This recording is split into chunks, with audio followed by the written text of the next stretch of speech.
All right, welcome everyone to Mike Aulby's Arrowhead Bowl here in Lafayette, Indiana for the 2023 Indiana High School Bowling Storm Baker Doubles. Scott Gilmore and Chad Lester here in the broadcast booth with you. This kind of kicks off a full season of live streaming here on Savage Bowling TV, and we thank you for taking some time out of your summer here to watch some of the area's best high school bowlers partake in this unique event for the second time here, the second tournament here that they've hosted. And it really is kind of a unique situation because players are bowling Baker style. So one player will bowl on the left lane, the other will bowl on the right. And team scores will determine our stepladder finals. And great to see a really good turnout here this afternoon on what's been a really warm week here in the city of Lafayette.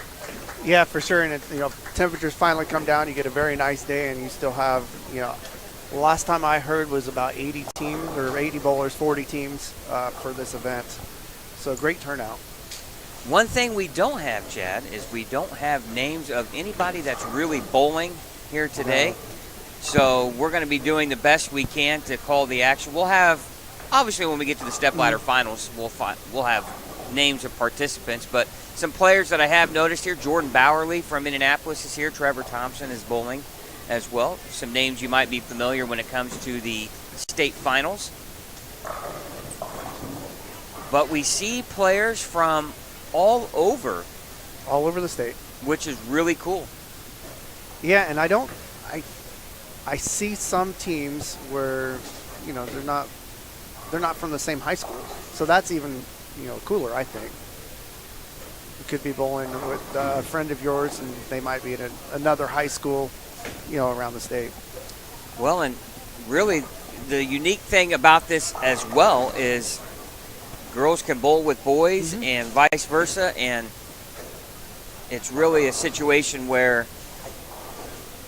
you'll see some teammates that you might not traditionally see throughout the entire season. But high school just about to kick off their high school season, and you'll have conference play, and then obviously after we get done with all the conference plays, we'll have your sectionals, regional, semi-states, and then our state finals that will culminate in February. February 17th and 18th. Both days we'll be doing shows. We'll be doing the team event on Saturday and singles on Sunday. That was just announced at the coaches clinic that was held here earlier. We actually broadcasted that for any coaches who couldn't make it. And it's going to be a fun weekend.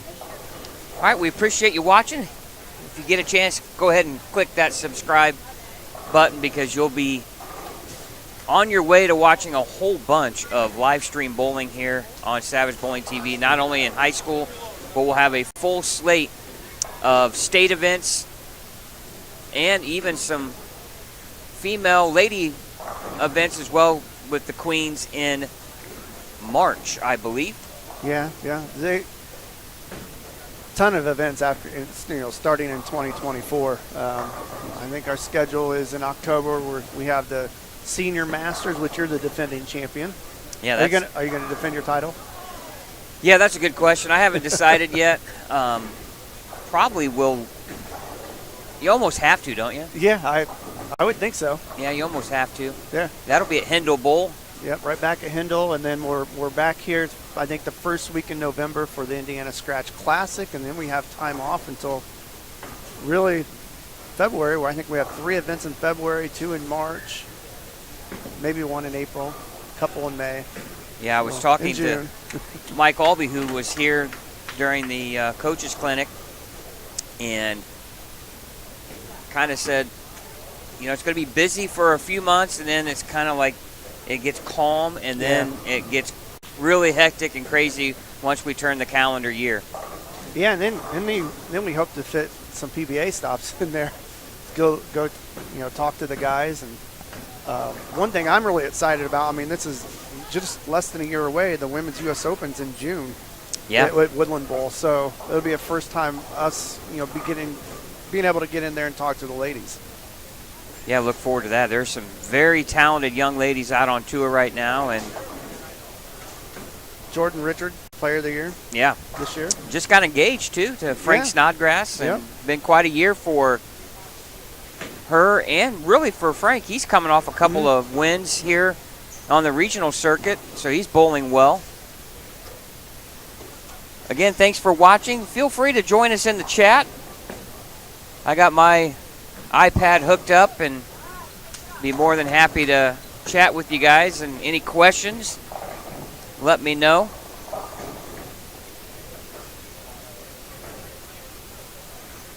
I'm going to handle my social media duties here.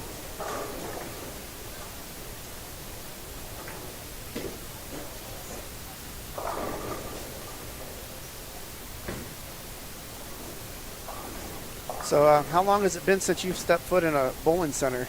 I know I've been in and out, but I haven't done any bowling. Yeah, it's been a while.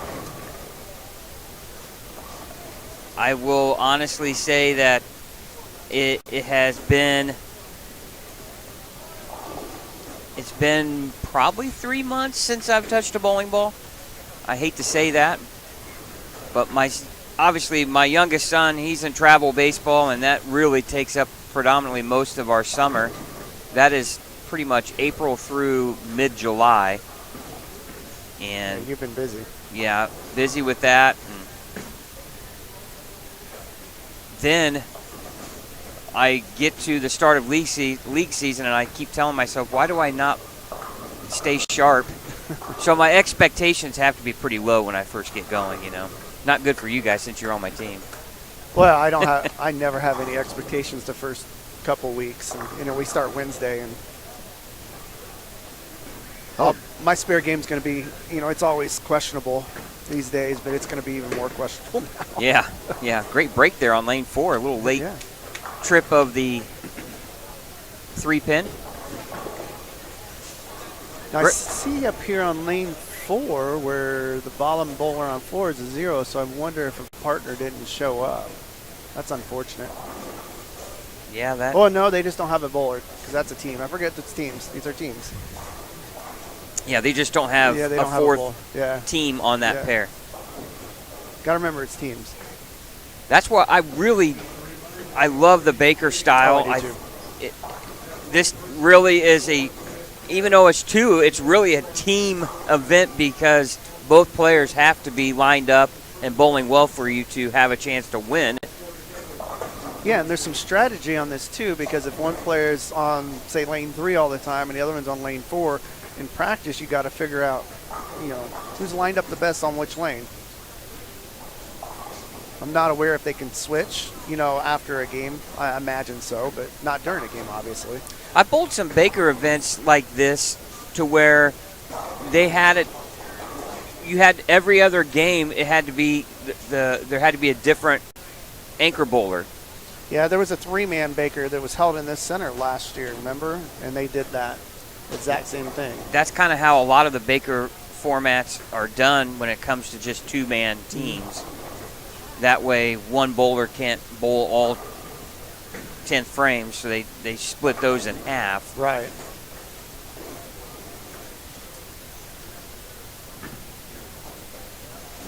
I believe they're bowling on a house shot today. That's what I was told. Nothing extremely challenging, which I think is great because a lot of these kids are just now getting back into bowling as well.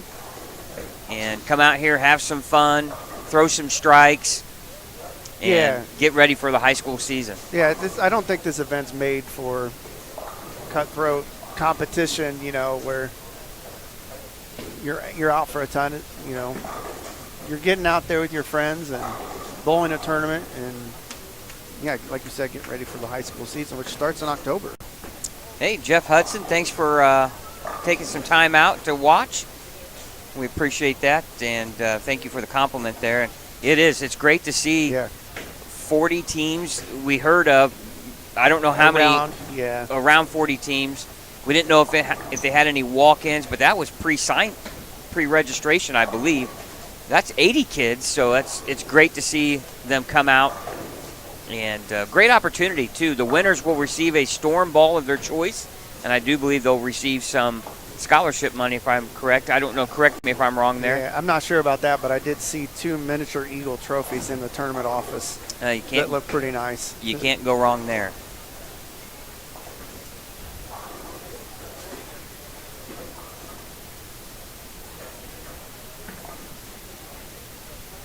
Again, we're in game 1 of number 6. 6-game qualifying.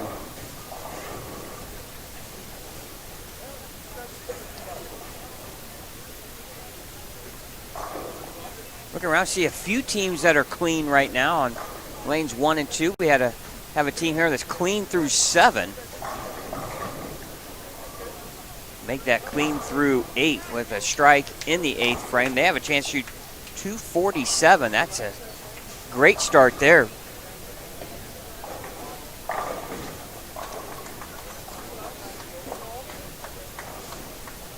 I will say this. Years and years and years ago, I questioned when the PBA started making everyone wear name shirts. Mm-hmm. I think it's the greatest thing ever now. Yeah. When you're into broadcasting, you love the name jerseys because now you know who it is. And now you understand why they did it, so people that aren't truly familiar with the sport can know who's bowling, and especially if you're doing well. It was always, before they did that, you had to wear a shirt with your name on the back, but you made a TV show, you didn't have a name on your back. And then, I was like you when they started doing it. I was like, that's kind of weird, but it makes so much sense, especially now that we do this. Yeah, absolutely. It's a savior, especially when we do the high school state finals and you have the team event, and it goes by so fast. And boy, when they have their name on the back, you don't have to worry about you're trying to think who it is, and because you don't have much time. So, especially when they're substituting in, you don't always catch that sub unless you see a different name on the back. But there are a few teams out there that have names on their back, but not everyone.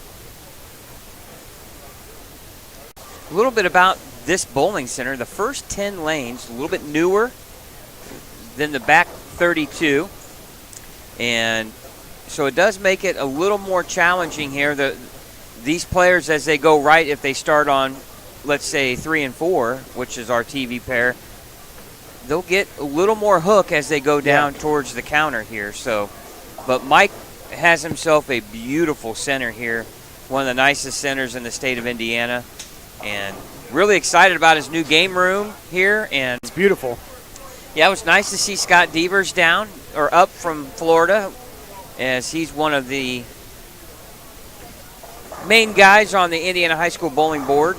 I believe he's the treasurer, isn't he? President now. President, secretary, something like that. He's one of the main guys, like you said.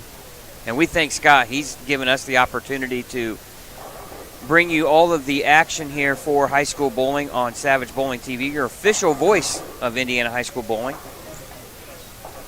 And we are honored to bring you all the coverage here. Speaking of this center, this is one of the hosts of Junior Gold.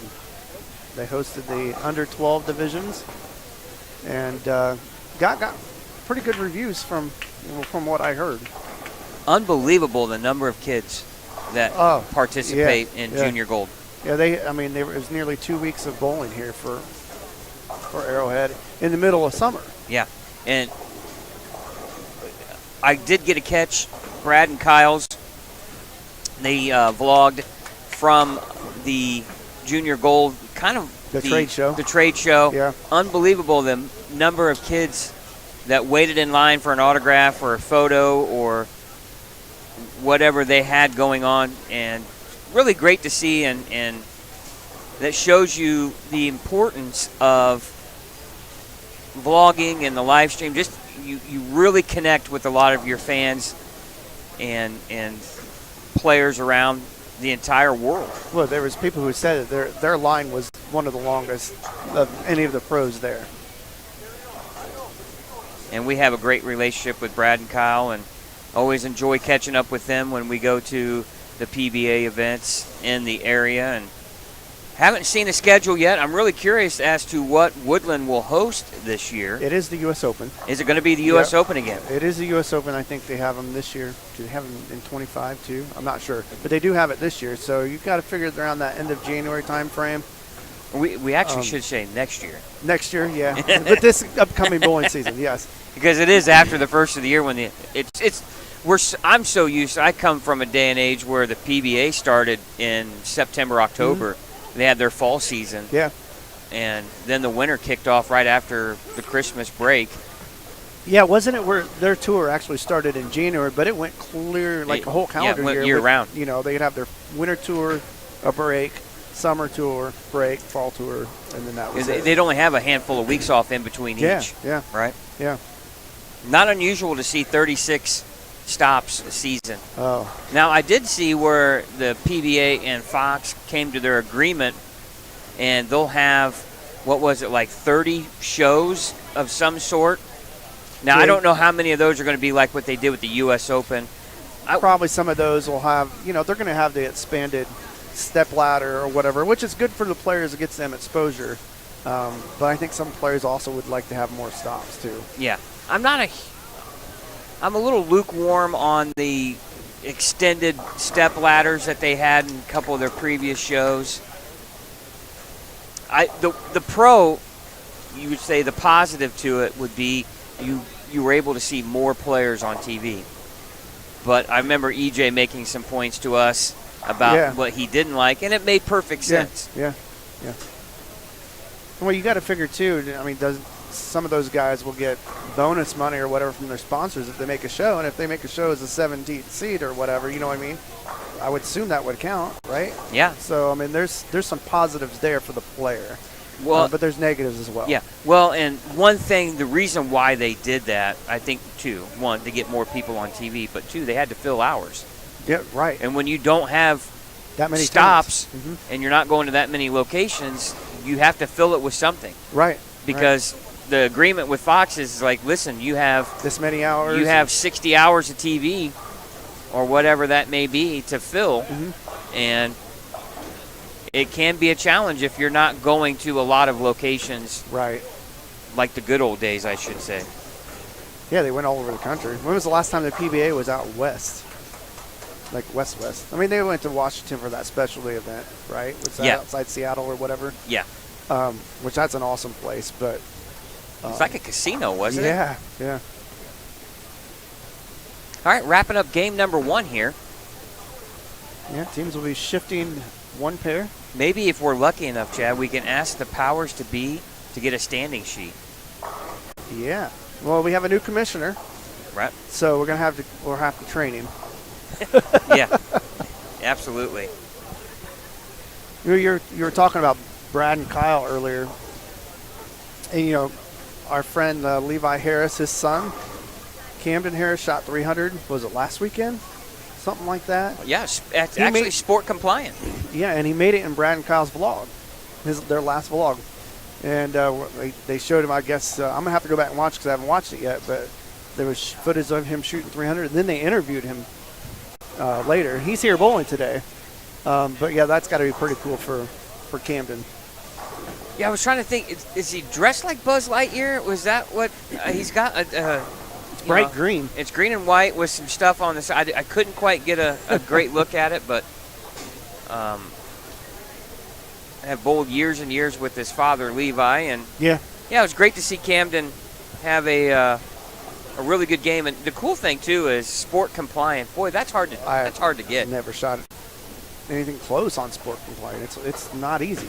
I know he got a big shout out too from Mike Devaney on social media. Cam has been working with Mike Devaney for quite a long time now, and you could really see the steady improvements in his game. He's really putting a lot of work and time into it. And in fact, the commercial we did for RT Tour Experience, one of the pictures I used was Mike and Camden doing instruction because Mike works for RT and he's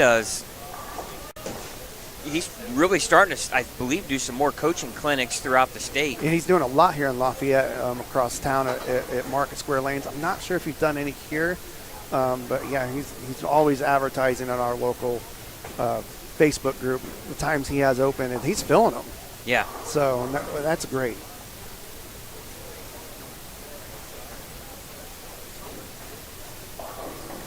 All right, let's see what our high scores are around here. I see a 226 for game one. That's the largest. 235 here, I believe, on 7 and 8. Oh wow. That's the highest game I've seen so far, 223. Mm-hmm.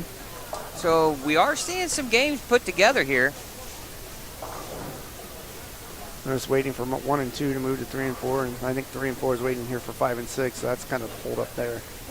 Yeah, I don't have an issue with just trying to stay with the pace of play. Some pairs have 4 teams, some only have 3. Yeah. So and it looks like they are using 20 lanes. So it looks like some teams probably didn't show up. So it's going to be less than 40 teams. Still a good turnout though.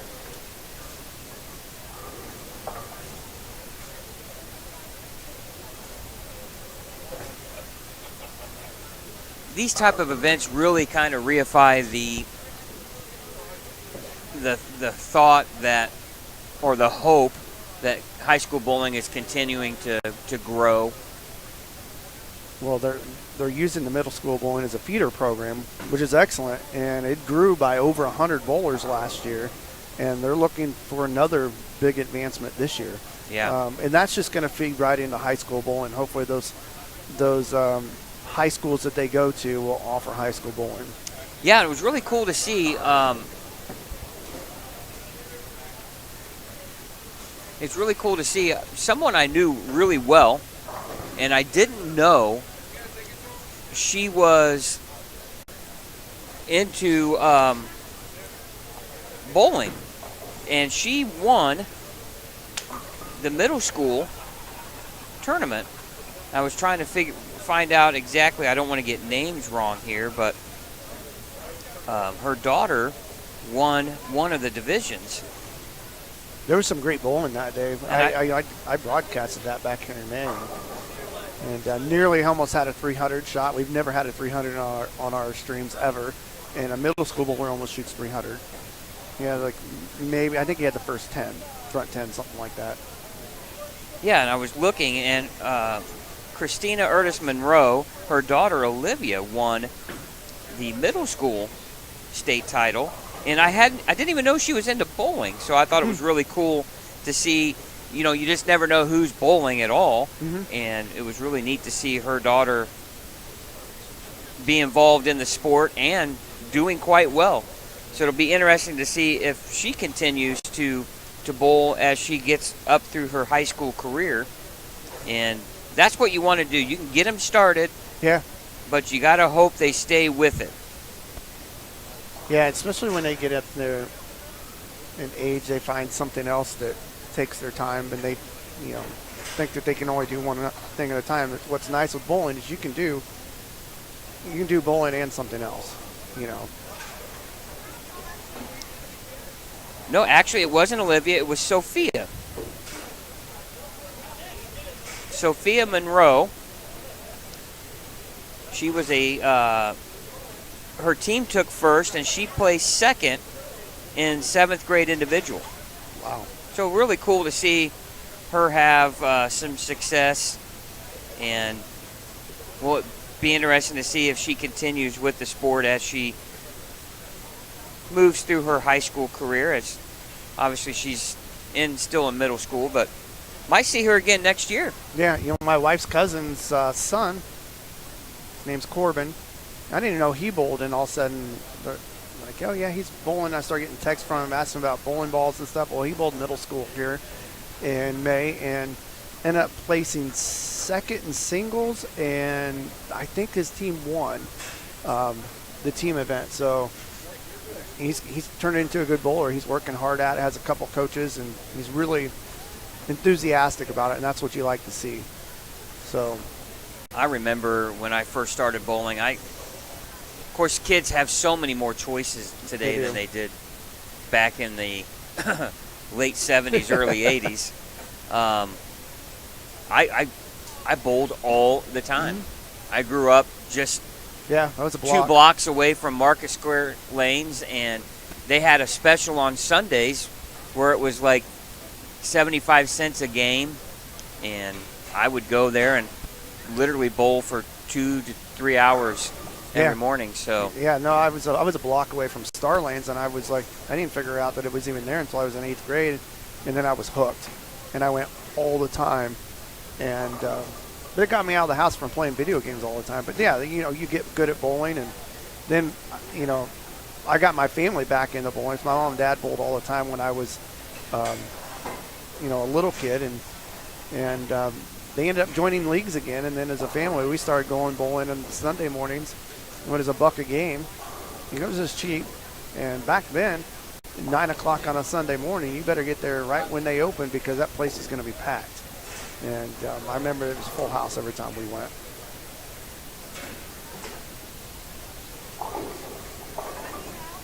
Got a few more people filtering into the chat or to the stream. If you're in the chat, let us know where you're watching from.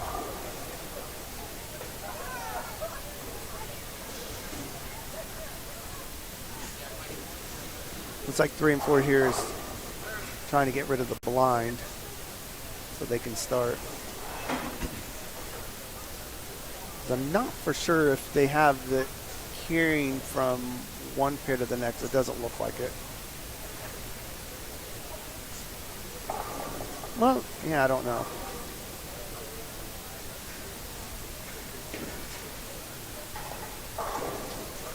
boy, it's nice to see the temperature come down, right? Yeah. I would Wednesday have. and Thursday was bad. It'd have been rough in here if you would have had Thursday's heat, and it really was. It was the 90% plus humidity that That's was what was with bad. it, just like a blanket. Yeah, you walked outside and instantly started sweating. It was just like somebody misted you with a mister, and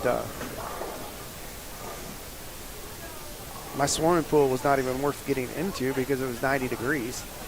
It was like, that'd be nice in October. Yeah, exactly. But I don't know when you put it away though, or when you close it. End of October, but by then it's too cold then. But my kids still got out there though. It's like, why is this even refreshing? Yeah. Well, like, yeah, you got to go into water every once in a while. It's like bath water, isn't it? Yeah. All right, the commish is out there on the lanes trying to get things taken care of.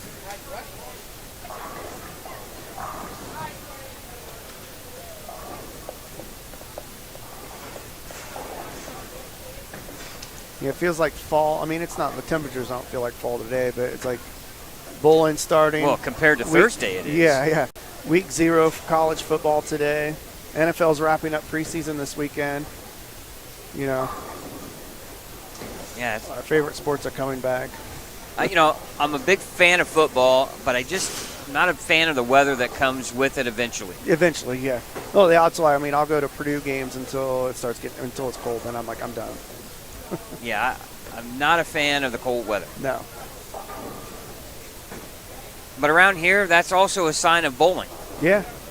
And once it gets cold and there's not a lot of other things to do, that's when I kind of get more into the sport at my age. I always, especially the last few years, I don't feel like I start bowling well until it starts getting cold too. Like that first month, it's the heat, the ball doesn't feel good on your hand, but once it gets cold, that's when the scores come up. One thing that's always kind of fun this time of year is when bowling gets back into the flow of things. You have all this new equipment that all these companies come out with, so you get to play with all these new toys, and so that's always a fun thing.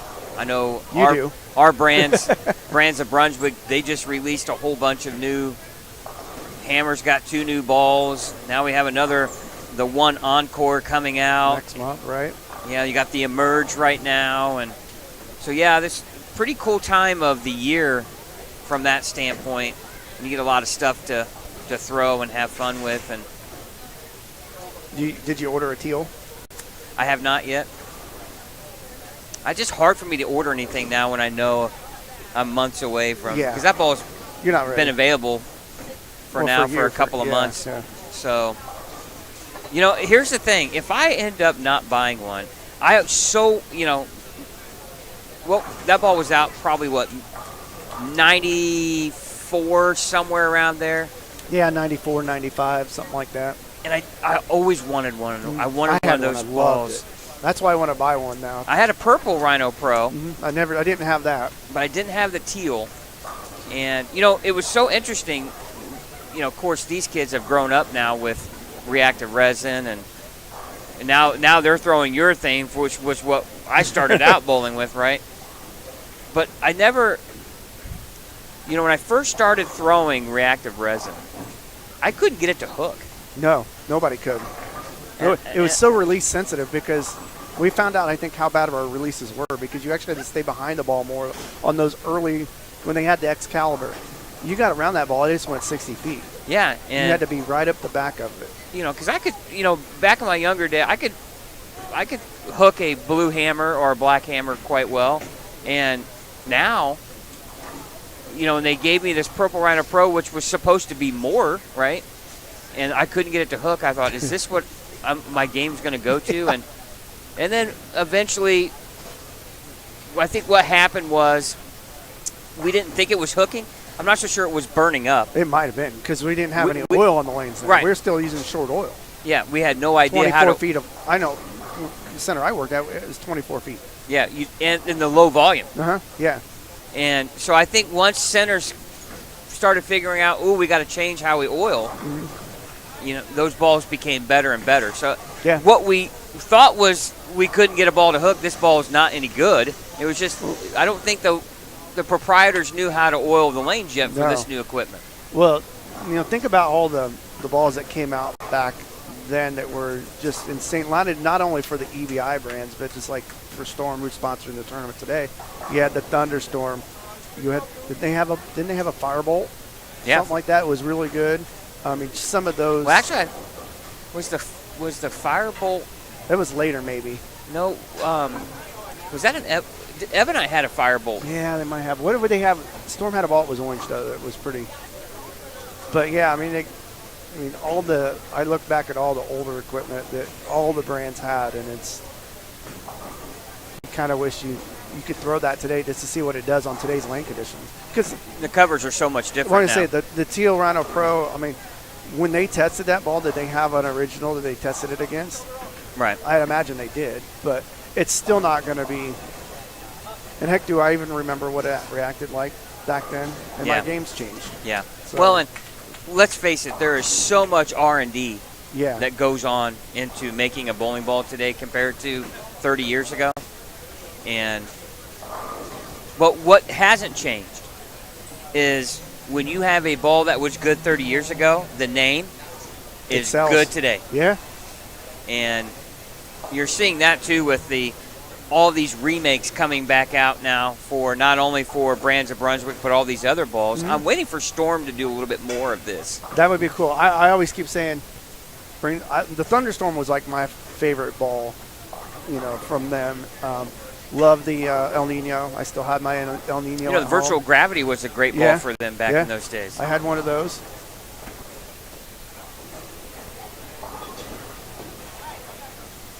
So yeah, it'll be interesting to see if some of these other companies come out. Motive hasn't been around long enough yet to really do it.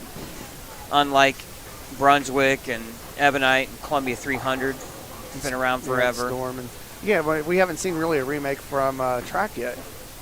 No, and they do have. Track has some good balls back in the day. The Synergies, Code Red. Yes, Code Red, definitely. Energy that came out after the Code Red. I had a Code Red. I did too. Of course, back in those days, when you got a new ball, it was just like, oh my goodness, now it's... You threw it for a long time before you got another new one. Well, you couldn't afford to. I remember when the first Quantum came out, and I thought, who's going to pay $200 for a bowling ball? And now that's the norm, right? Yeah, everybody said, no ball's worth $200.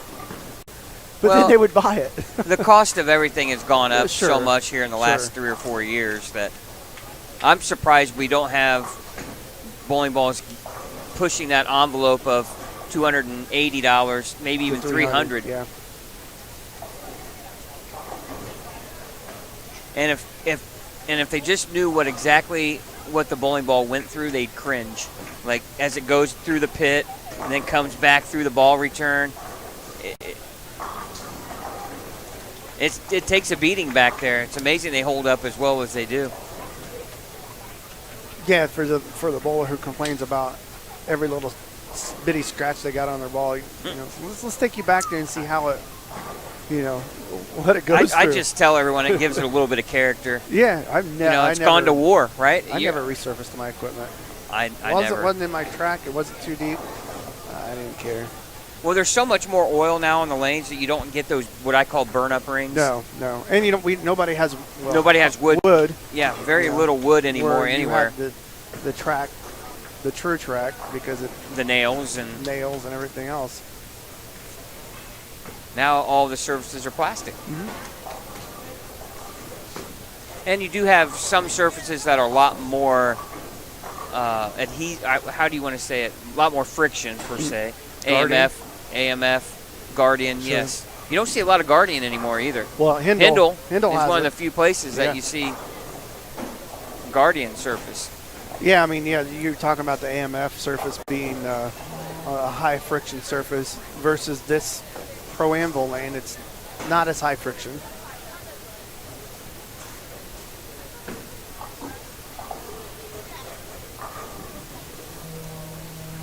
I believe this is Dawson Perry here on lane 3. Their team, Chad, was one that shot, I believe, 226 game 1. Right.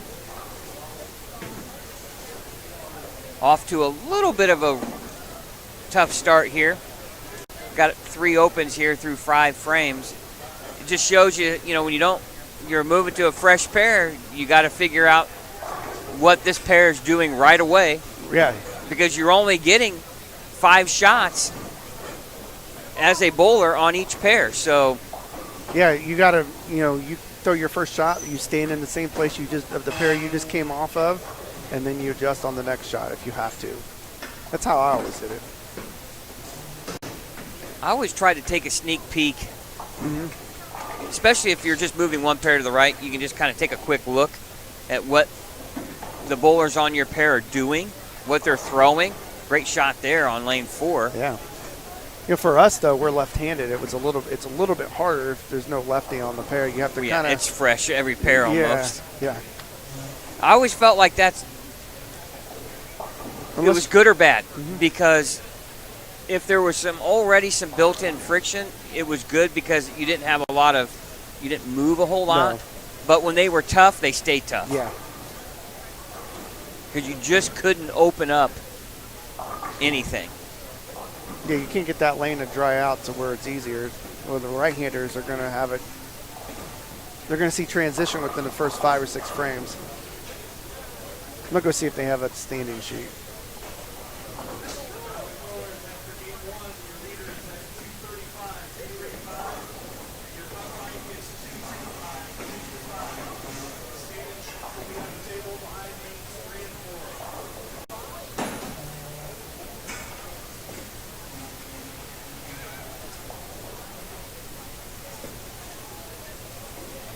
All right, almost through game 2 here.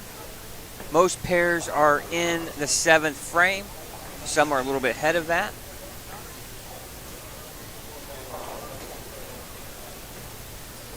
Games will go by pretty quickly here.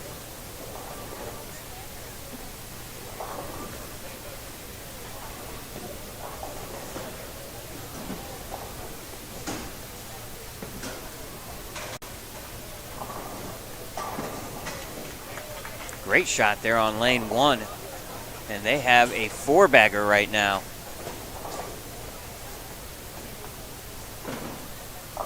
Chad with the standing sheets. Now we got some names. Now we have some names that we can finally put with some people. Here's the bad part. I got to take my glasses off to read it. Oh, yeah, I did a small print. All right. And we owe a dime for that piece of paper. Put it on my tab. All right, Nicholas Messina and Lucas Wentland is leading. They're out of Central Concord. and Central Elkhart. So way up there. That's about a 2 hours and 20-minute drive. Right. Then we have Ariana Funkhauser and Grace going to play Zwainer out of Indy East Cathedral and Terre Haute North. So really cool to see some kids bowling together that don't go to school together. That's right. They're at 233. Jackson Dowden and Dawson Perry, who's now on lanes 3 and 4, they did shoot 226. Nicholas Cherub and David Price at 225, and Jordan Bowerly and Christian Luna are in 5th at 223. Alexa Escamilla and Trevor Thompson, they are in 8th at 194. Both of those were in our state final shows last year. I should say this year. We haven't quite turned the page on 2023 yet. The top 4 make the step ladder finals. We're going to bowl 6 games this afternoon. Hey, our friend Cole Moore is bowling here. Yeah, where's Cole at? We shot a very special video with him. Oh, what year was that? 2018? It's been a while. Cole's changed quite a bit. Yeah, I probably wouldn't even recognize him. But we shot it. I shot. You weren't there because he filled in for you technically. Yeah. We were vlogging for the PBA stop, and so it was him and Josh Blanchard, and then Bratton Kyle that we interviewed, or he interviewed, and he did a really good job. Camden Harris and Caden Coddington, they shot 165, so they got some work to do. You're really going to have a better idea of the scoring pace after this game, after everybody moves a pair. A name that you should recognize, Enrique Navarro. Oh, yeah. And Brady Gamble, they struggled their first game, only 153. And again, you could have one guy or girl hot, can't miss, but if the other player is struggling, you're still not going to shoot a very good game. So that's the beauty of Baker bowling. It's a total team effort. It sure is. It's a true team effort, I guess is what you should say.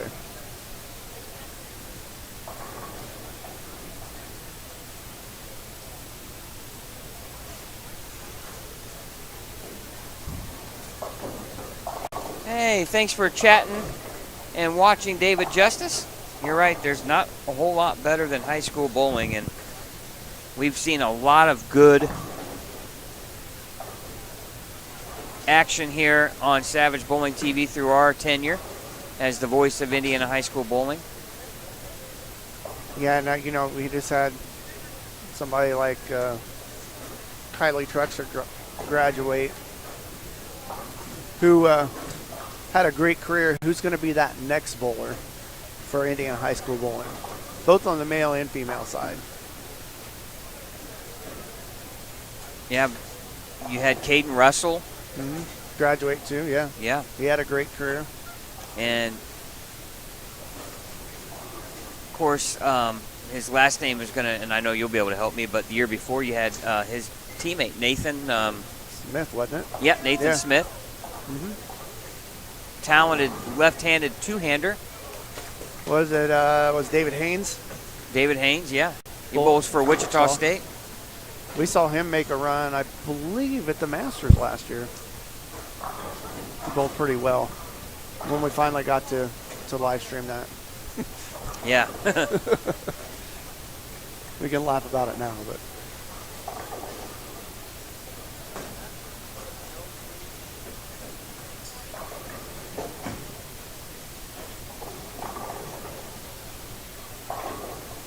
Scoring has definitely come down quite a bit.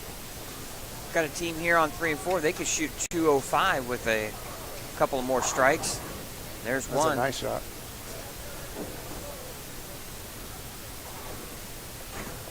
I think one thing you see about this center is, you know, their house shot here hooks, but once that oil carries down, it really settles down, and I think that's tricky for some of these young bowlers sometimes, where they see a lot of hook and all of a sudden their ball's not hooking. Then it goes back to that transition where the heads dry out, and it can get pretty dry depending on what you're throwing. Yeah, and if I could give any young player recommendations, I would really encourage them to understand equipment, surfaces, how to read a lane a little bit quicker. I think so much of it is sometimes players don't understand the bowling equipment. Yeah. What the ball is supposed to do, and when you know it better, you can make better adjustments and actually know which ones to throw. Well, that's what I was going to say. Knowing which ones to start off with based on, what you see on the lane during practice. Oh, great shot there from Jackson. He leaves a 10-pin there on lane 4. Because nowadays it's not just about, well, is it dry or is it slick? There's so much more. He's going to need to mark here to get into the 150s. One thing that you just see so much, it's almost common, is to see two-handers. Yeah. You're almost surprised to see more one-handers than you are two. It's just amazing the evolution of the game.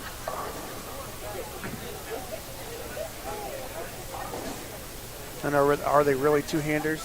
Because they do release the ball in one hand. That one hand's coming off the ball.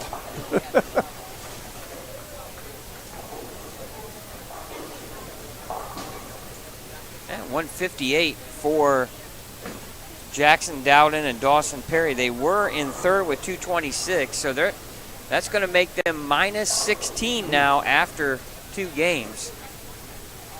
And that's what I said. We'll really get a better idea of scoring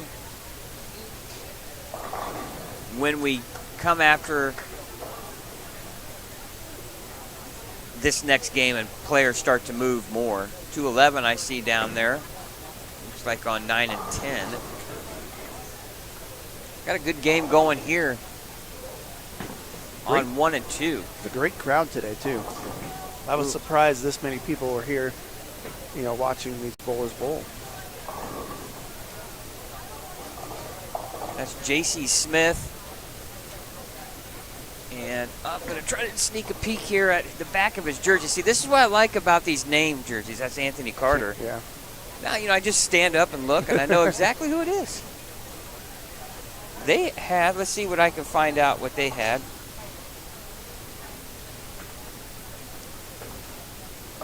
Good cover there. Never an easy spare shooting at the bucket. No. And the fact that she shot at that pretty much straight can be tricky too.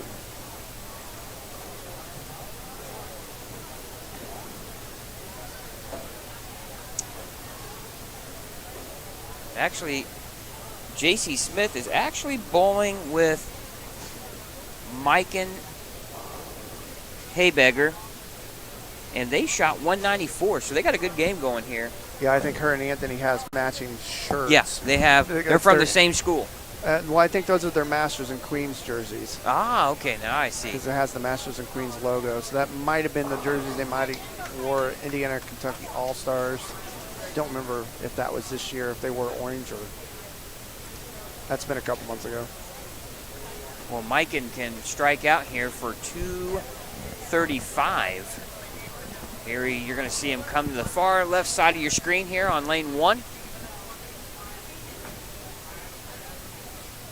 Oh, nice great shot. Boy, he's got a nice release. Yeah, he does. A lot of rotation. And the loose arm swing and the pins really show or reflect that when they go everywhere here. So that's going to put him in at least the 220s.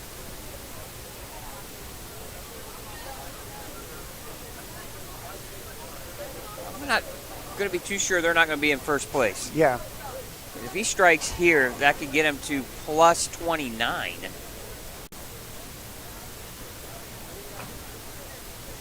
Gets that one out a little farther left. Oh, a little flat 10. And they'll be 225. That'll get him to plus 19. Still really good after 2 games. And they'll be on our TV pair the next game. Is that Cole right there? The purple shirt standing here on lane 1? That could be. Well, it's been 5 years. Well, how old is he? 11 or 12 at that time? Yeah. There's Mr. Levi Harris. We were talking about him earlier. Yeah. Saying good things, of course. Always. Always. Yeah, I think that is Cole. Yeah. Because he would be bowling it down at Seymour. Mm-hmm. So they getting ready to come on, or they just got done? So they'll be coming here on 3 and 4, actually. I think they're just finishing.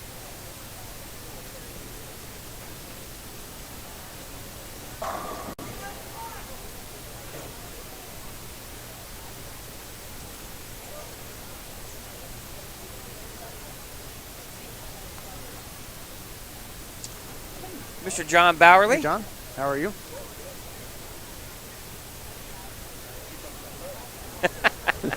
Jordan off to a good start. How'd they do game 2? 231. All right. That's going to put them near the top of the leaderboard after 2 games.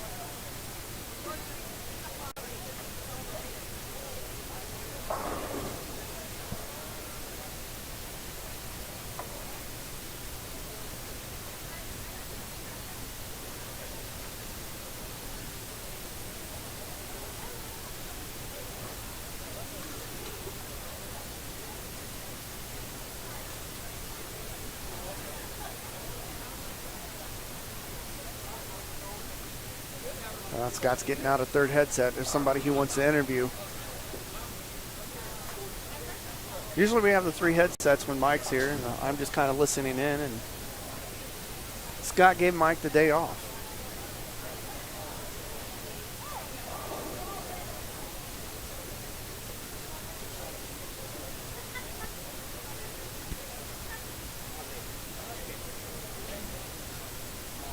I'm going to mute it while he plugs this in or it's going to pop.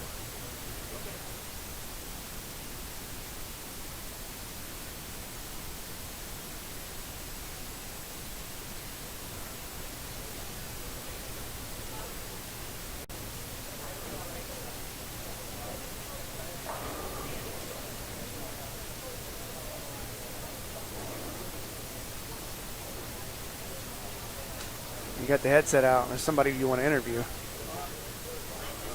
Well, just in case. I was given the correct pronunciation. It's Habegger. Okay. And obviously from Huntington North, up there in the Tackett territory. It's his alma mater. And that is Cole Moore, that is. Our friend from long time ago.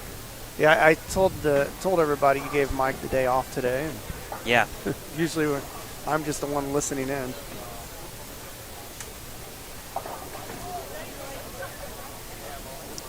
David Justice asked, should I use a asymmetrical or a symmetrical?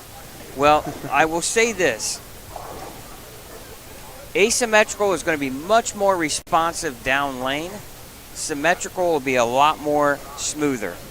So if you want to control your angles, I would recommend a symmetrical bowling ball. If you want to take advantage of some hold and then you want more angle, I would probably go an asymmetrical route.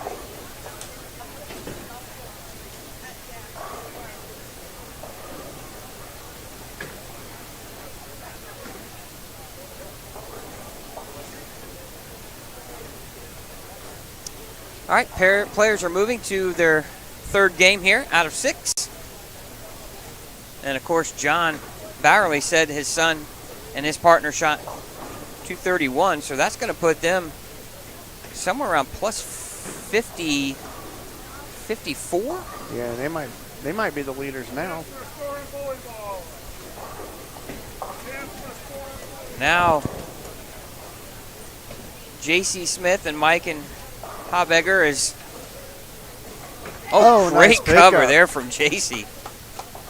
They're going to be near the top 2 at plus 19.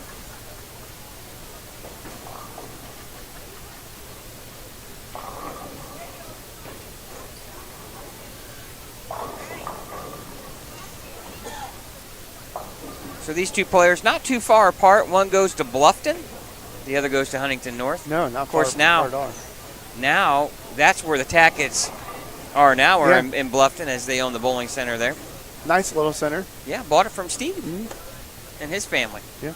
I remember winning a scholarship tournament there when I was in high school. Used to have a huge tournament there. Yeah, the Bluffton, what do they call it? I can't remember, but it was like team, singles, doubles, all events. And yeah. then they had a trio later, I thought too, but I bowled that a couple times. Yeah, that was the thing to bowl. It was kind of like the Hoinky was the thing to bowl all the time. This was kind of the thing to bowl in Indiana, I thought. Yeah, those were tournaments that I remember my father bowling all the time. Always had to go to Bluffton. Mm-hmm. Always had to go to the Hoinky. Yeah.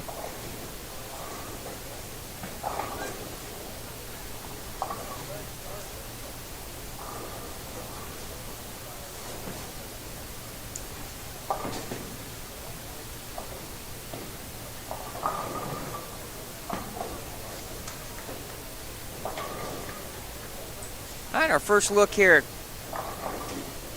at a much older looking Colmore, right? I haven't seen him bowl in a long time. I haven't either. Look forward to this. Looks like he's got one of those new neon vibes. I believe Billy Gray is his ball driller in Columbus.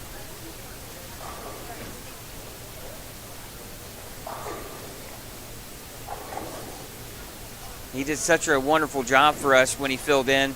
He did. Down at the PBA stop several years ago. Plenty of law. Oh, nice shot.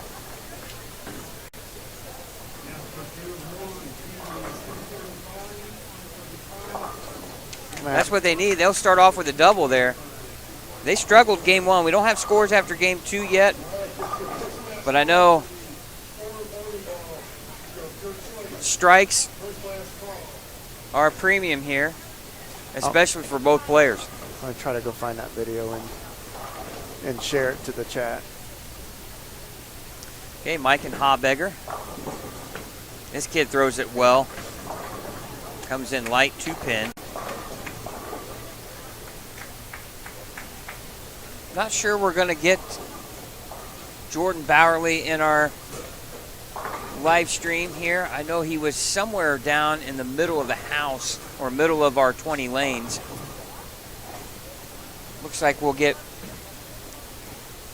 Enrique Navarro and then Camden Harris game number 4.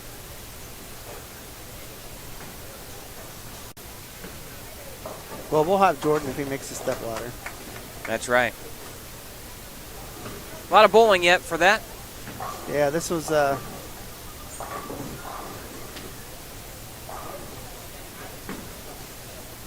we called it Cole's Views. Ah, there we go. I remember that. It was great to have him help us out, and I loved how he kept asking everybody, what's your favorite ball? I just remember that. What's your favorite ball?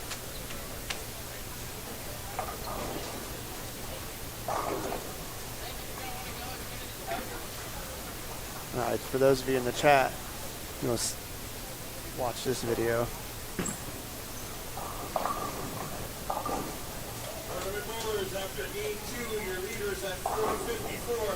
Yeah, that would be Jordan Bowerly. Nylissa Davis, thank you for watching from Red Key, Indiana. Is that what we're seeing here? Jay County High School bowler, Carson Davis. Now, Jordan will finish on 19 and 20. Now JC here on the left lane, lane 3 of our TV pair. Ooh, she comes in half pocket, leaving a flat little half 10. I'll go get another printout. We got to train these guys. Yeah, thanks, Nikki. Jordan will finish on 19 and 20. So hopefully, in their case, we'll see him on the stepladder finals potentially. Great turnout here this afternoon here at the Indiana High School Bowling Storm Baker Doubles here from Mike Aulby's Arrowhead Bowl in Lafayette, Indiana. Scott Gilmore, Chad Lester here in the broadcast booth, bringing you all the high school action, the official voice of Indiana High School Bowling.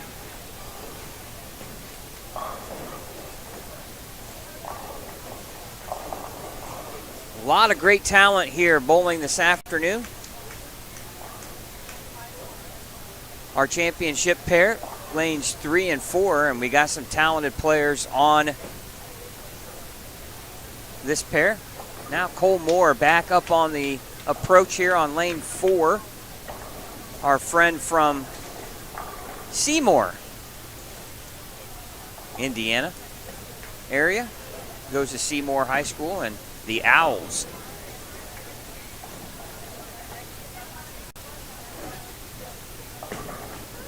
He struck his last time up, and boy, he gets another one, and he likes it. Great shot there.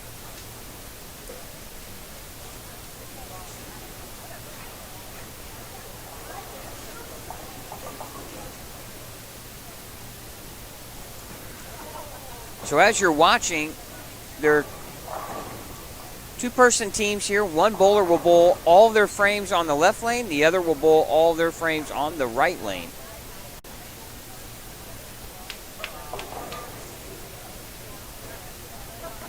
And now Mikan stepping up on the right lane. Clean game through 3 frames right now. Looking for their first strike of game number 3. Comes in light. Oh. Hit him thin, watch him spin. Great shot there on lane 3.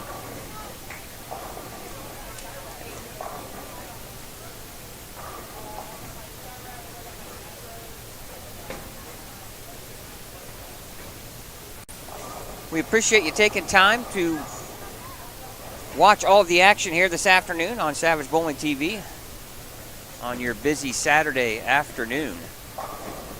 Oh, good break there for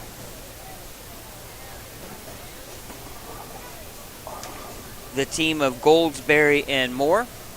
And that was Abram Goldsberry with the strike on the left lane. And now, hey, new standing sheets. And just like we thought, Jordan Bowerly and Christian Luna leading the way with 454. Closely behind is Nicholas Messina and Lucas Wentland at 446. And then you have J.C. Smith and Mike and Habegger at 419, and Ariana Funkhauser and Grace Wanner at 396. Really close right now as there's Nicholas Cherub and David Price just 1 pin behind at 395. And then Jackson Dowden and Dawson Perry 12 pins back at 384. Nice to see scores are close like that. Absolutely. And we'll see if some teams can start making a run here, get a couple of games under their belt. Camden Harris and Caden Coddington here from the Lafayette area. They are at 339, and they're on lanes 1 and 2. We'll have them on our next game.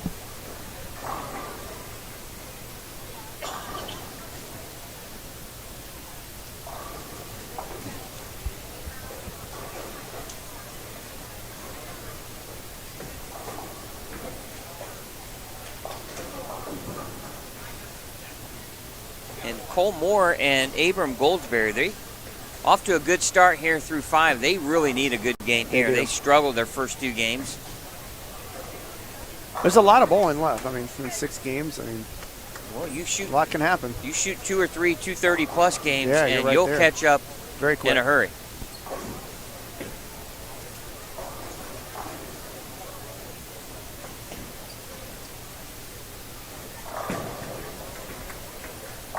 Nice shot. Oh, and he's got it going on. He's perfect. Yeah. 3 shots, 3 strikes for Cole Moore.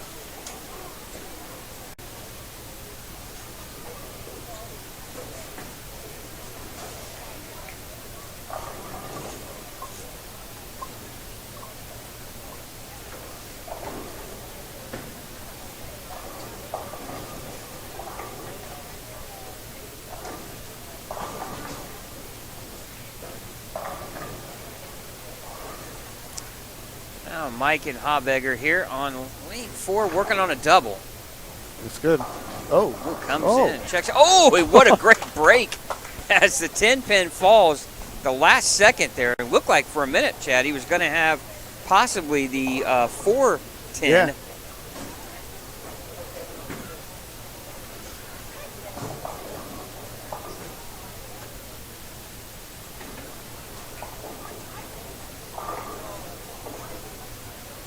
And Abram Goldsberry there comes in light and leaves the 2-8-10 split.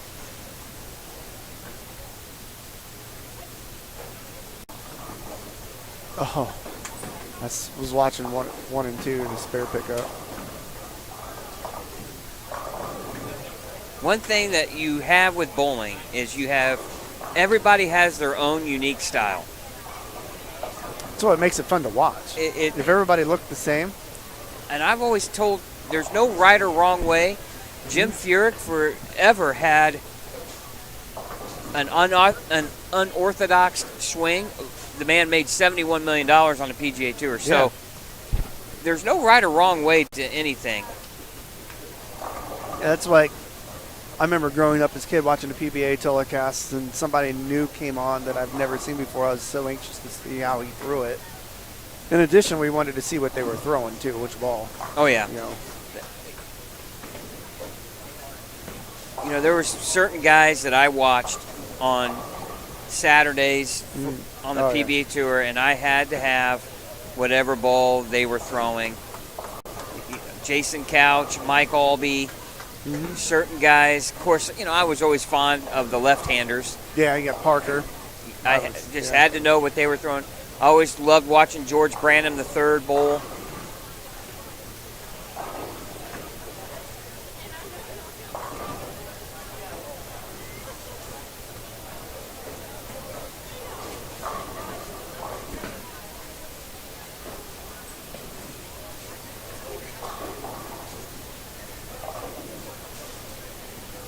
Now I feel like I'm one of the old guys. Well, yeah, you talk about some of those guys. I'm thinking of like Dave Ozio. Loved watching him. Dave Houston was another guy. Really smooth. Yeah. And then Amleto, just because he was so unique at the time. Nobody was more solid at the foul line than David Ozio. Right. I mean, just absolute joy to watch from that perspective. Oh, Cole comes in just a pinch high, leaves the 4-pin.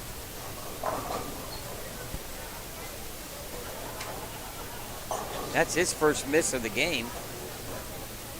Cover it up. Well, they opened the last game split. Abram had a 2-8-10 split.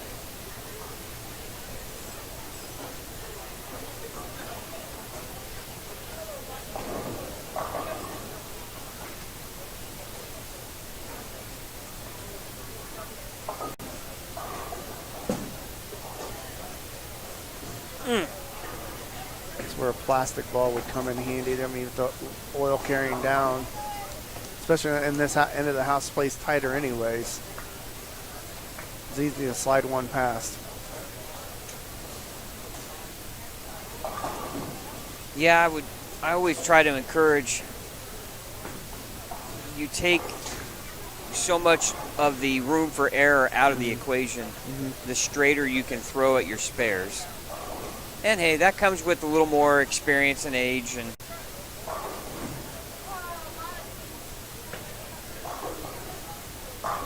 to be honest with you, and preference. Right. Some people won't use a spare ball. Never, and they'll hook at everything.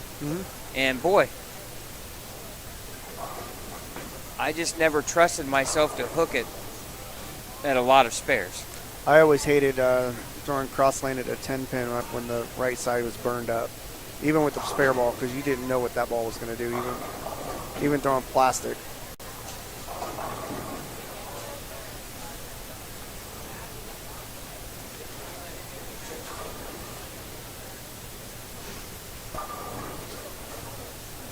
Actually, the fourth place team right now is on lanes 1 and 2, and they were off to a great start. Ariana Funkhauser and Grace Zwainer, I hope I pronounced that right.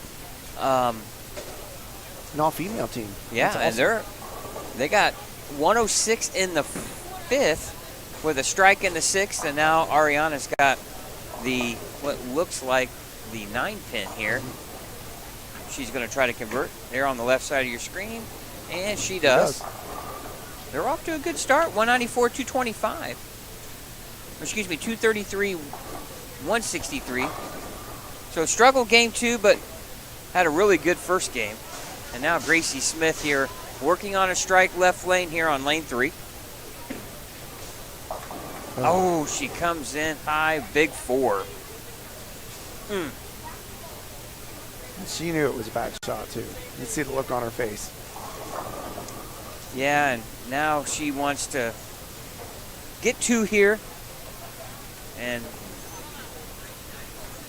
move on. Give it up to her partner to fill 30 here in the 10th. Now Cole Moore back on the right lane. And the 9th frame is almost the worst frame to open, too. Oh, he gets it out. Got away from him. Yeah, way wide. Fortunate to get 7 there. Makeable spare. 1, 2, 4.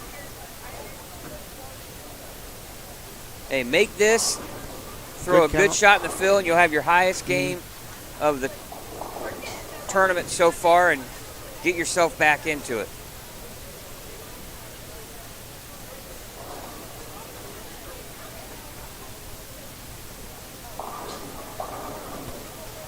Oh, just a little bit high.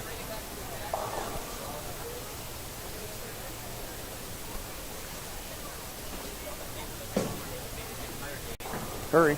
Oh. Taking just a 1 pin, leaving the 2-4 at 187. Still their best game of the tournament there. Like I said, there's still a lot of bowling left. I mean, they have 3 more games. A lot can happen.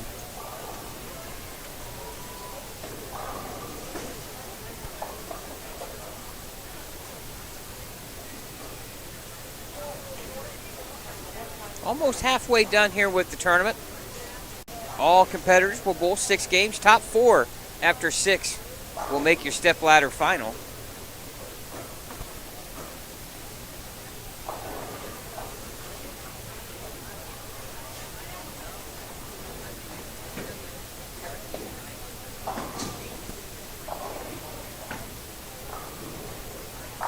Nice shot. Great shot there by Mike. He throws it well. Yeah, he really posts the shot. Ball comes off his hand really well. Another great shot there on lane 3. They got a chance for a 2-14 game.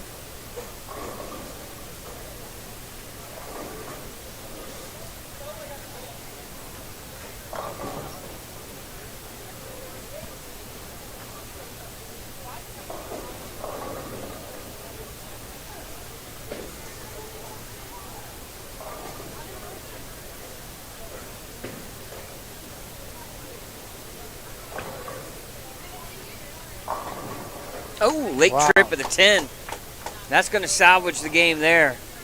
After JC big forward in the 9th, Mikan steps up with the first 2 in the 10th. Now can shoot 213. That's going to keep them right in the hunt here. That'll put him plus 32 if he can fill all 10.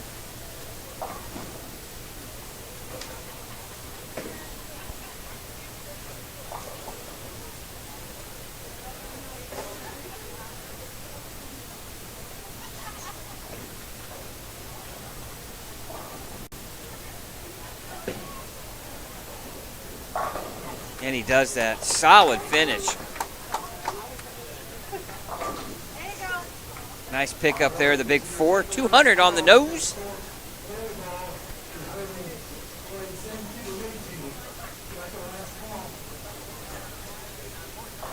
Oh, Ariana with a nice strike in the 9th. They got a double here, Chad. Chance to shoot 236. They're 4th place right now. No chance to move him up.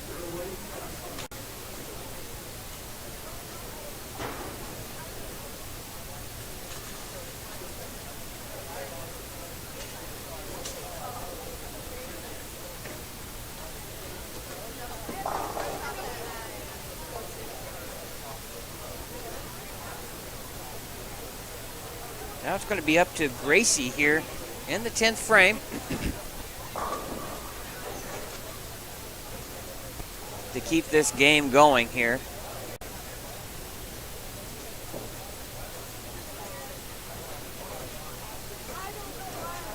See that coming off to the left of your screen there on lane 1. She's a two-hander. You don't see too many two-handed females. Oh, comes in high. 4-6-7. Now you just want to get 2 here. Yeah, salvage something. 2 still puts him, I believe, 2-0. 201 if she gets 2 pins here. Still, that's still a good game. Yeah. They're still in pretty good position, so. Looked like she was just a little soft Yeah. with her speed there. She gets 1. 200 even, 199. 199 the score.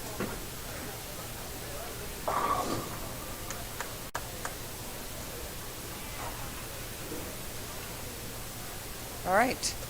Yeah, that's one you'd like to have back.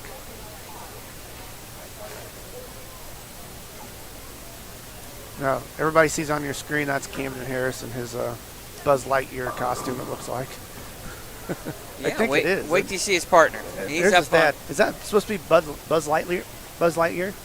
Yeah, yeah, okay. It is. His partner's Woody over here, Caden Connington on lane 2. Oh, I see that. Right there on your left side of your screen.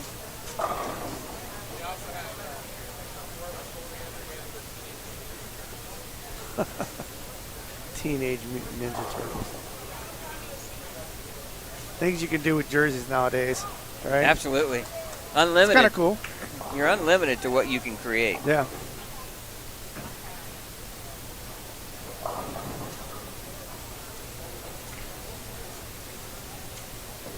All right, we're wrapping up game number 3. We're going to take a quick little break here in the broadcast booth. We'll be back with game number 4 after this.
All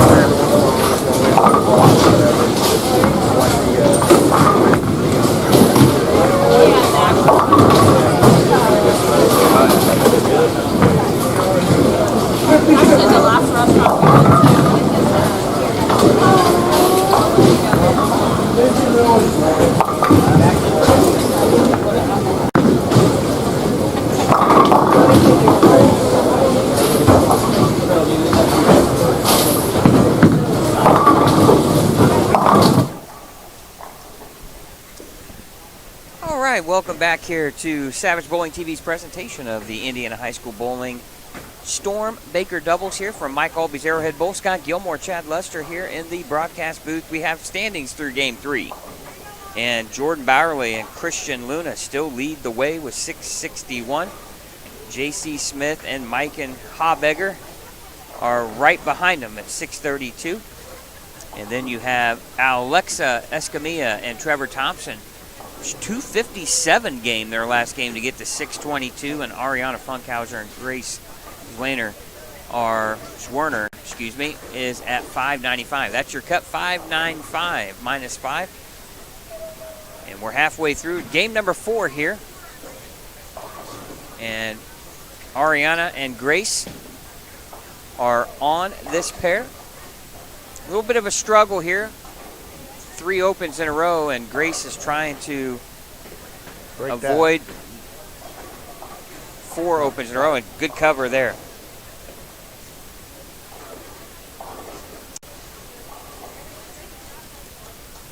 And Enrique Navarro from Rochester, a state finalist in the singles portion this past season, is up on lane 4. They're kind of struggling a little bit here. They're minus, they shot 497, I believe. 496. Great shot there. Others on this pair, Camden Harris and Caden Coddington. They shot 497, so they need a good game here to get back into this.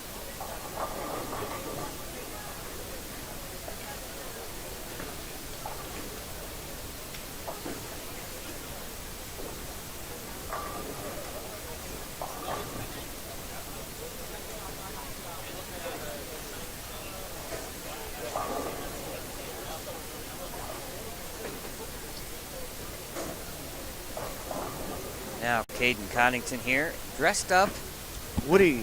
Like Woody from Toy Story. Great shot there. This kid's got a lot of game. He's going to have to learn trying to really kind of stay behind the ball a little bit more. He's a little bit off to the side quite a bit for a two-hander, but pretty good physical game. And there's Mike and Habegger with a strike there on 5 and 6. They got a strike in the 8th, 120 in the 7th, so they still have a chance at a 210 game here. Some teams are finishing up here, game number 4. Yeah, moving right along. Yeah, not even 3 o'clock yet. Yeah. We appreciate you watching here on Savage Bowling TV. Join us in the chat if you'd like. Let us know where you're watching from. Have any questions, let us know. And it can be just about anything. You know, we're game. We are game, right?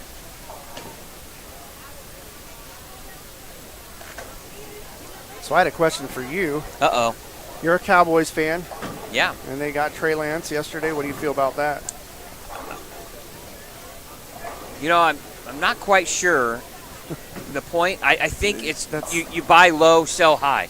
Yeah. I really believe that they might be hoping that he can show signs of being a good quarterback. And I don't think it's to take Dak Prescott's spot. I think maybe it's trade bait. Probably. Where they got him for a 4th rounder. If he turns out to be really good, he's only 23. Yeah. They might be able to pull a 1st rounder from him. Yeah. And if Dak gets hurt and he comes in and has a bunch of good games, that's the only thing I could think of, because I was like, when I saw that, I'm like, why? How is that helping him? Because he wants to be a starter, of course. Another big spare here for Grace here on lane 4. They're really struggling here. 595. I always hated being right at the cut number. That's why I preferred not to look at standings. I just felt like, if I'm a cut number, it's just more pressure. Well, you got to learn how to bowl with a little bit of pressure. That's right. I would rather have the pressure because then I know I'm in the position. Oh, yeah. Now, if you're at a cut number but you're comfortable with what's going on the lanes, it's probably not going to bother you at all. Yeah. But if you're kind of iffy. Yeah. And like we said with Grace here, love to see the two-handed style. When she gets a little stronger, gets able to project the ball out a little bit more, look for her to do some big things here in her bowling career.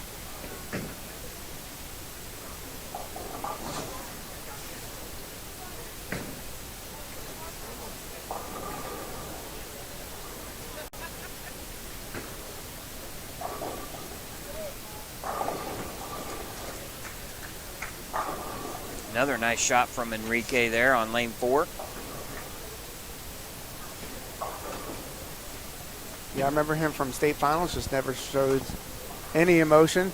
Just strikes, comes off the approach just like nothing else is going on. And it's like they say, as cool as the other side of the pillow. That's right.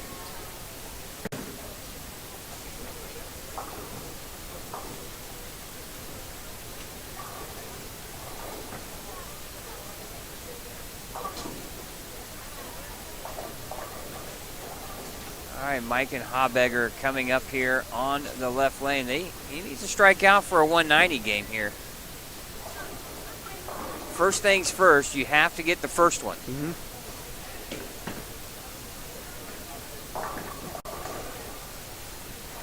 Caden coming up high there.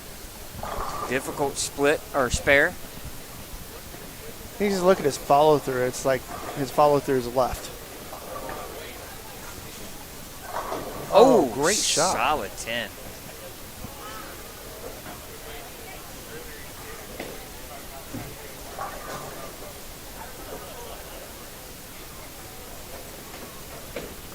This is a spare here on lane 4 a lot of us hate nowadays. Yeah. That sleeper back there in today's equipment and lane conditions. Yeah, the 369.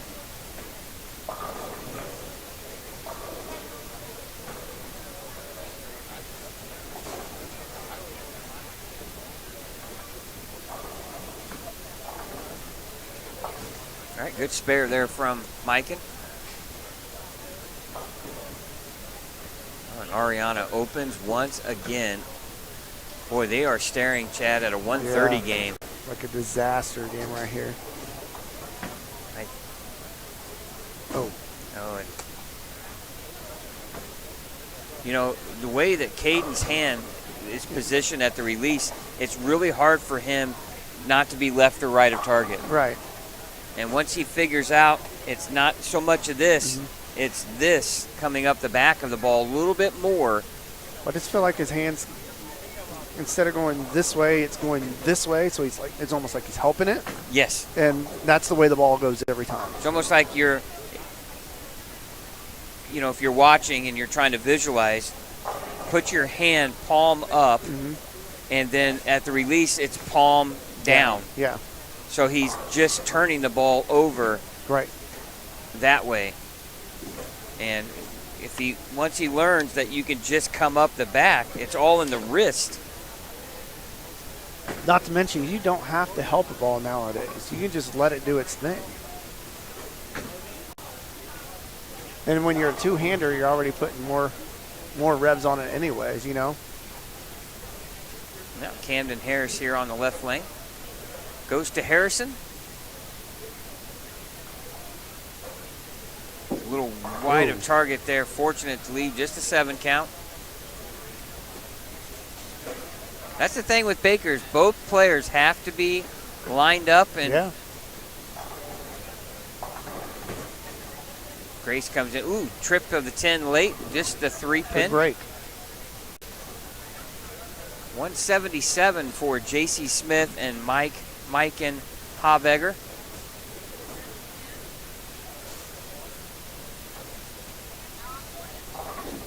Good cover there from Camden.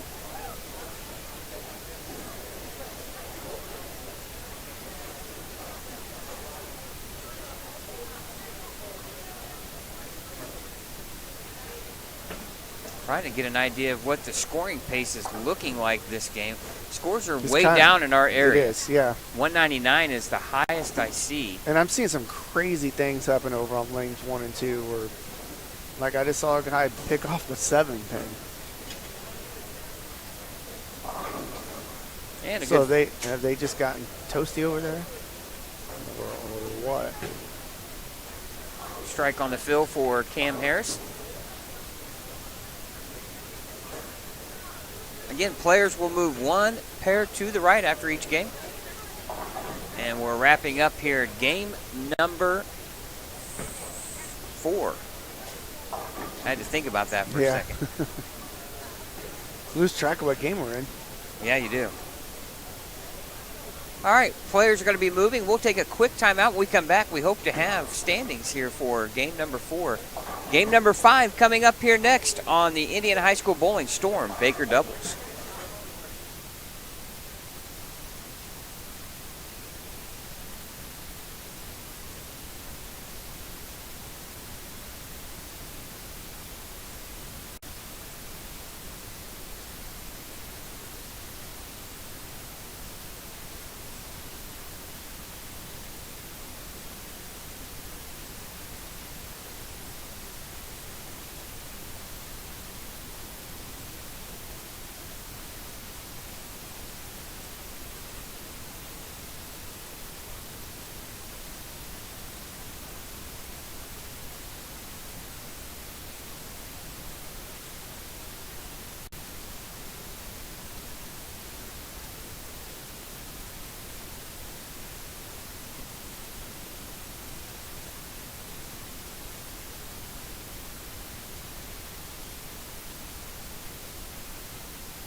like watching things or like stuff in my place before I go to bed. And next thing you know, like, you get into something and then you get, yeah, it's an hour later, 2 hours later, and you're like,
All right, back here with an update on your Storm Baker doubles here at Mike Aulby's Arrowhead Bowl in Lafayette. And your leader still Jordan Bowerly and Christian Luna at plus 106.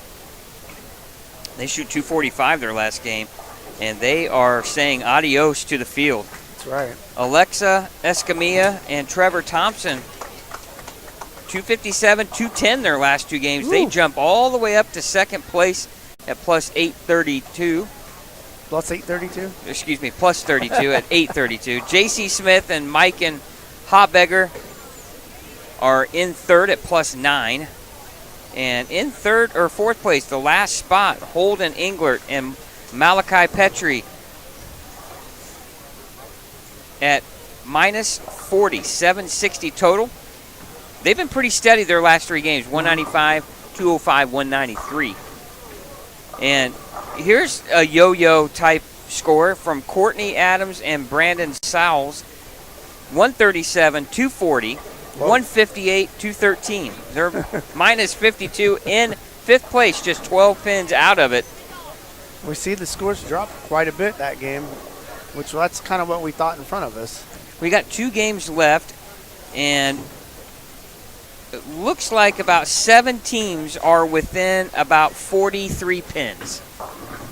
And in Baker games, yeah, for example, Trevor Thompson and his partner, Alexa Escamilla, they shoot 257. They go from somewhere in the low teens to upper 20s all the way to third place their last game. So you can really gain some pins if you put on a good score.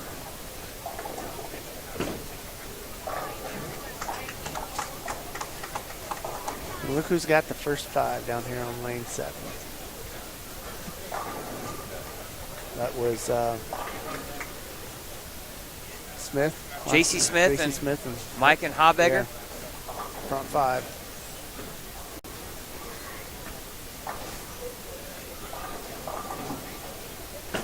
Yeah, we could see this one going one of 2 ways. His scores continue to go down, or they make the adjustments and they go back up.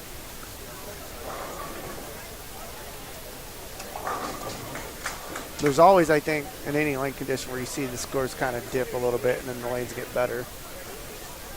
Yeah, the only thing that I would have maybe recommended for this event would be to maybe skip a pair. Yeah. And then that gets a team from one end of the house to the other. Yeah, that's kind of, I thought that's what they might do, but they didn't. You would end up finishing one pair to the right of your starting pair. Yeah.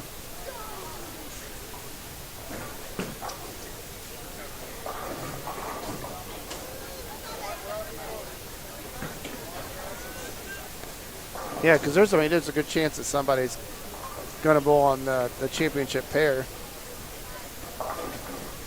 And there's going to be teams that's we're never on that pair. Because they're not going to re-oil, right? So.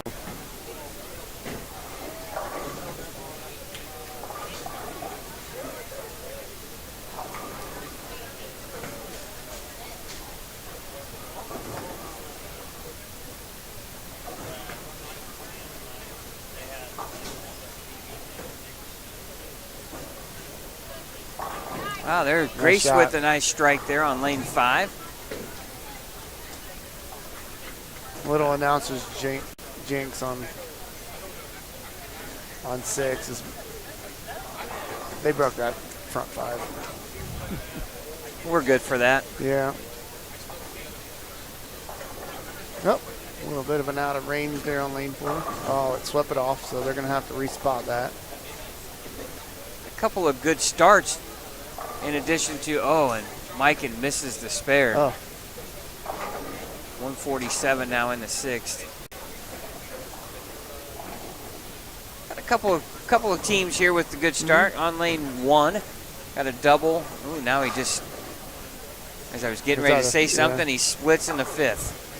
You're right. Boy, it's nothing like the announcer jinx. Just need to keep our mouth shut. Absolutely. There's another team with spare, double, spare through 4.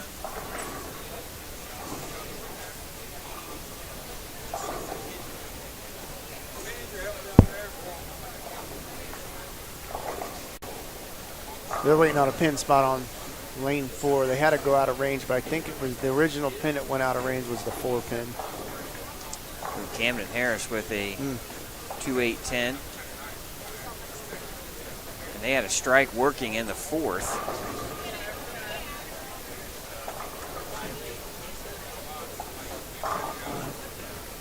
Look forward to this step ladder final here. Yeah, I think we're going to see some pretty good matches.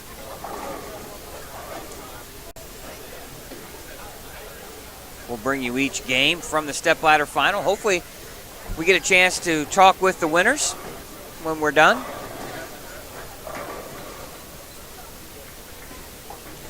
I was in a tournament office. The winners get 2. They're like mini Eagle trophies, and then second, third, and fourth get plaques. Ah.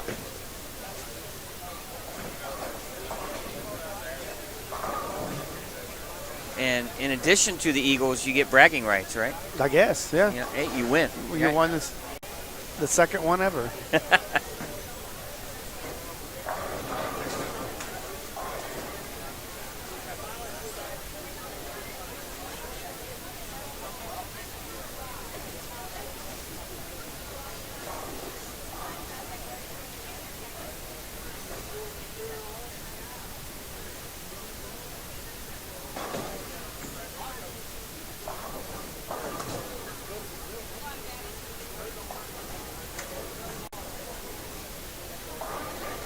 Game 5 here of 6.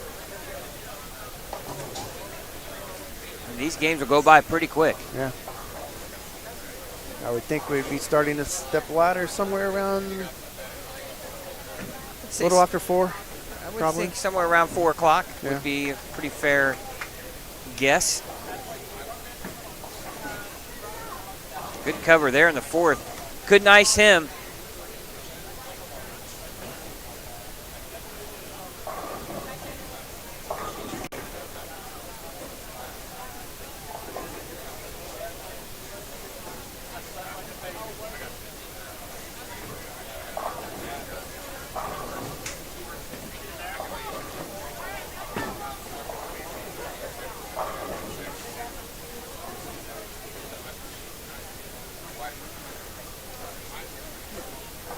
Good start there for both JC and Mikan, and now last 3 frames, 9 open, 9 spare. Now a 7 count here.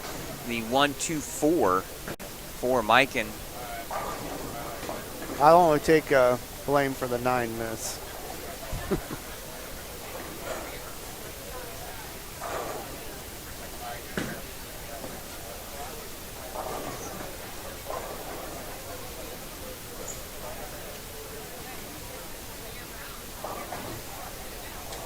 good spare there on lane number 2. They're got a clean game working here. 125 in the 6th. Spare in the 7th.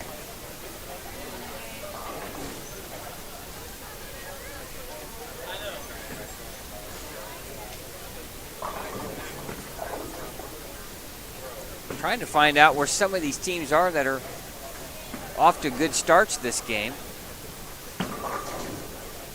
Oh, a backdoor strike on lane 2. Oh. 4 into the 2, into the 1 for a strike, and that's a 3-bagger. That's a huge break. See if we can locate where they are at into the standings.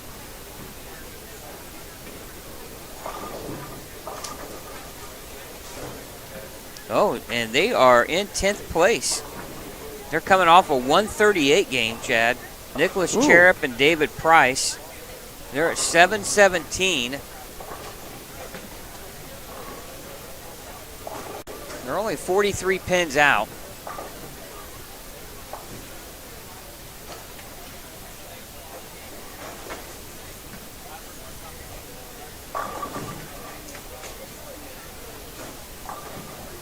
Oh, and David Price strikes in the 9th. They got a 4-bagger working here. That's on lanes 1 and 2. JC with Smith now with the 3-pin in the 9th. They still have a solid game working on a 220 pace.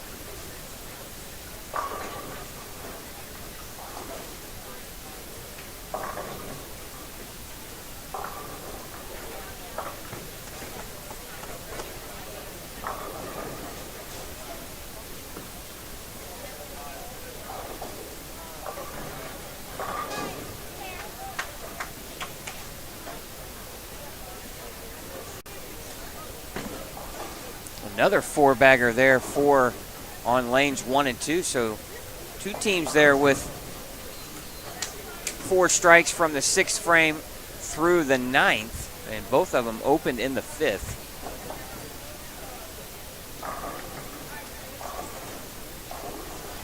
The 1 and 2 is looking pretty good this game. Yeah, absolutely.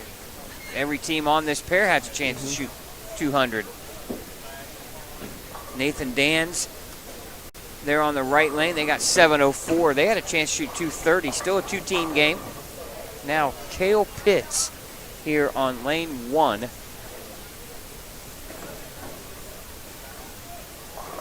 With a strike. Give him a 5-bagger here.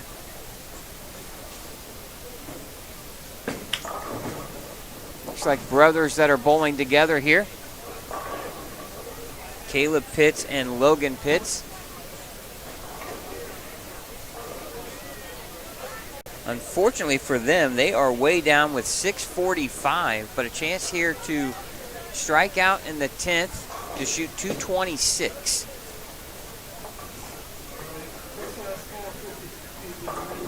Oh, Cherub with a 4-pin in the 10th on a 4-bagger. Was that a wash out there on lane 1? Yes. Yep. Well, right now they're at 218. Get 3 pins, 221. Good game.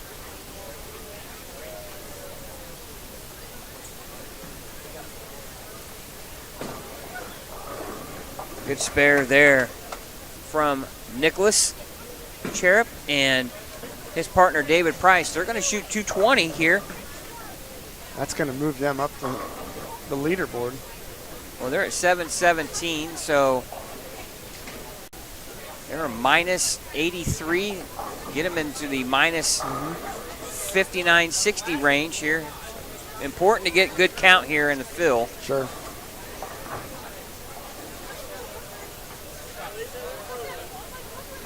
Comes in light. All right, 8-pin, 223. 9, yeah. Going to be 960, I believe. 940. There'll be 60 in the hole, but right there. Yeah, a tough spare here for Mike and Habegger. Right now, 205 is their score if he doesn't get a single pin. Yeah, after the 5th frame, they just couldn't find a strike. You ever had a game in which, you're just locked, you can't miss, and then you finally miss, and then you can't strike again? It's like it's gone. Yeah. Or there's those times where you'll throw like 8 or 9 in a row in practice, and then you can't do anything. Oh, great cover. He went straight at it. And he makes Nice shot by Ken. 3, 6, 9, 10. One of the toughest spares for a right-handed bowler outside of a split.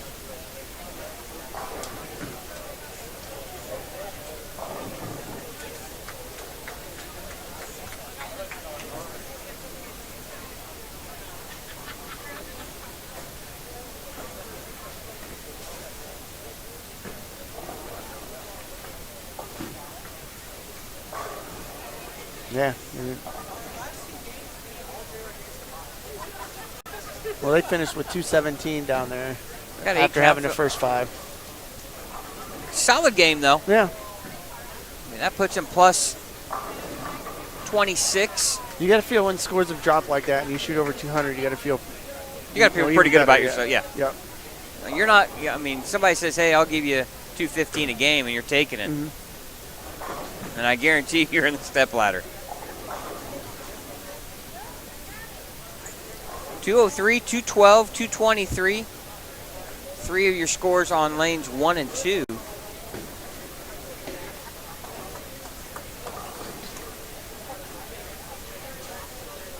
right, teams are wrapping up here. Game number 5. When we come back, we'll have standings after game 5 and the last game of qualifying, game number 6 here on Savage Bowling TV.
Okay, back in the broadcast booth here, Scott Gilmore and Chad Lester, and Game 6, the last game. And, man, scores have just been posted, and they've gone up. Yeah, quite a bit. Shocking. Yeah, I'm really surprised. Jordan Bowerly, Christian Luna still leading the way, plus 122. Listen to these games, very solid. 223, 231, 207, 245, 216. Solid bowling there. Alexa Escamilla and Trevor Thompson in second with plus 47. They shot 215 their last game. J.C. Smith and Mike and Habegger in third at plus 26. And fourth, Courtney Adams and Brandon Sowles, minus 19. They shoot 233 their last game. Wow. Right now, you have really fifth place is 30 pins behind. And that is Holden Englert and Malachi Petrie at minus 49. And then Nicholas Cherub and David Price, who shot 223 the last game, they're at 940. And Leighton Rauch and Isaiah Fisher, they shoot 244 their last game to climb all the way up into seventh place at minus 62. So, really, I'm going to say maybe a couple of teams have a chance to sneak their way in there, but they have to go big, and they hope the teams ahead of them have a struggle. Well, we have one of the teams here on our tournament, on our TV pair in front of us, and that is Nicholas Cherub and David Price. They're on this pair. Right now, too, plus 26. They are 75 pins, and that is J.C. Smith and Mike and Habegger. They are 76 pins ahead of fifth. They're going to be. They have to really bowl a bad game.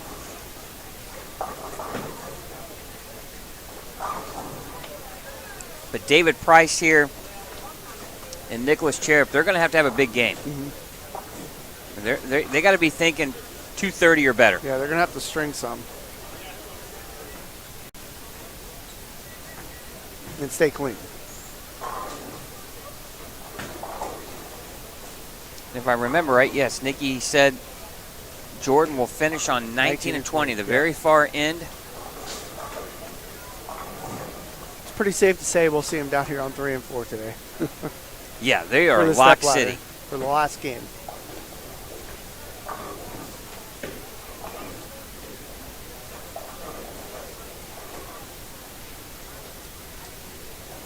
Start seeing intensity pick up here for those teams that are in the cut or right there at it. So what's your thoughts, Chad? I wanted to get your perspective on the new urethane decision there by the PBA Tour. I see why they're doing it, but I don't know. I really have no opinion. I feel like it is a crutch for some bowlers. But really, I mean, it's just going to be interesting to see how the bowlers adjust with the new rule for the upcoming season. Yeah, and you're going to be able to throw that urethane anywhere else, other than PBA. Yeah. That was one of the big questions in the coaches' clinic today. What's going on with the Purple Hammer? Well, you can throw it as long as you're not a PBA member and as long as the tournament hasn't banned it. But. Well, here's my issue. You're really pointing a finger at one particular manufacturer if you're making this decision based on Purple Hammer, right? Now, I will say this. It's going to greatly impact a handful of guys on the tour. Yeah. That strictly throw that ball on anything.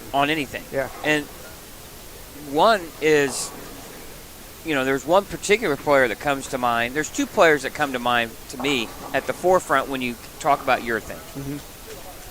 And one is Jesper Svensson. Yeah. I mean, who throws nothing but urethane. It seems like anytime he's made a TV show, he's just throwing the the other is Jacob Buttrick. Uh-huh. Now, Jacob bowls well with resin. Yeah, he's kind of evolved over the years where he's been able to throw something else. Another one that really helped this past year was packing. Yeah. You know, he threw it a lot. But I mean, you know, they're banning it across the board. You know, essentially, because they raised the hardness rule. Here's the thing. Well, But now the manufacturers are going to come back. They're going to figure something out. They're going to come back out with something that's, you know, within the rules, and it's going to be just as good. So, well, here's the thing. Do you feel like, are you one of those bowlers that feel that urethane takes the sport in the wrong direction? No, I'm not, because I just see, like, I see it where we were when resin came out. So we had urethane then, and then resin came out, and everybody's like, oh my God, they used to call them cheater balls, remember? Mm-hmm. Cheater balls. And now we're back to that, okay, now they're coming back with the urethane. Sure, there's faults where they're getting softer over time and whatever, but people are like, oh, that's just a crutch. It's just a crutch. Well, we were there in the 90s with resin, so I don't know, that's kind of my opinion on it. Yeah, I guess those that don't like it, there are two of them. Those that don't like it are, one, they can't throw it. Yeah. Or haven't learned how to throw it, right? Yep. I couldn't throw urethane now when I grew up with it. Yeah, I mean, I've learned how. Mm-hmm.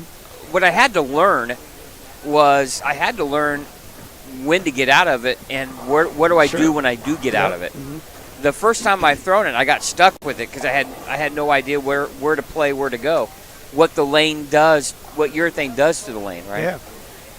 And but I feel like the others that don't like it are the ones that feel like it hurts maybe a little bit of the perception and the new balls that are being brought out. Yeah. And they feel like they need to keep the sport going forward, and urethane is kind of an older. It's kind of like bringing back the vintage balls. Right. But there's a third population that hates them, and it's those people that hate what it does to the lane. Right. You know. And we had those conversations with a few professional Yeah. players. Yeah. And there's no doubt. Yeah, it will screw up a lane. But now you get like it did back in the day too. But you get Chris Prather, who doesn't have an issue with somebody throwing urethane. He just goes left of it and stays away. uses the hole. Yeah. Yeah. That it creates. Yeah. So because isn't that what a lot of the guys are doing anyways? They're starting with the urethane just to create the hold, and then they move into resin. Well, David Price and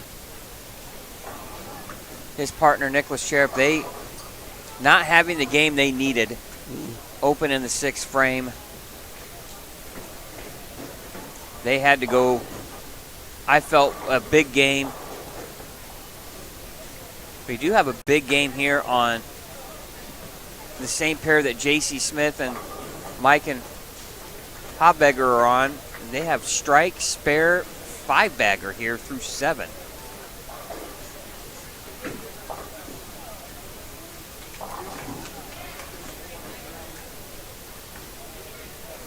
But, you know, you're never going to hear the end of the urethane debate. It's like kind of like the righty-lefty debate. Or the two-handed, one-handed debate. Right. Yeah, it's the same thing. I will have to say this, that we had a conversation with a couple of players. One, a outstanding player, right? Yeah. And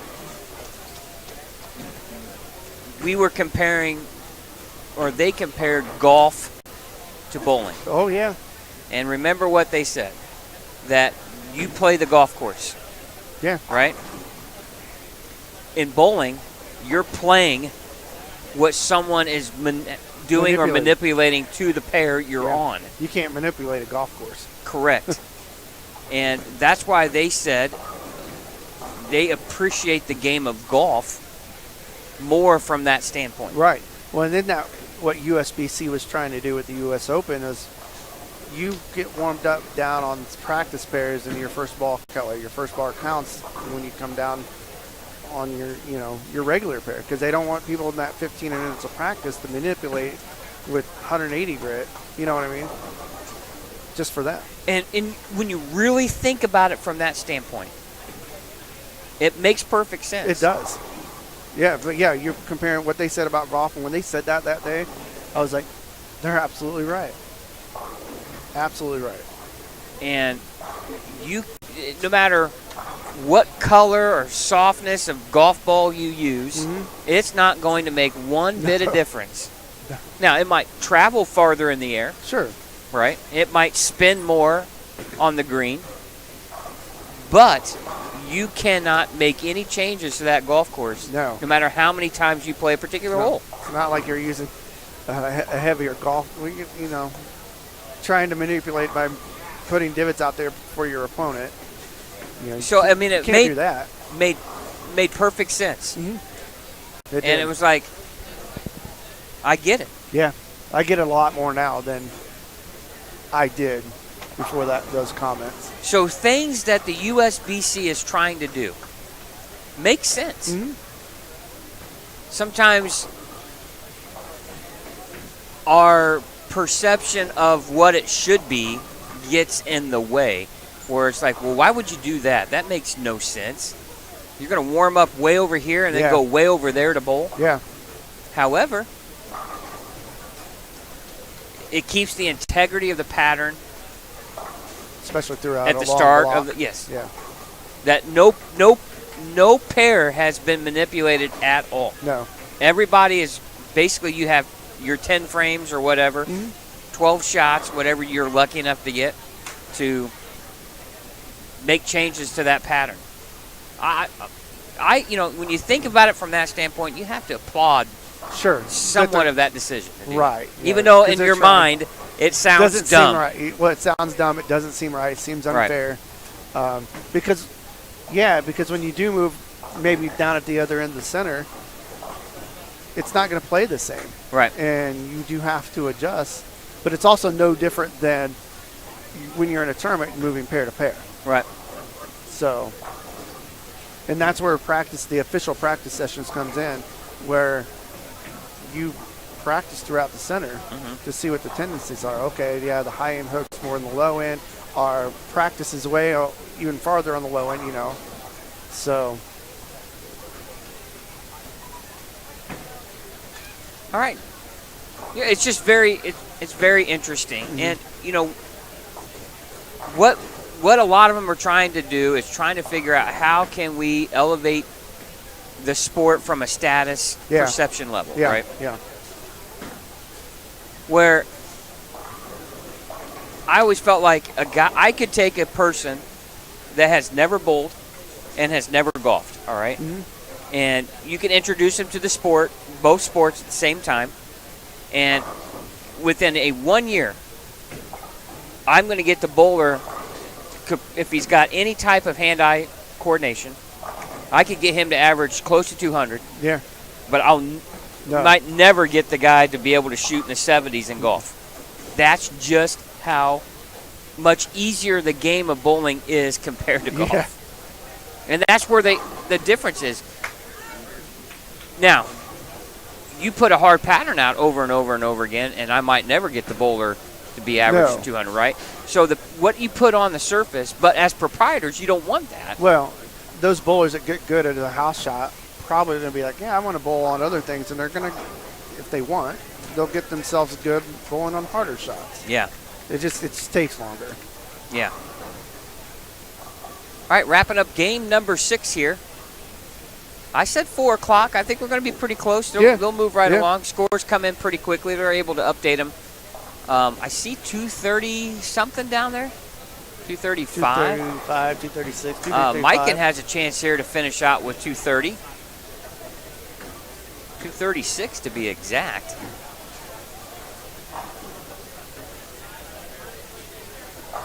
Now for them, they're trying to get to that number 2 seed, where Yeah, you only have to bowl solidify 2 themselves. matches instead of 3. Yeah. Again, your championship pair, lanes 3 and 4. Kids are wrapping up here. We'll try to stay on until we get that updated standing sheet. Again, want to thank you guys for watching here on Savage Bowling TV. Scott Gilmore, Chad Lester here in the broadcast booth. Mike Aulby with the day off. He was here. He said, if you gave me the day off, I'm not going to talk.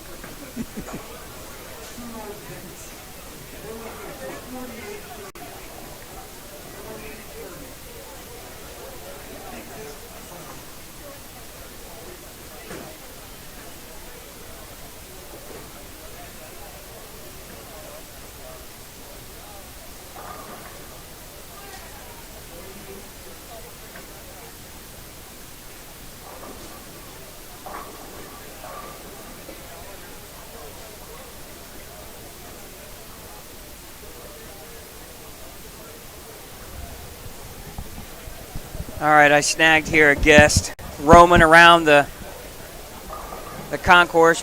John Bowerly, your son bowling awful well. They are. Of course, it takes 2 in this, doesn't it? That's right. Yeah, they're both throwing the ball really good and getting some breaks, and that's what it takes. And Jordan been bowling awful well here lately. He really has. I put him in a lot of tournaments that I bowl in, and it's getting hard to keep up with him. He's beating me the majority of the time now. That's when you know it's like, that's a sign of age, right? Oh yeah. Well, yeah, but he's getting really good. Yeah, he is a very talented player, and I wanted to get you in the booth here because I know through Jordan you're much more involved in high school bowling. I know you guys have some things going on down in the Indianapolis area that you've announced here on social media. You want to talk a little bit about that? Yeah, we've got our tournament series. We're going to have 11 events, all junior gold qualifiers. That's an option. They start. Our first one September 3rd at Expo Bowl. You can go on to bowlindy.org and follow the link, go to the youth page, and you can get information there. All right. So a lot of opportunities for kids to get some tournament experience, right? And see how they want to take their game further. Yeah, we'll have junior gold type playing conditions, so they'll be a little tougher. A lot of the kids they want to bowl on the tougher stuff, they just don't get that opportunity. Right. So so that's what we wanted to provide for them. Now, how do they go about finding out the schedules and so forth? They can go on bowlindy.org, and it's on. They can go on Facebook. It's on there as well. All right, good. So, what's it been like for you? I know, in your younger days, you're still a talented player, but always been a really good bowler. Are you kind of fun to live through the youth of your son and how well he's bowling? It kind of gives you a second life per se, right? Oh yeah. It's always fun watching all the kids. They're just so talented. I like the two-handed stuff. I mean, it just brings another element of excitement to the game. Kids throw pins around, and it's really exciting. And Chad and I were talking too. Do you find is it harder to coach, or have you learned to kind of figure out things from his style to help how you can kind of help him as you're watching from the back? Yeah, there was a kid a while back, Dakota Solanka. Mm-hmm. He came to me back. He went to Roncalli High School as well. Yeah. And he asked me to help him out. He was a two-hander, kind of, that was newer to the two-handed scene, and I couldn't really help him. I didn't know enough about him. So I suggested him go somewhere else just because I didn't know enough about coaching that. And got a little bit familiar, but I try not to teach it. I'll leave that to somebody else. So it's a definitely different style and different technique, and something I can't provide as a coaching to do. So, but what you can see is between a two-hander and somebody that throws it one-handed, you can still see the head. Oh yeah. And we talk about it being still. I would say like the Spears are two unusual kids that have a lot of head movement, to a degree that are very successful, but they can repeat a lot of things. But you're really, like Chad and I were talking, you're still almost throwing it with one hand at the end of the day, right? Correct. Yeah, when I coach the kids, one of the big first things I do is basically balance and keeping that head still, throwing a consistent shot, seeing your target. So you got to keep your head still. Right. Like I say, have that good base, and that'll get you higher scores. Now, what do you tell Jordan now here when we have the break? Because more than likely they're going to be the number 1 seed. You give him any advice from your experience? I just let him do his thing. I try not to get in the way. He seems to do a good job, that way. If I stay away, and if he gets in trouble, he usually asks, and then I'll help him out there. But I can usually see the lane play and what he needs to do, and if I see him struggle, and then I'll chime in. But for the most part, he's got it under control, and he'll do his thing. Now I'm assuming Christian or Jordan are good friends. Oh yeah. Now, Perry Meridian, right? Yep. Is he a junior or senior? You know what? I think he is a junior, but I'm not 100% sure on that.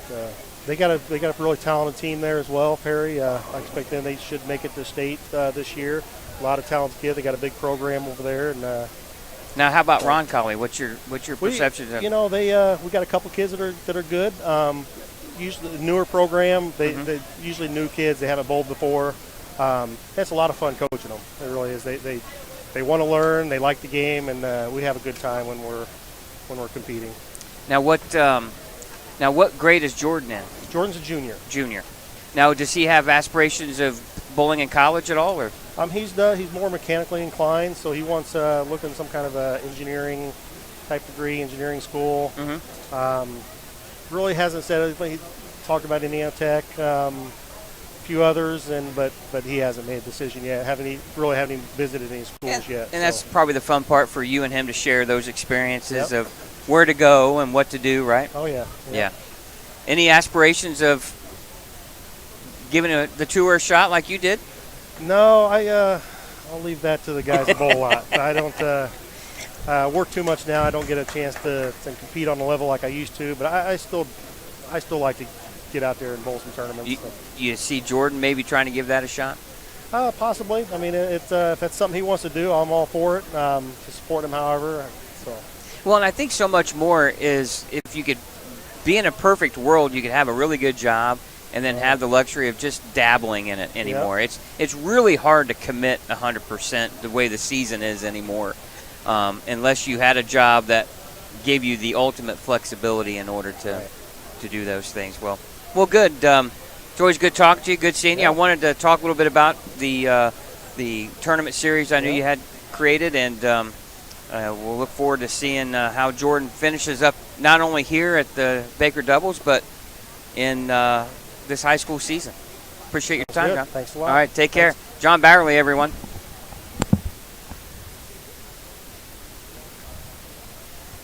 All right, we're waiting on the scores after Game 6. We'll take a little bit of a timeout here, and we'll come right back on the air when we get our standings. We'll be back here on Savage Bowling TV.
It'll be archived on.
5 score sheets.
tied for the second and third seed.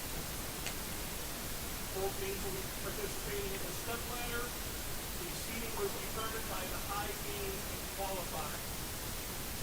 So with a 12:51, your second seed will be Alexa Espinilla and Trevor Thompson. Their high game was a 2:57, which broke the tiebreaker. Your number 3 seed involved in the first match, also with a 12:51, is J.C. Smith and Lycan Haydigger. Sorry if I messed up your name. And your fourth and final qualifying score was in 11:53. Donnie Sutton and Nathan Dan. So they dropped again. They dropped again. Way down there. So if I can get J.C. Smith and Lycan Haydigger, Donnie Sutton and Nathan Dan, lanes 3 and 4. Get situated for our step ladder, which will consist of a 2-game total win match. Our second seed, which is Alexis Espinilla.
All right, welcome everyone to Savage Bowling TV's presentation of the 2023 Indiana High School Bowling Storm Baker Doubles.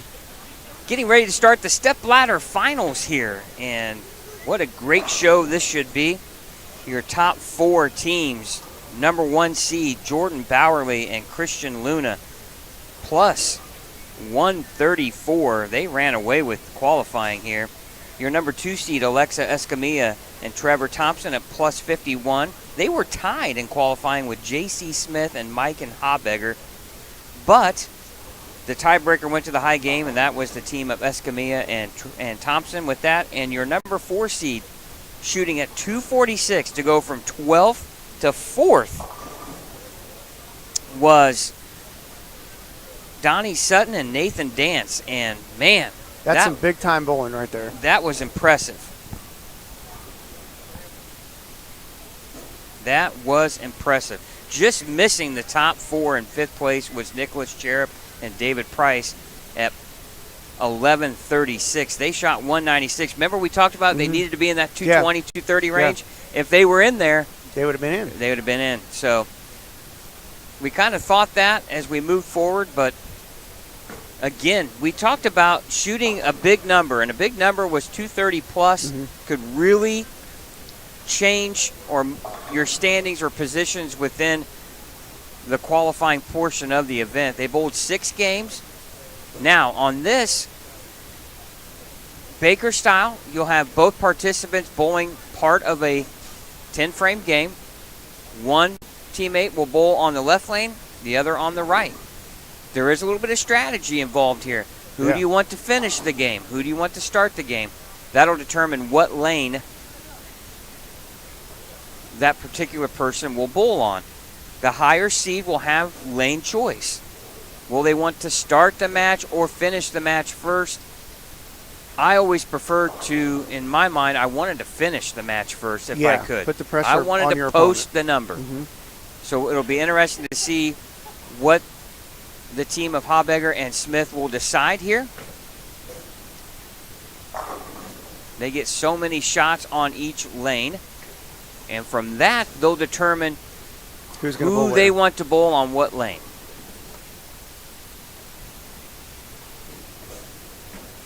So a lot of strategy involved here when it comes to Baker bowling.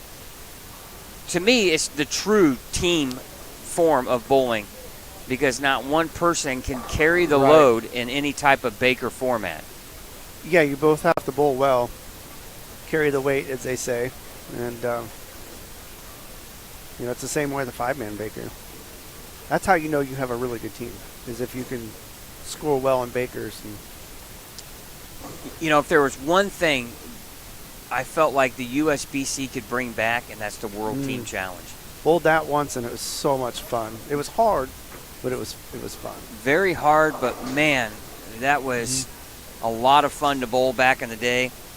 And yeah, they ran it like a collegiate tournament, kind of, where you bowled, I don't remember how, 16 games or whatever that was, and then if you made the cut, it was all Baker in match play. of course, and there was a lot of money spent in those. I remember seeing brackets when we Yeah. bowled and like, they're winning that much? My goodness. I wasn't putting money in brackets like that. But no, I mean, those were the days when you had all those guys that refused to go out on tour because there was so much more money in the amateur side. Well, and then there were stories of really good teams throwing off so they could bowl the next one rather than – because once you qualified for the finals, you couldn't bowl any more of them. Nope. And there was rumors of a lot of teams that were really stacked would throw off because they wanted to bowl these tournaments for brackets every week. And they would make the finals in one of the last ones. And want to thank Storm Bowling for their contributions to make this broadcast possible, and Storm a big part of high school bowling, and want to thank them for helping us out. And I'm hearing that the winners of this will get to pick a Storm ball of their choice. So pretty good deal there. I believe they get some sort of coupon they can take to their pro shop, and then they get whatever they want, which is an awesome deal. Again, want to thank you watching here on Savage Bowling TV. Scott Gilmore, Chad Lester here in the broadcast booth. I know, Chad, you posted in the chat a link to a new youth tournament series that John Bowerly is helping organize, and that you could go to bowlindy.org, and you can go find out on the youth series. I want to thank John for taking some time to sit in the booth here with us to go over that. And I know got to be exciting, especially an exciting opportunity for the youth to be able to participate in events nearby. Sure. Plus, each of them have the junior gold option with it, so that's a great thing too. As you had alluded to earlier in the telecast, that how many players participated in junior gold here that Arrowhead hosted for a full week. Unbelievable number of kids. And it really takes 2 weeks for them to do it because they have the U21s or U20s bowling the week prior before all the other divisions bowl.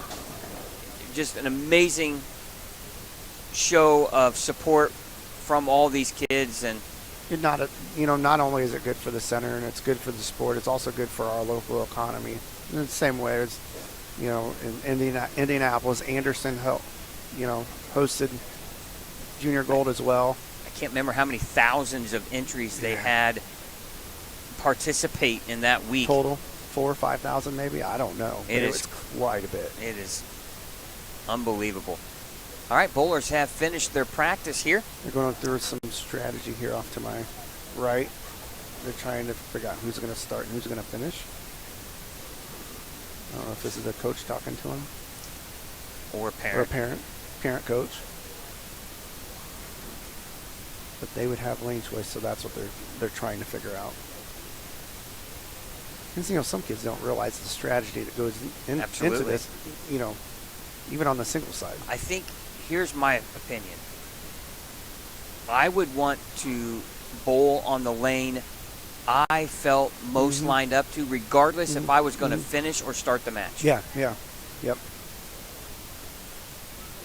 Because if you're going to finish the match on 4 and I'm not lined up on 4, I can't. I don't want to hurt the team. Yeah. So. Yeah. So there's multiple things to look at here.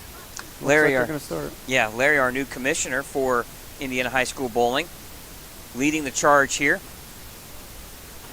And it takes an immense amount of volunteers to put these events on, and it really going to be exciting to see how Larry impacts Indiana High School Bowling. Now Nathan Dance, first shot of the mat. Oh, a beautiful shot here on lane 3 with a strike.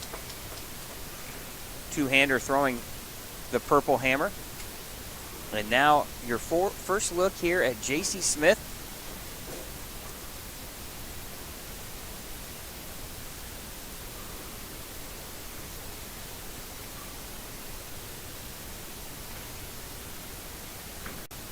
And they've bowled solid all day.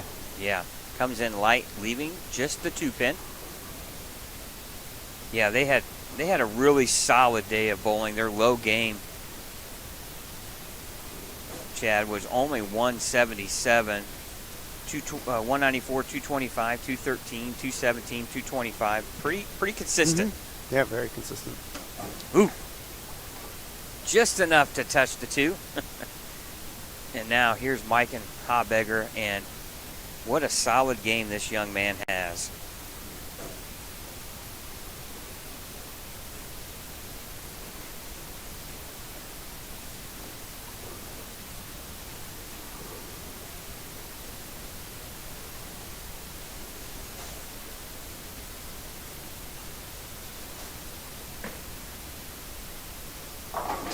Oh, look at that. Throws pins everywhere. Plenty of ball, good balance at the foul line. Real solid game. And now here's Donnie Sutton. I believe Donnie goes to figure this out. Both these players, Nathan Dance and Donnie Sutton, Beech Grove High School and New Palatine. two-hander. Another purple hammer. Comes in light, flat 10. J.C. Smith and Mike and Habegger, South Perry Meridian, and Ron Colley. Your high schools represented here. And don't be surprised, we're going to see a few of these participants at the state finals. You can mark that down. Trevor Thompson already was in the state championships this past season. Good spare there for Donnie. Yeah, you definitely have to feel that this is a preview for what we could see in February. Now Nathan Dance will step back up on lane 3, working on a spare. All square after 2 frames.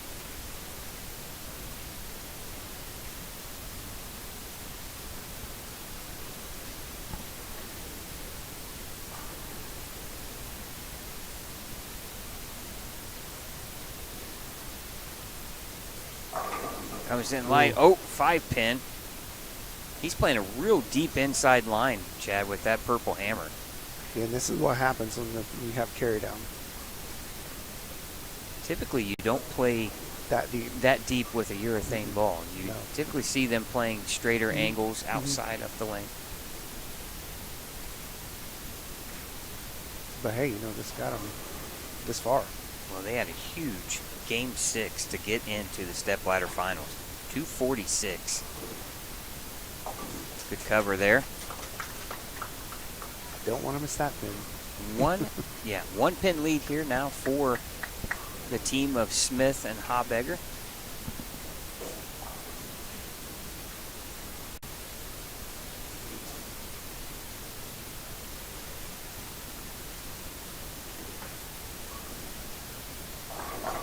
And nice great shot there from JC. You had alluded to the shirts that both Mike and JC are wearing. There were, you said, was that the Indiana, Kentucky? Yeah, those are Masters and Queens shirts. Masters and Queens. I'm not sure if they were actually participants in. Were they participants? Yeah. So yeah, they were participants in the Indiana, Kentucky All-Stars. So that's what those shirts are from. 11-pin lead now for Mikan and JC. Mikan can make it 21 with a strike here in the 4th. Oh, nice beautiful shot. Real solid game. And I like the flat persona. Just no high, no low, even keel, all business. That's right. Now Donnie Sutton working on a spare here. Needing a strike to cut back into that deficit. Right lane. Oh, beautiful shot. See, he's playing much farther out. Yeah. Solid game there, too. All 4 players. Good physical games, and that's where you start. People ask me, if you're going to teach a young person how to bowl, I work from the foul line back to the approach, start of the approach. You can have a good physical game. You'll be able to execute down lane. Now Nathan Dance, strike working in the 4th. Not as deep. The ball came in high. He's got a little softer speed than his teammate. Comes in high, leaving just the 4-7.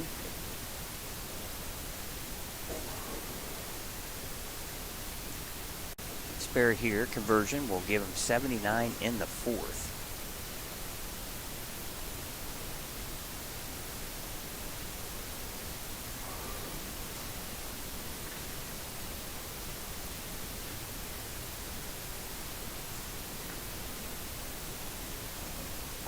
Good solid cover there. I like the demeanor of all 4 players. Not getting too excited. Nope. This team strikes here, and then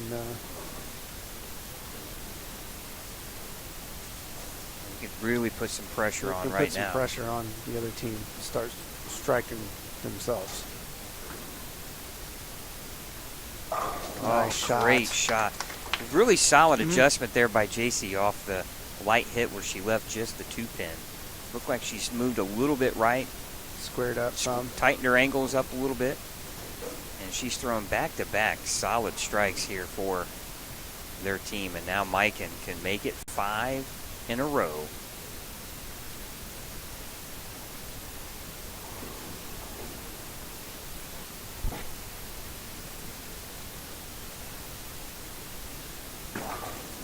Ooh, it's got to hurry. Oh, there's plenty of hand there for a Yahtzee. Yeah, he got all of that one. You wouldn't tell if he had 1 in a row or 5 in a row right there by that expression. You love it. And they are out in front now. And Mr. Sutton here needs to keep doing what he's been doing. Another strike. Don't get too far ahead of yourself here. Right lane, 6th frame.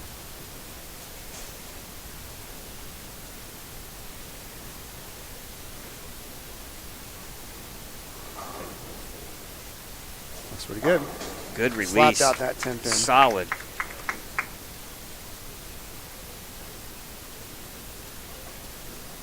I think Nathan's just thinking, man, I wish I could help. He just has to focus on hitting their mark. Ah. Oh, yeah, we did have an error there. Larry fixed it, so we have Bluffton and Huntington North. I thought that was wrong, but I guess you can call me Ron Burgundy. I read whatever's on the teleprompter. Comes in light. Good solid shot there. Just not the pin reaction he needed. Flat 10. I'll blame Larry for the error, not me. I just read what's sitting in front of me. I told him when I was in there earlier, I was like, we'll get you trained. They all just started laughing. Yeah. It's never my fault, Chad. That's what I tell my wife all the time. It's never my fault. I didn't do it. No, we know that's wrong. Yeah. All right. Big spare here for Nathan. Oh, no. And he didn't like it off his hand. He misses this 10-pin in the 7th. You know, to me as a two-hander, if I was a two-hander, like a 7-pin or a 7-pin in our case, since we're left-handed, it would be hard. Just because of the way the ball's coming up the hand. Well, it's hard to just straighten it out. Yeah. Well, the best two-hander in the world throws plastic in his spares. Yeah. All right, now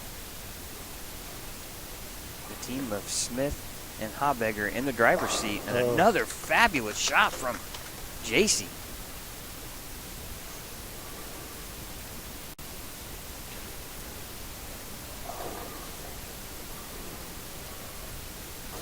You got to figure the strategy that they come up with is obviously working. Absolutely. Now, Mike in here, 6-bagger working 8th frame.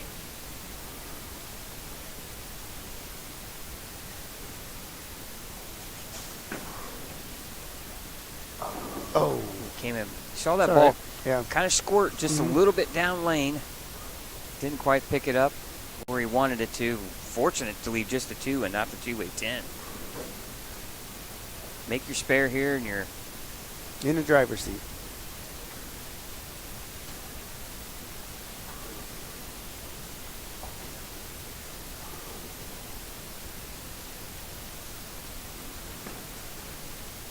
Of course, the team of Thompson and Escamilla down practicing on the practice spare, 15 and 16. They're going to come up next. It's like a lefty and a righty. And Tristan, he can rev the ball quite a bit. He'll throw it hard.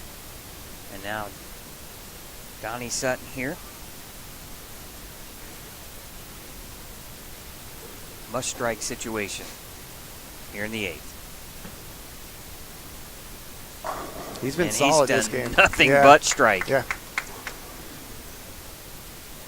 And we know Nathan can too. You don't shoot 246 without both players striking. Needs to make maybe just a little bit of an adjustment here in the 9th frame. This would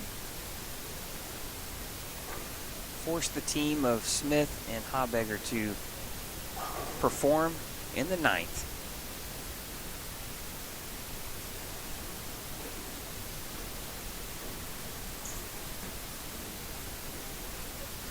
Great shot. Looked like he moved just yeah. a hair bit right, a little more firm. The bottom, good shot there from Nathan. Well, that's what I noticed on the week 10 on the previous frame. His speed was up. Now Smith can lock the match up here with a strike. 217 out there for the team of Sutton and Dan's. Strike here would put JC and Mike in the 220s. Oh, and another great shot from JC. Ho hum. 3 great shots back to back from her. She hasn't missed since the first frame where she came in light and left the 2-pin. She made her adjustment, Chad, and she's been rock solid. Yeah.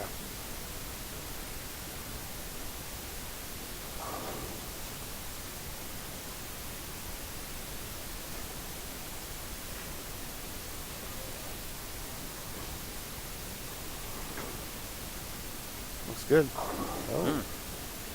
Mike might have to make a little bit of a move here. Now, he's starting to see maybe a little bit of Nathan's urethane going down the lane here. Yeah, he's going to have to watch that going forward in the next match. And the odd thing is the move might be going farther left and catch some of that hole that Nathan has created in the middle part of the lane. Yeah, because you got to figure if you move right, there's going to be more over-under. That's one thing, the urethane, it'll burn up the fronts and push everything down lane. Yeah. But what it does do, it will create a little bit of hold down lane. See what kind of adjustment Mike might make here off that last shot there. And that's what's nice here is they got the match in hand and he can try something if he wants.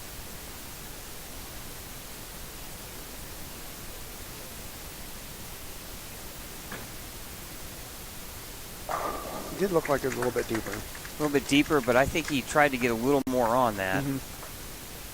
Really stayed behind the ball well. A little more forward roll. Great shot, 249 your score. Great game.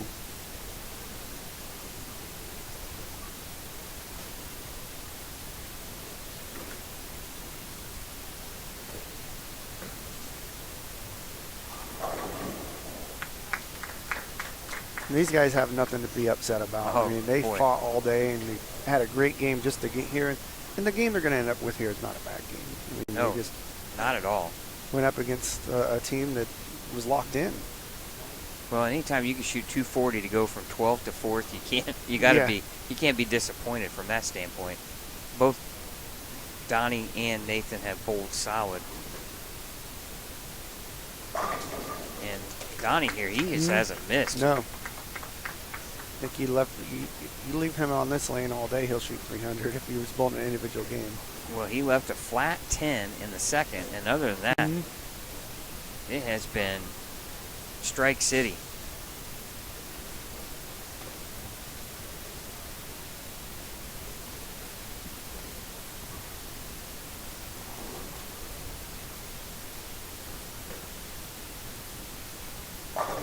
Another great shot. Yeah. 217, you're finished there.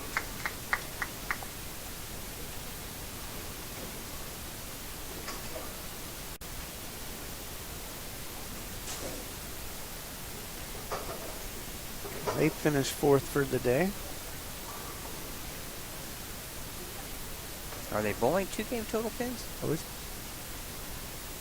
It must be 2 game total pins. I did not know that. Ah. Might help if we know the format. Yeah, I was trying to look for it. Couldn't find it. It would probably, I said that earlier when Larry was talking. I said, did he say 2 game total pins? If we were listening completely, we would know. Well, that was a huge finish there by Donnie Sutton in the 10th frame to get all 3 strikes and cut that deficit to 32. And now Lycan will lead off, and now JC will finish the game here for the match in game 2. Oh, great shot there.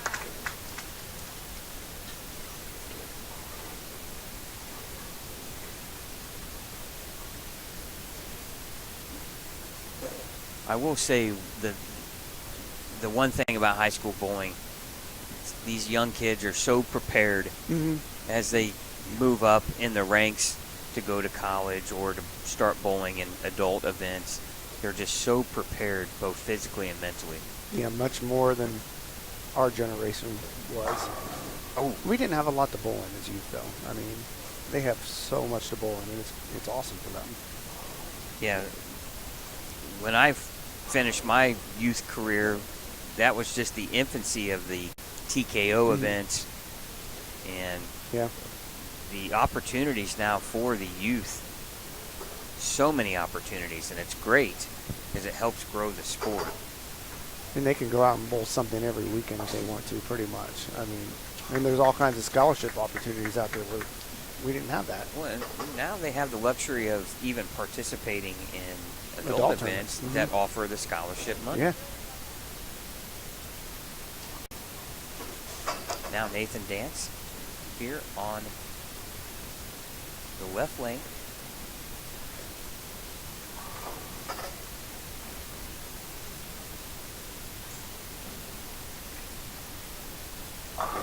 Oh, great shot. Yeah. Weird pin carry there, leaving the 8 pin. Fortunate.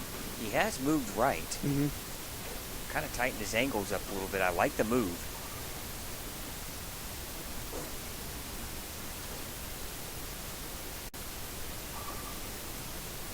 Yeah, fortunate that 10 pin fell. Would have been an awful break. I mean, Now- you're already down. So. Yeah, the pins carry over here. Mm-hmm. Good cover.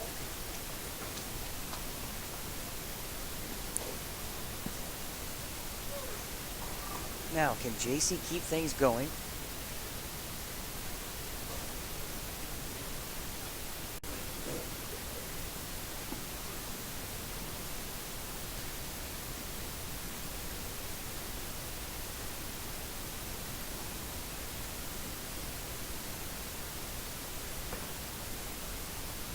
It's up a little bit. No. Yeah, it looks like she might have just missed it at the bottom Yeah, there. yeah. Hit the lane a little bit earlier than normal. 2-5 here for JC.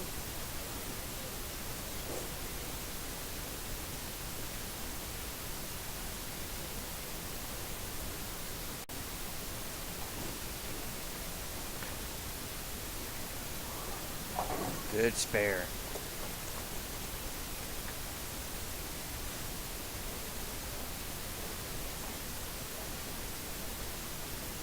Keep the lead at 1 pin here in this game. Up 33 for the match.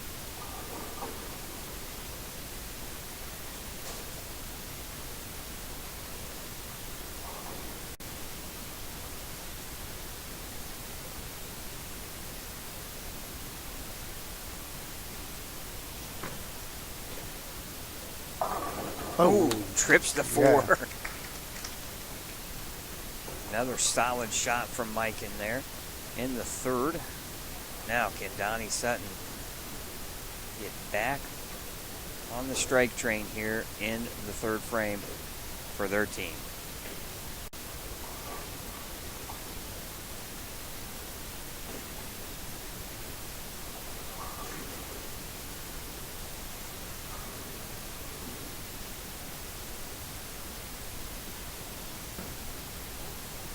that's good. Oh, hit it. Oh, Yeah, there you go. Messenger goes Nice back shot. and tomahawks the 10 out. Great break there.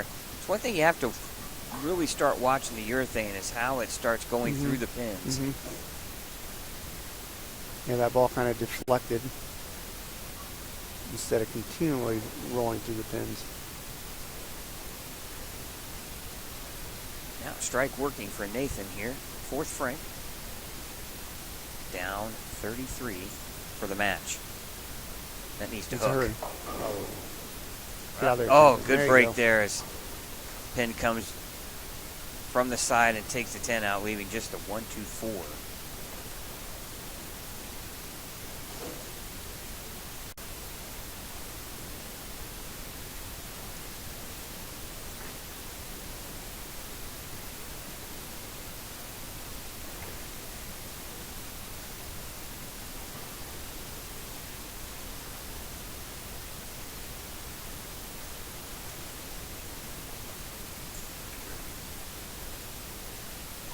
Good cover. Nice conversion there on the spare. Never easy when you're so many ways to chop the 1-2-4 or miss the 1-2-4. Good cover there by Nathan, and now JC with an opportunity to build on the lead here in the fourth frame. Strike working in the third.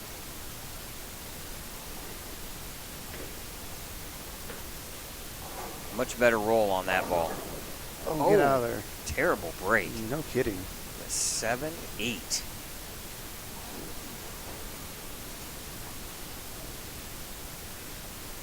I thought she had a lot better roll on that ball than the previous. Yeah, she did. Kind of weird pin reaction there. Just shoot it like you're shooting the 4-pin, and hopefully you're. It's got a shot. Oh. Ooh. Open frame in the fourth frame.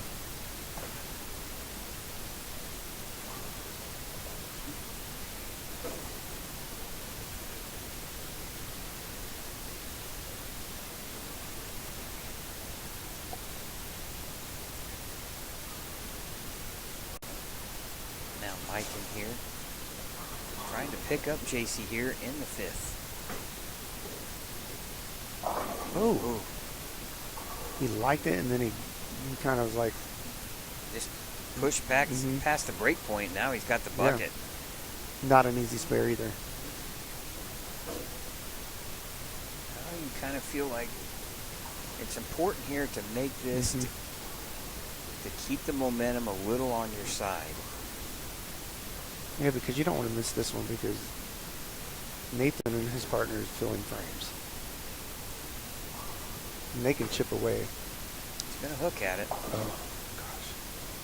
He misses it. Back-to-back open frames for Mike and JC. 76 and the fifth.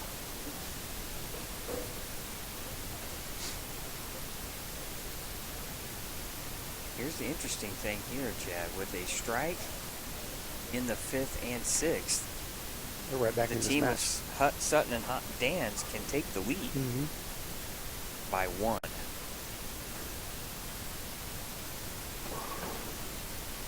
Oh, it comes in light. 7-pin.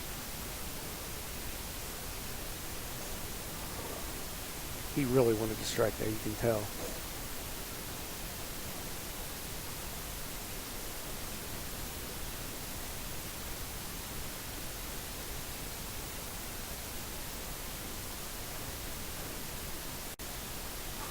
Gotta make this. Needs a hook. It's got a hook. Oh. Oof. Oof. And I'm not even one bowling. Yeah, I look more nervous than he did. Yeah. Now, big shot here for Nathan. One, you can get this match down to 10 pins, but two, good shot here in a strike, maybe build some confidence for the rest of the game. It's close. Got a chance. Get out of there. Ah, flat, another flat 10. You Pin, just pin carry not going their way No, right now. no. They hit the pocket 5 times in 6 frames and have 1 strike. But Nathan's close. But yet so far away, it seems like.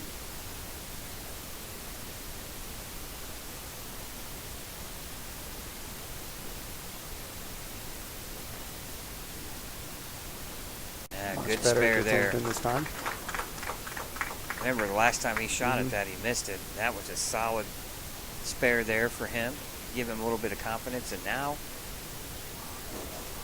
let's see what kind of adjustment JC makes here in the 6th frame. Yet to strike in this game. Oh, she tugged it. Get a Brooklyn. Oh, fortunate to leave just the 9. Maybe got a little bit too fast there. Only an 11-pin lead in the match. Their lead is getting chipped away here. I'm looking at Nathan over here to our left, and he's got a resin ball out. I wonder who's going to make the switch. Well, regardless of what you do, You got to fill the frame. you got to be fully committed Yeah. to your decision.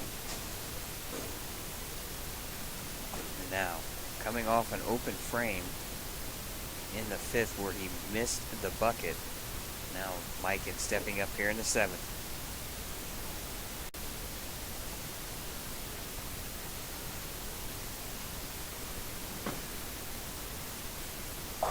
Oh, Nice great shot. Way to come back. Solid effort there. Now it's in the hands of Donnie and Nathan here. A double would be ideal here.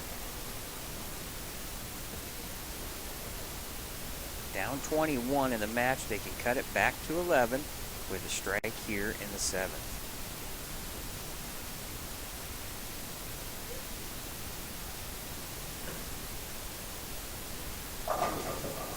Good shot, yes. Late. Got it. Late kick of the 7 there. Looked like the 5-pin did its job. Well, Nathan's sticking with the purple. He had another ball in his hand. Very risky to make the It change is. this late. Yeah. You have to be fully committed to Because it. that's a big change.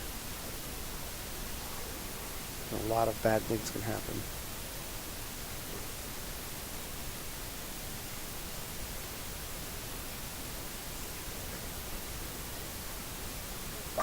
Oh, nice great shot. shot and a solid 10. Oh, He just can't. he can't buy a No. break right now. It's frustrating. I know. We've all been there. Yeah, I love the adjustment speed-wise. I felt Mhm. like he made there. Little bit firmer. Ball held line. Also held a lot of power. Just unfortunate. No luck on the 10-pin. All right, make your spare. A lot can happen here in 2 frames.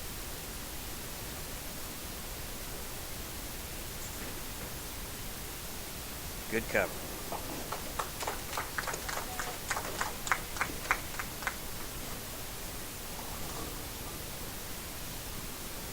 Okay, our first match here, the stepladder finals. Your 3 and 4 seeds. Winner will take on Alexa Escamilla and Trevor Thompson.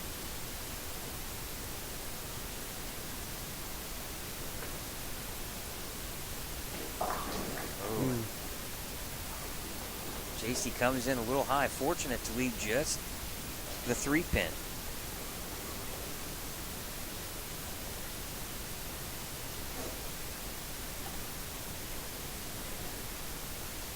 Wastes no time and makes Good it. spare. Good solid cover there. Still a 12 and 11-pin lead for Mikan and JC here in the overall match. They're down 21 here in game number 2, but ahead by 11 in the match. 2 frames to go. 9th frame here for Mikan, left lane. And a lot can happen in these 2 frames.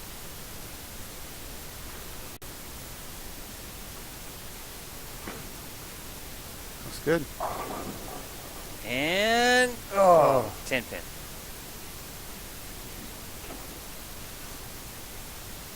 That's a little bit of an open door.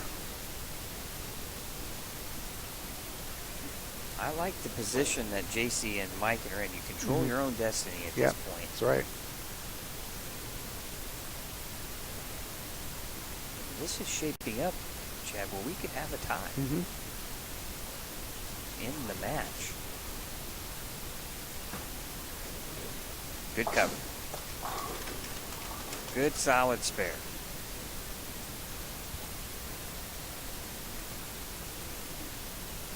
All right, 135 in the 8th for the team of JC Smith and Mike and Hobegger. And now Donnie Sutton here. Huge shot in the 9th, foundation frame. Must strike. Uh-oh, he tugged it. Oh, and he comes in high, misses left, 2, excuse me, the 3, 6, 10. not only do you want to strike, but you also lose pin count Yeah. in a very tight match. It's going to come into the hands of J.C. Smith here for their team in the 10th frame.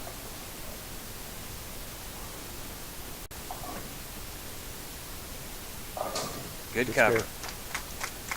All right, 204, the possible score for the team of Donnie Sutton and Nathan Dance. That would give them 421.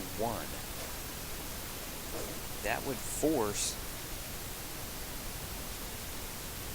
Smith to get at least 173, just a mark.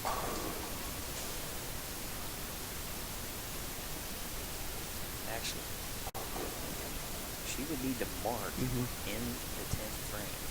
So a huge shot here for Nathan Dance. Oh, great shot. He moved right, Yeah, Chad. a lot right. And that's probably the best shot he's thrown some pretty good shots, this whole match, but as far as the way the ball finished, it's probably the best one.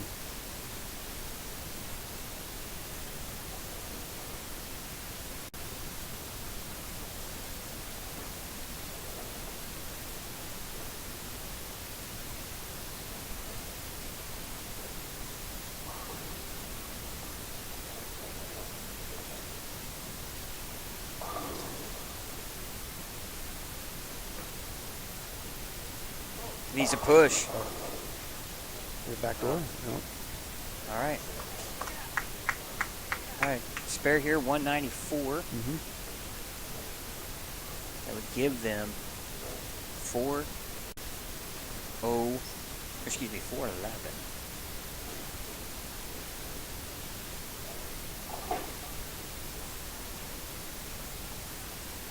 All right, 411.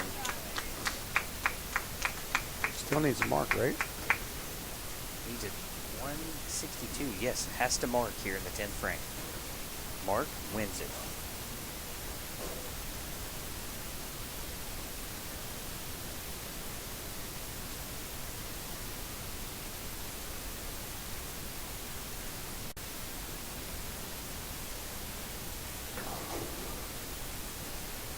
Good shot. Great Way to shot wrap off it her up. hand.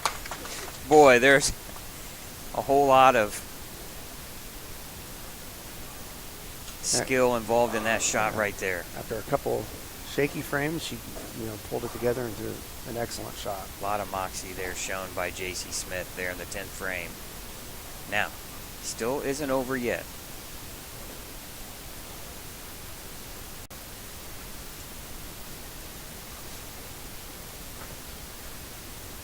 That's enough.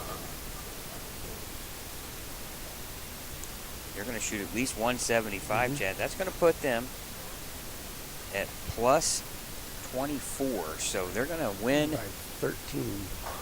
And it came down to a clutch shot in the 10th by J.C. Smith. They will win it 424 to 411. They'll advance to take on the number 2 seed, Alexa Escamilla and Trevor Thompson. You're watching the Indiana High School Bowling Storm Baker Doubles here on Savage Bowling TV. We'll be back with match number 2 right after this.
All right, Trevor and Alexa are finishing up their warm-up shots here on the championship pair, lanes 3 and 4 here in one of the nicest centers in the state of Indiana you'll find at Mike Aulby's Arrowhead Bowl here in Lafayette. Scott Gilmore, Chad Lester here in the broadcast booth. We had an exciting match number 1 where J.C. Smith and Mike and Hobbegger won 424 to 411 over the team of Donnie Sutton and Nathan Dance, and it came right down to the 10th frame. It did, and you know, after that first match, it looked like they were going to run away with it, and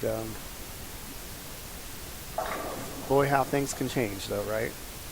That's right. Now, Trevor and Alexa getting warmed up here, and like we said earlier, you know, a lot of strategy involved because whoever you have, who do you want to bowl the 10th frame and what game and what lane are you lined up on will determine what you do.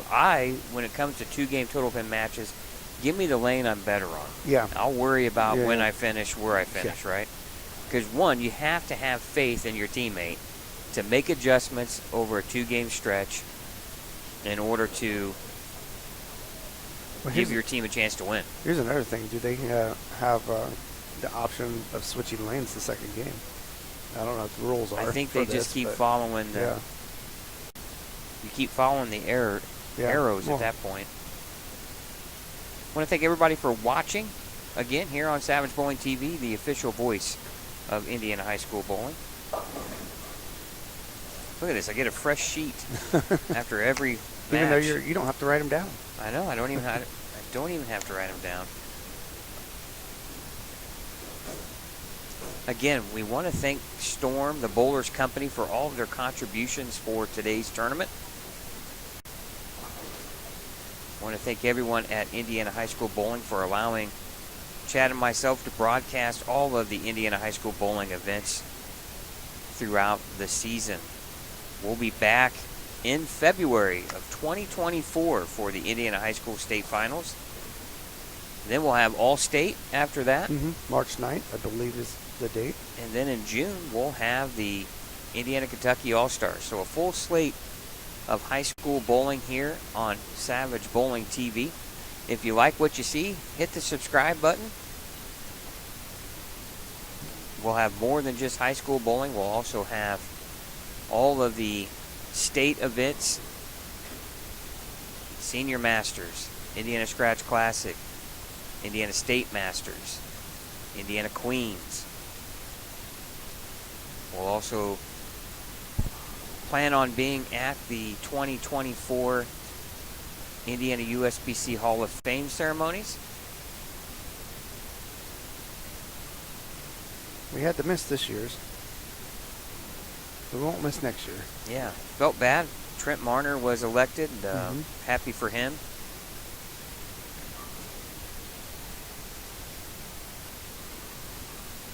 Yeah, we'll be in Anderson, Indiana for high school state finals this year. All states in Kokomo. Middle school, we have that one we'll do too, which is just a live stream for them. But that's in Kokomo as well. It looks like we're gonna get started. Trevor Thompson will start the match here on the left lane. Oh, great shot. He throws it so well. Long, high back swing.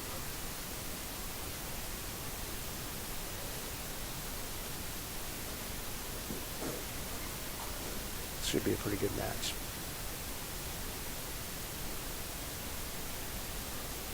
No change here for Mike and JC. They're going to stay on their respected lanes.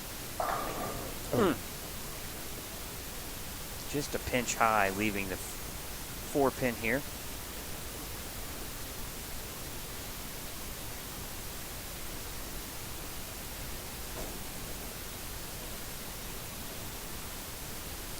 Definitely with 2-game total pin matches, you're going to see a lot more changes to the lanes, and a lot of players are going to have to make more adjustments. Yeah.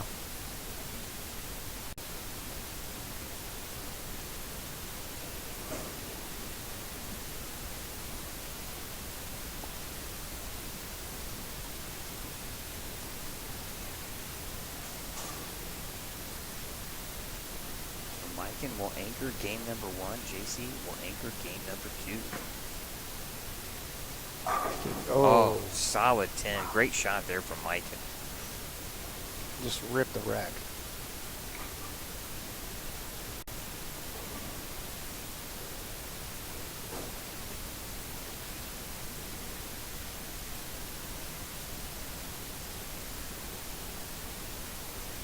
This is a true co-ed Baker doubles here. It is.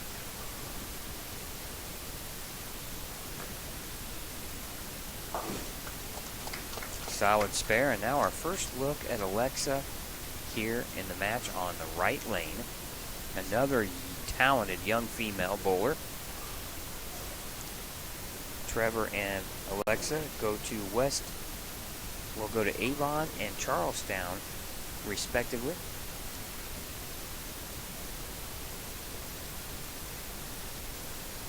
Here's Alexa, right lane, working on a strike.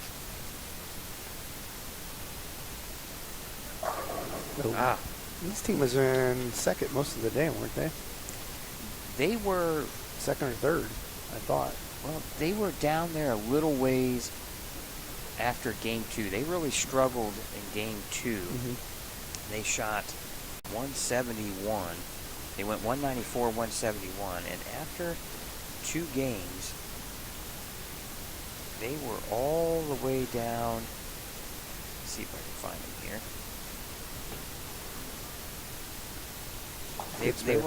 They were in 9th place. That was the farthest they were down in the standings, and then they shoot 257 game 3, and they never left the top 4, and then just slowly was able to catch the team of J.C. Smith and Mike and Hobegger, and then obviously tied them, and then they had the high game of the tournament between the 2 teams, and that's what gave them the 2 seed. Looks good. Oh. Ooh. Fortunate to take out the 8-pin, leaving just the 6. Not sure what he's doing. It looks like an absolute.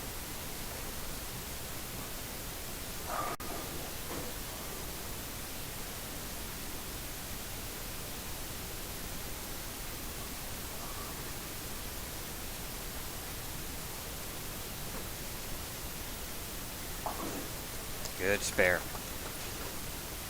All right. JC here with the strike to tie the match up.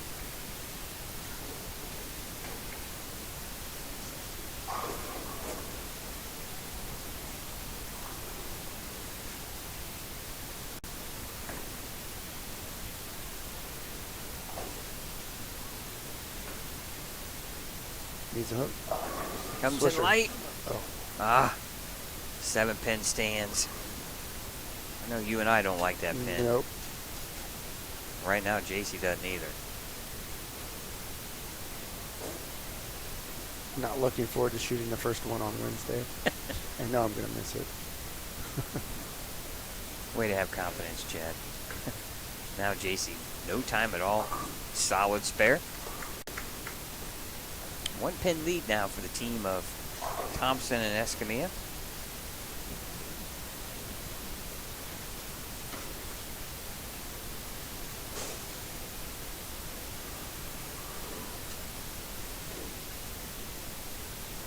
Now Mike in here working on 3 straight 9 spares here, 4th frame, lane 3.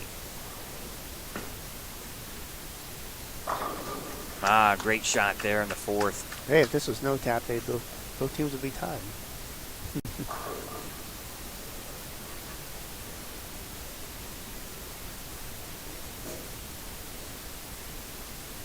Escamilla, Alexa, she had the kind of a flat 10. Let's see what kind of adjustment, if she makes any at all. I guess she just may not have thrown her good.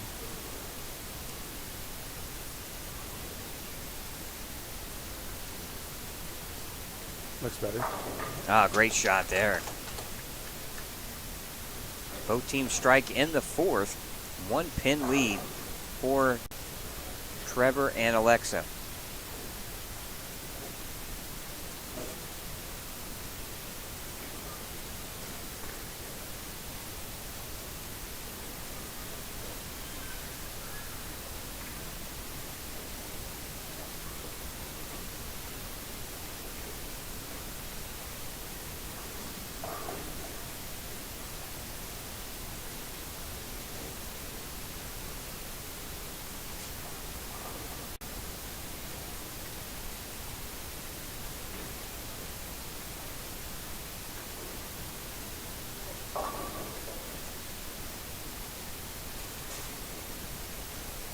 Comes in high, leaving the 2-4.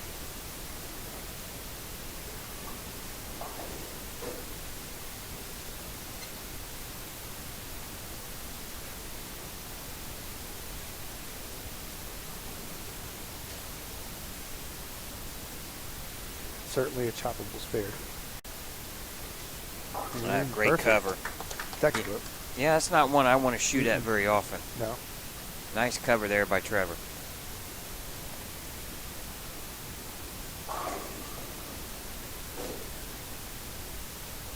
Now JC here with a chance to take their first lead in the match here. Fifth frame, working on a strike, right lane. Tug it again. Get rubbling. Now she leaves the 3-9. I'm going to guess she's struggling with some timing issues. Maybe her feet's fast. Wow, great cover. Yeah. With Well- a spare ball. Well, I'm not so sure it's just making sure it's reading the mids. She's come in a little bit light, then she's come in a little heavy. Arm swing's not as loose as what it was.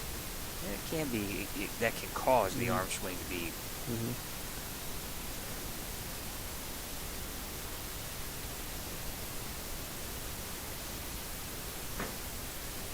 That's got a That's hurt. got a hook. That came back What from a nowhere. wow! Did that ball hook down lane? Well, apparently there's not a lot of carry down that far out down lane. Good thing he caught a mitt full. Yeah.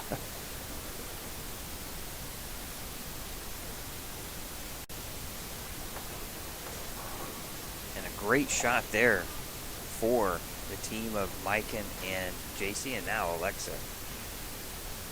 She threw a strike her last shot here in the fourth frame. This match going back and forth. Oh, yes, nice comes shot. in light. And the pins topple over. Great shot there by Alexa. One pin difference right now. Back to a one-pin lead. As you would say, both teams exchanging jabs here. Now, can Trevor get the first double in the match?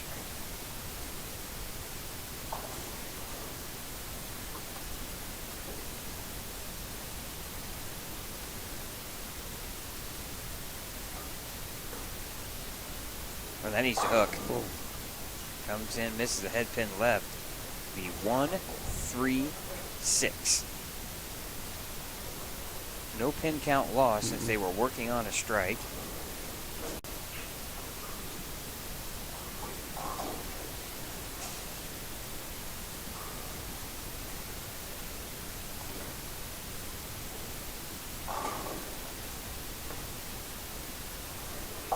Good Spare. cover. Yeah. He's made a couple of tough spares. They stay clean. 119 in the sixth. Now it's JC's turn here to Double. get the first double here of the match. On the right lane here, frame 7. They can take a 9-pin lead. That one's left. Oh, she what a had to strike break. that time though. She Hey, knows it. It counts on the scoreboard. Not sure what came back out to help the 10 take out the 6. However, they'll take it.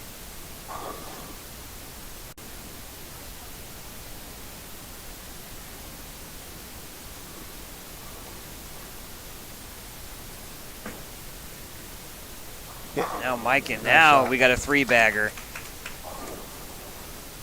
And they have a 19-pin lead now.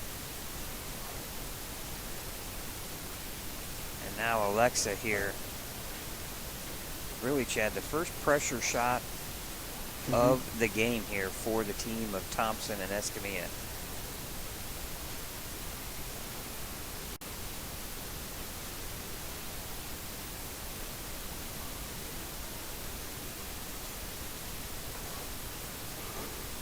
That's a great looking Yeah, shot. yeah. Oh, what a great shot. That shaped much better than her previous shots. Real nice ball, and now it's up to Trevor Thompson. Trevor's getting another ball out of his bag. He's looking to make a ball change. Looks like a Zen. I'm not 100% sure a ball change is necessary. However, his last few shots have been left and right. Now, I would be okay with the ball change if maybe the feel is not where he wants it.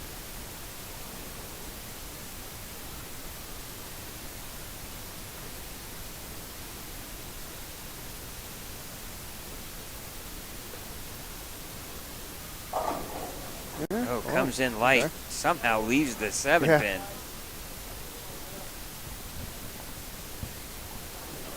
If anything, he knows what that ball's going to do. Maybe he can adjust off of that a little bit. It wasn't exactly dead flush. No, you'd like to have something a little more responsive, maybe down lane for him there. Right.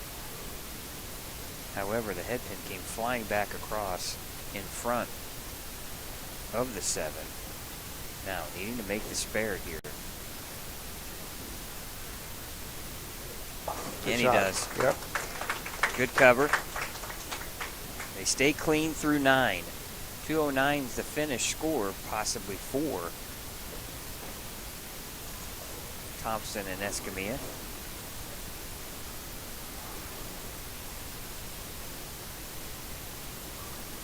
.220 pace right now for Smith and Hobegger. Much better shot 4 or there. 5, yes. 4-bagger now for JC and Mikan. And this is the team we saw first game last match. They got off to a great start in game 1, the previous match here.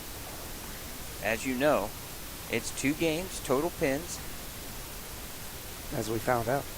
A lot can happen in that between games 1 and 2. 10th frame here, left lane. Oh, Nice great shot. shot. That's going to put him in the 230s. 248 max score.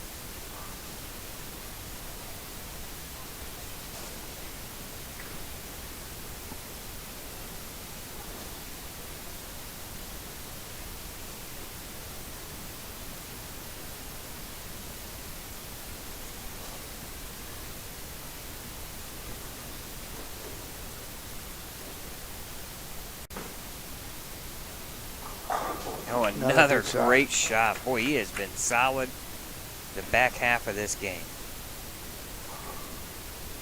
You know, he's making good adjustments too, because every time he's kind of made bad shots or the lanes have changed, he's made those adjustments to get back to, you know, where he's solid in the pocket. And he's doing it without switching balls.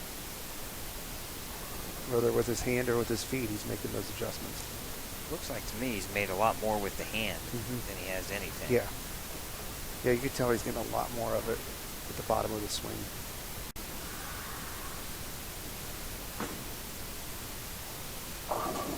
That one he got a little more off the side. Ball squirts a little bit more, but 247. 247. Well, they had the first game 249 last. Yeah, last 249. So they're on their first game average. Now, big finish here for Escamilla. Just want to try to keep things within striking distance here.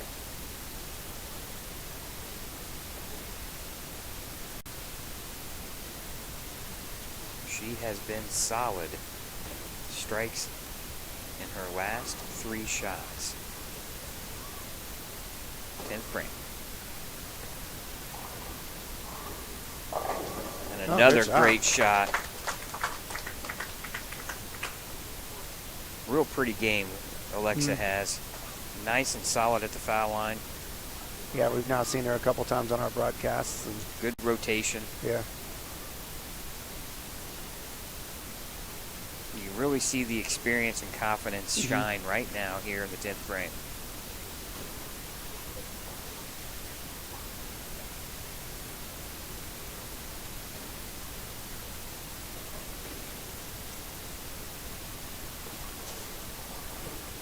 Good shot. Oh, yeah. Boy, Chad, if you watch, she really gets her hand up back of the ball. Really, A lot of roll. a lot of forward roll. That's how she's able to control the fronts and her down lane reaction. Solid finish here for Alexa. They bowled a good game. I mean, it's clean. They shoot 209 if she strikes. And, you know, they're not out of it. The fact that they're filling frames is a good thing.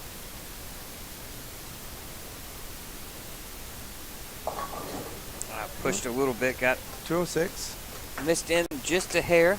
206, solid finish there for Alexa. 41 pin lead going into game number 2 now here for the team of J.C. Smith and Mike and Beggar.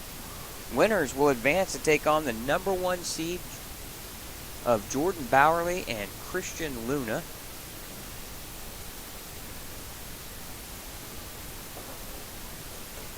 Two players representing Perry Meridian and Ron Colley.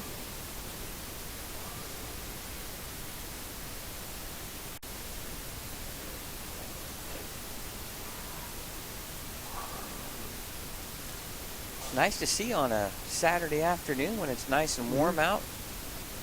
We got about 10 or 11 lanes of open play going on. It's been steady like that all afternoon too. Nice to see people out participating in the sport of bowling. And now Alexa start off game number 2, down 41 pins in the match. Good Oh, shot. solid shot. Boy, They're not going to go away. she has been tough. Just love the steady demeanor of all the players. All the highs and lows. Yeah, nobody's getting frazzled when there are those lows. Absolutely. That'll go a long way in the sport of bowling. Sure will. You let your emotions make the best of you, you know. Now Mike in here for game number 2. He starts He's off the locked way he in. finished with a strike. He's locked in.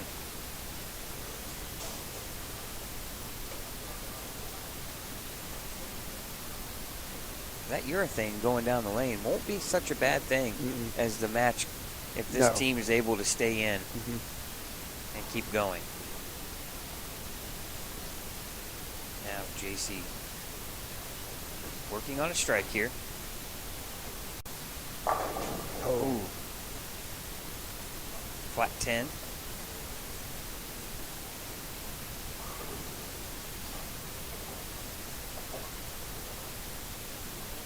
Is that the 8 pin that kind of fell late there? It did.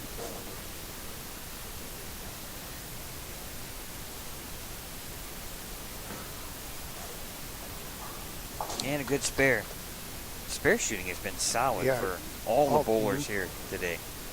It's been the most impressive. I mean, it proves that they work on their spares. That's what they always say. Make your spares. You can strike all you want, but Yeah, sometimes, you know, these young players are just too focused on striking and not about making their spares or shooting their spares or practicing their spares. definitely not these kids. No. Now Trevor looking to get a strike here. Oh, Good great shot. shot. That's his first strike since frame number 1 of game number 1. And that ball's not quite as angular as the other one, so it's probably a good ball change. And you're not comfortable knowing where the ball's going to go. Well, when Trevor gets hot, he can strike with the best of them in the high school ranks.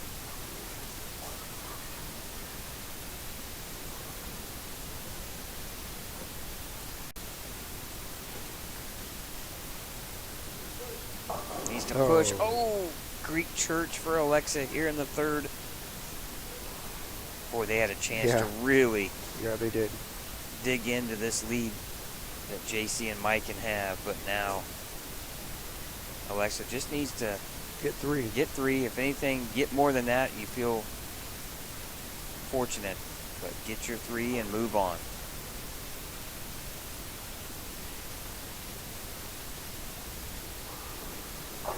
Oh, That bounced that out. great effort there. 4's a bonus. Absolutely. That's 2 extra pins there. Mm-hmm.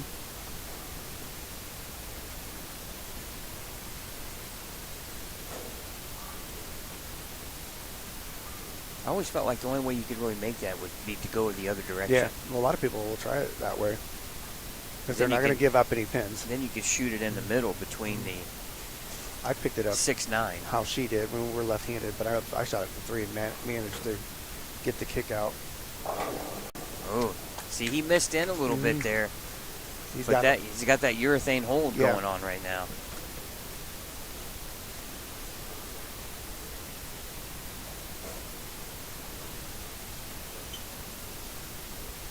Now JC can make this a 17-pin lead in this game and extend their overall lead to 58 with the strike here.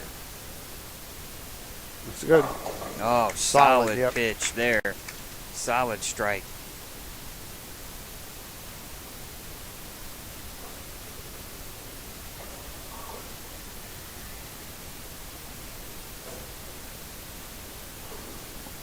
All right, Trevor Thompson now back in the 4th frame.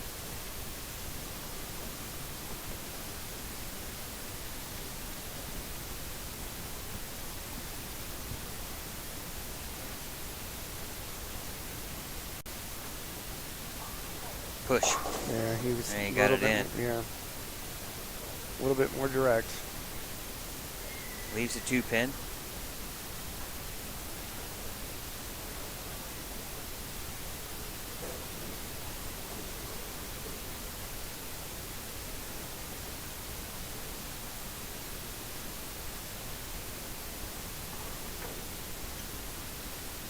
That's fair. All right, good cover.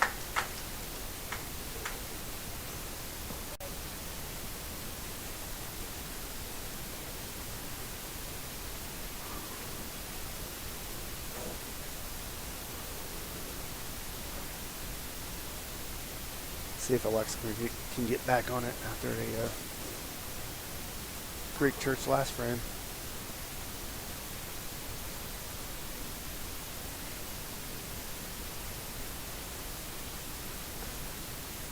That looked better. Oh, solid 10. Good shot though. Yes. I'm gonna say I didn't think she needed to move at all. I No. think she just missed left, Yep. and that's what I would have told myself. That I got this. I'm lined up. Just keep doing what I'm doing here, and unfortunately for Trevor and Alexa, frames are running out. Yeah.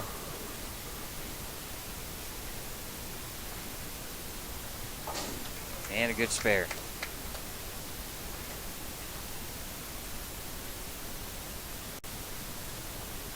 You know, we've only had, Chad, between all 3 teams that have bowled so far, we've only had, I believe, 2 opens. Yeah. And, well, one of them was a split, and the other one was the 10 The pin. 10 pin, yeah. So, I mean, you talk about some Pretty good. solid, That's darn good. solid bowling here by all competitors. Now Mike working on a double. Hurry. Oh. Oh, man. He's got some room. He's got it in, and he's got it out. And the ball's doing the right thing. It is.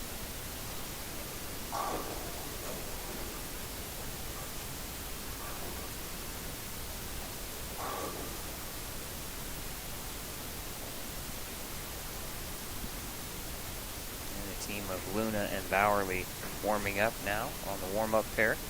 Awaiting the winner of this match as JC comes in a little light, leaving the 2-4. Well, we'll be back in Arrowhead here in just a couple of months for the Indiana Scratch Classic. November 4th and 5th, if I'm... Yep, we'll be back here on that Sunday. Yep. We'll bring you the last... Oh! She misses. Last event of 2023. Yeah. We'll bring you probably the final qualifying squad on Sunday, and then All of match play. all of match play. We'll be here the weekend before that, but not streaming. Yeah, for the Boilermaker Classic. Can't believe I let you talk me into this stuff. You told me to do it, and I have been. But it's gonna be a good tournament. Well, maybe one day we'll see these competitors and they're bowling in the Boilermaker Classic for their universities. Great shot there by Trevor Thompson. Strike in the 6th. Yeah, if we didn't have to run the tournament, we'd stream it. Yeah. Although that is chaotic. If you've never been to a college tournament, it is a madhouse of bowlers and fans and parents. And food. Unbelievable how full this place will be. Big shot here. Must strike for Alexa here in the 7th frame.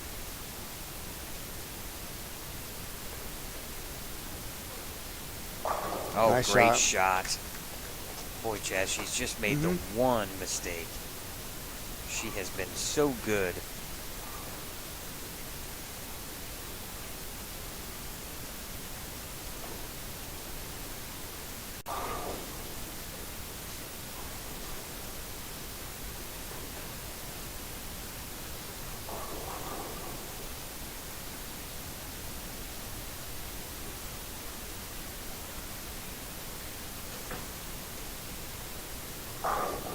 Mikan is on fire right now.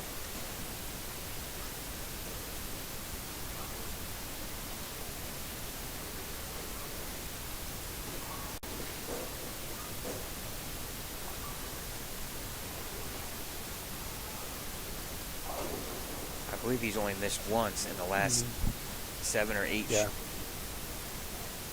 times he's been up to bowl.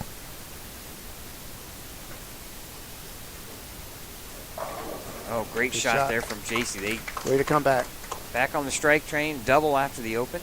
126 in the 6th. Strike here for Trevor would give them 122. That would get them within 45 pins. Down 55 right now in the match. Only 3 frames left. Yeah, they need some help. First things first, they need to strike.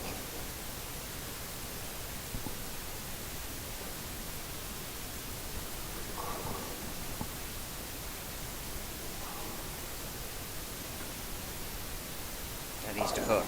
Oh, what a great break there. Ball comes in light. Headpin takes out the Headpin takes out the 3-9 there.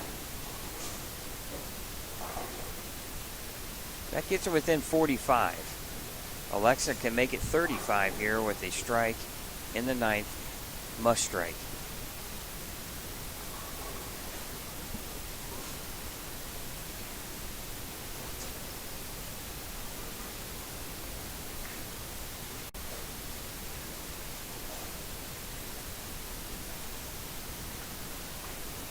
That looks good. Oh, and it trips the 4. They're still alive. There is some life there. Yeah, they're gonna do their best to stay in this. Boy, after she leaves the Greek church in the 3rd, she strikes in the 5th, 7th, and 9th. Or excuse me, in the 7th and 9th. Yeah. She left a solid 10 in the 5th.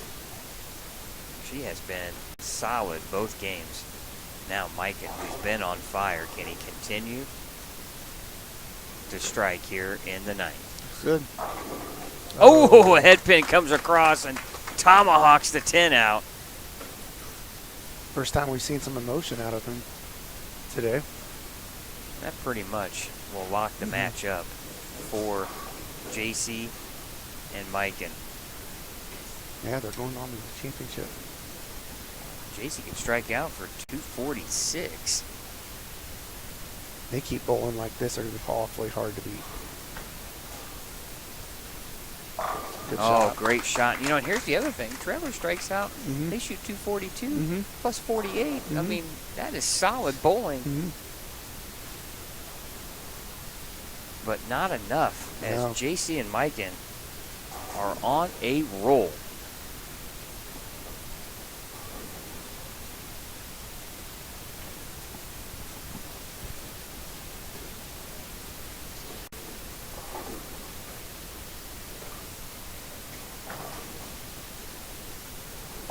Oh, Good shot. another great shot. Two of her best shots she's thrown in the stepladder final came right there in the 10th frame. That's going to keep them in the 240s here. They're looking at 490 plus here for their 2 games. Yeah, good place to leave that. 244, 491 finish. It's amazing.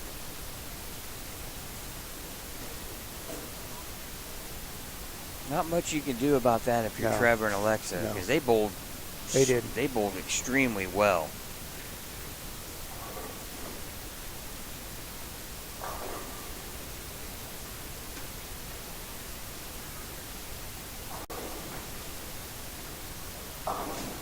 Oh, that kind of sums up. 6-8 for Trevor. Yeah, he Just never really got comfortable, I feel. He threw some strikes, but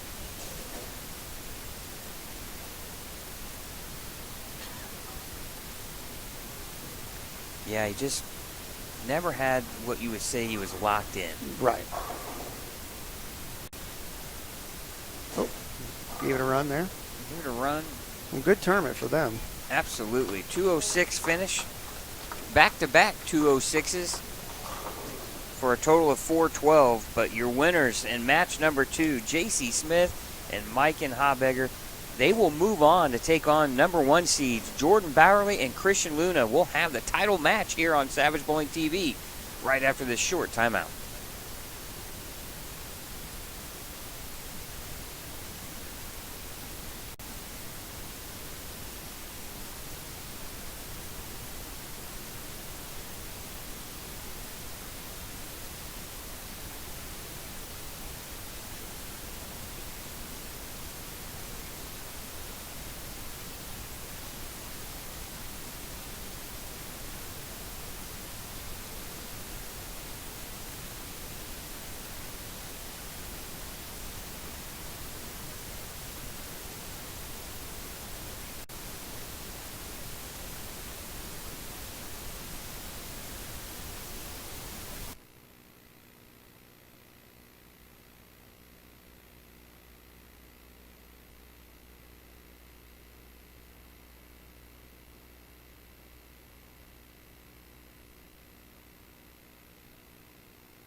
All right, welcome back here to the broadcast booth. Scott Gilmore, Chad Lester here, bringing you the Indiana High School Bowling Storm Baker doubles. We're in our final match here of this afternoon, and it has been an exciting stepladder final so far, and it's been dominated by the team of J.C. Smith and Mike and Habegger, and they're up for a stiff challenge here from the number 1 seed team of Jordan Bowerly and Christian Luna. They have dominated qualifying in this tournament, and they led the field by 83 pins with a total of 1334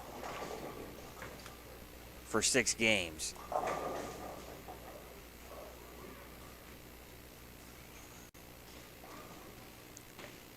Jordan with a two-handed delivery style, and Christian Luna with a one-handed, but not your traditional one-handed style. When we're done here, we'll have the award presentation, and we'll try to get a word with the winners. Christian really cups that wrist and gets a lot on the ball too as well. As the teams are finishing up their warm-ups. And then the challenge will be, what lane do you bowl on? Because right now, Mike and JC are both lined up on their respective lanes.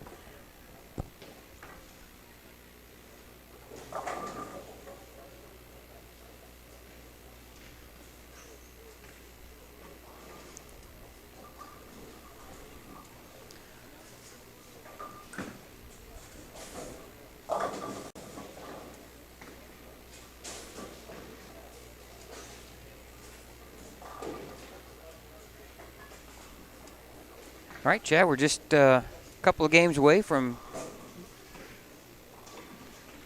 deciding or awarding the championship of the Storm Baker doubles here at Mike Aulby's Arrowhead Bowl. And again, want to thank Storm for all their contributions here to make this broadcast possible and this tournament possible. And Storm, a big company that loves the youth, and we appreciate all of their support. Final shots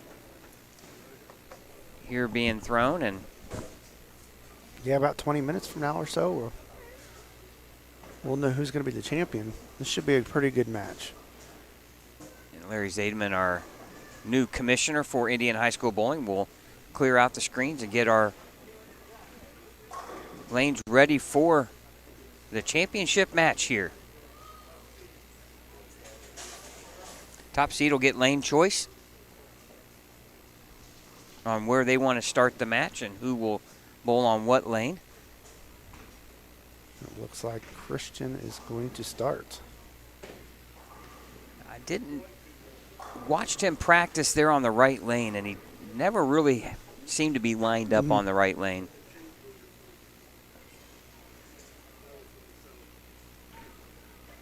He'll start the championship match here on left lane, lane 3. Oh! That 10-pin moved.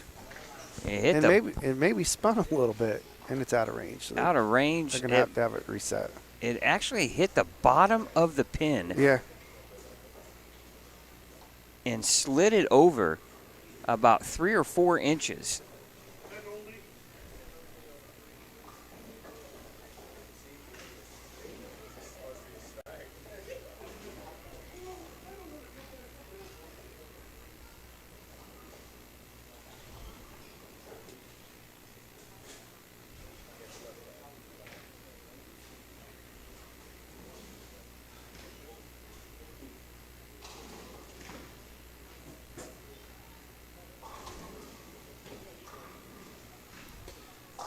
Got to reset the pin.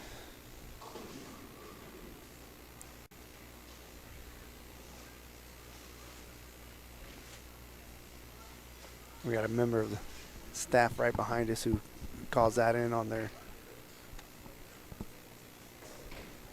walkie-talkie. but the back end guy's not back there. Thought it was going to be fast. He heard it. He just wasn't back there. That happens. Need to reassure Christian. No one's trying to ice him here. Yeah. Just an unfortunate break there on. Yeah, that was.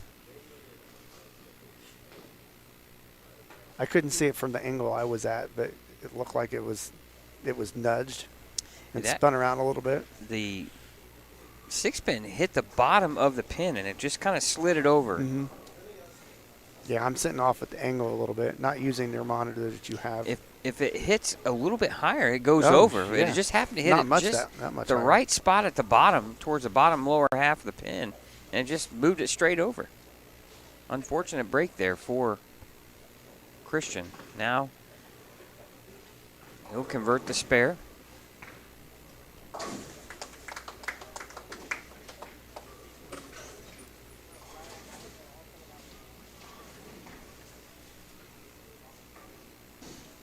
And now JC here on the right lane.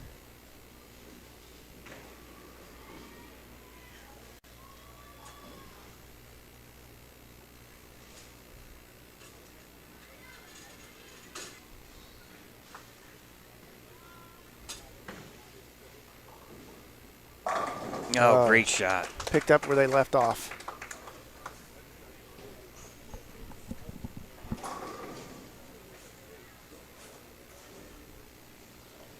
And no need for them to switch lanes. They're both lined up on their respective lanes, so.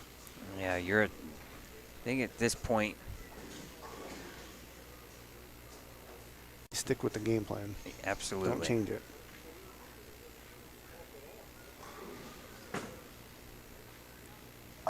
Oh, Like they said, it's not broke. don't fix it. Don't fix it.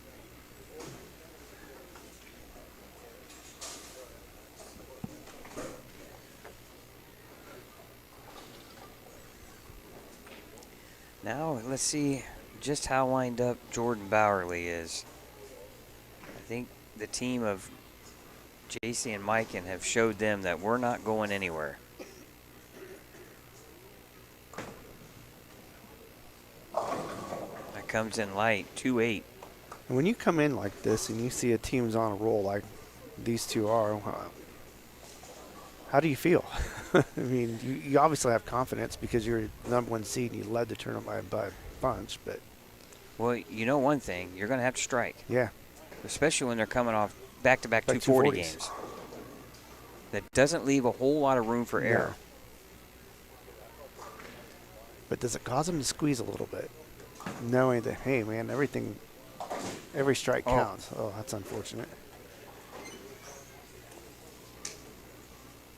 Well, nobody's been hotter lately than Jordan Bowerly has been Yeah. in the ranks of high school bowling. Pulling out a different ball.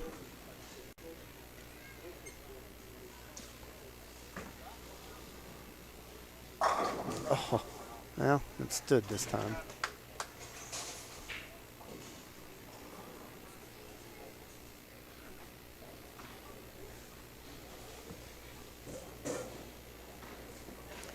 Well, you know coming in that Christian and Jordan knew they had to throw strikes. Mm-hmm.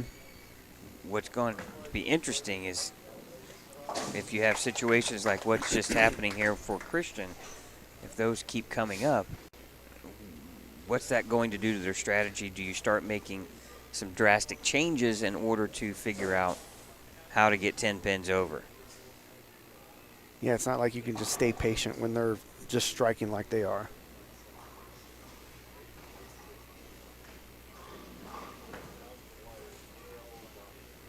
It's like you gotta try something now, whether it's ball change, moving, whatever.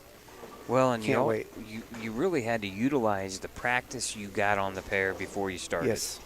Really try to figure out Mm-hmm. and get lined up in a hurry.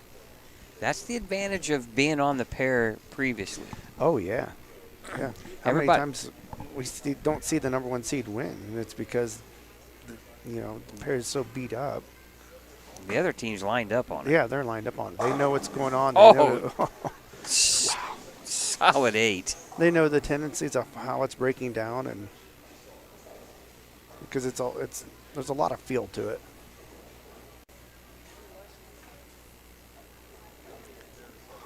Everybody will tell you they'll take the number 1 seed. You only have to bowl one match, right? Sure.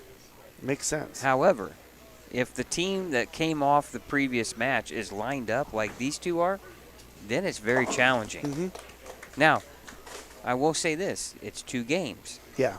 so that does Give them a chance to It helps. adjust. And, But you don't want to get too far down. you can't afford to. No.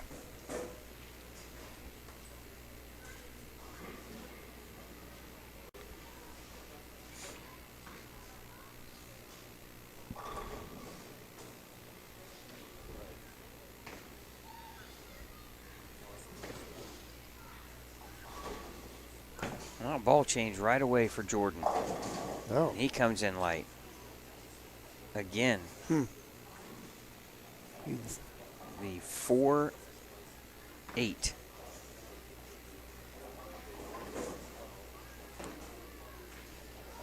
Not a great start through 4 frames for these guys. Not when they had no trouble shooting big games in qualifying. Right. I mean, a low game of 207. Better hook. No. Just got worse. Jordan has yet to mark in this game.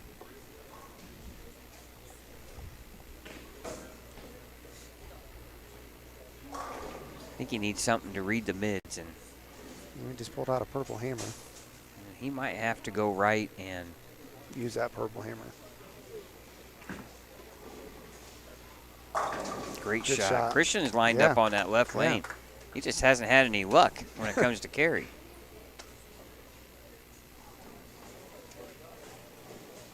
Well, this is when you tell your teammate, listen, trust yourself, trust your decisions. There's a lot of bowling left.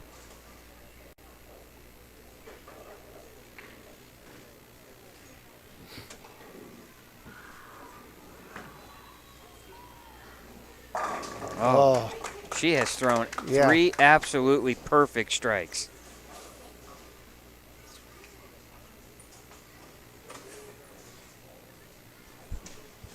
You know, and here's the thing. As bad of a start as Jordan and Christian could have, you're only down 45. Yeah. You got to look at it as okay, first 5 frames are done. This game starts now. Game starts now. Try to whittle away at it as much as you can before you get into the next game. Maybe try to get in within 20. Of course, your opponents are a stone But 8 they're pin not- away from the front 6. Yeah. Right. So it's not like And it's you got to need- get going right here. they need help and they're not getting it. You just have to, at this point in time, you have to trust Mm-hmm. your decision and commit. Let's see what he does with the purple.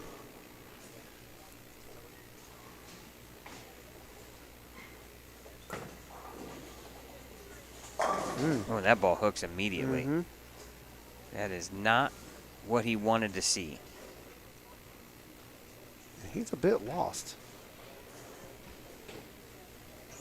Well, I watched Christian warm up on that lane, and he didn't have the same reaction he does on lane 3.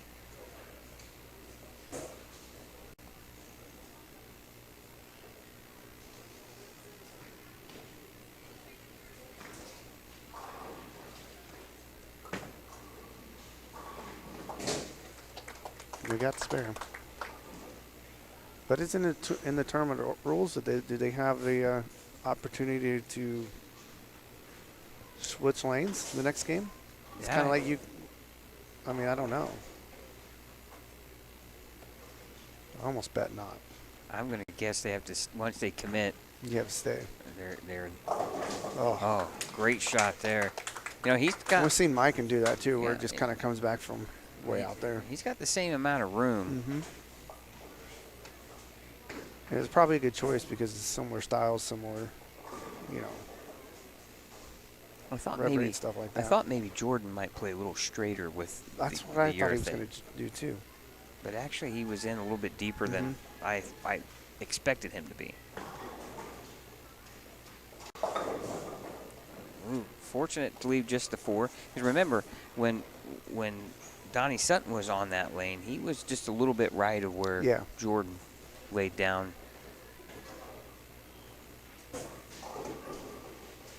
His shot. Now, spare attempt here for JC. Uh-oh. Oh. Oof. Hey. Extra paint. All you got to do is touch it. Yeah. For the most part. Extra coat of paint on those pins, they used to say. Big lead now, though, for Mike and JC. Up 54.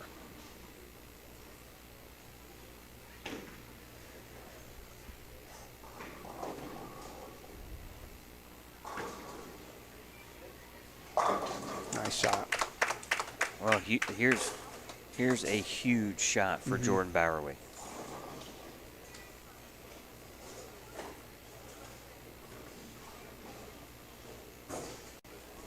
This will tell you all you need to know here.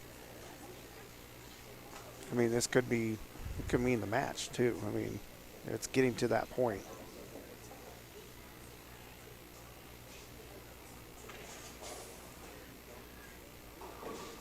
What move will he make?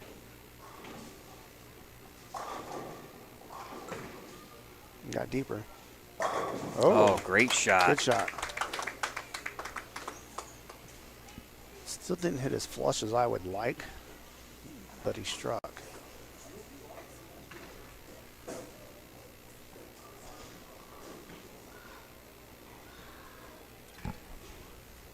Now, can Christian keep it going?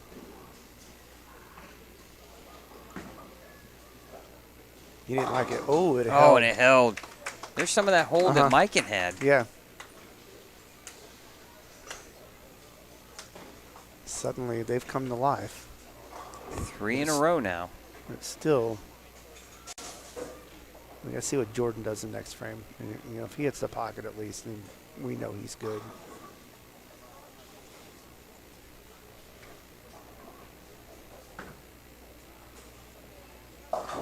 He needs to hold another shot just inside probably her target. Leaves a 4-pin. She's been fortunate. She's broken up any potential split opportunities here and leaving just the 4-pin.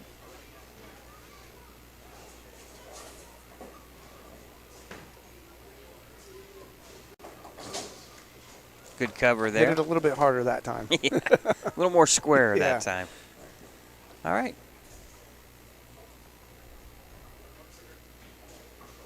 That gives a little bit of life to Jordan and Christian, though. Regardless, if Mikan strikes out, if Jordan can figure out a way to get a double, they're only going to be down 20 to 25 pins.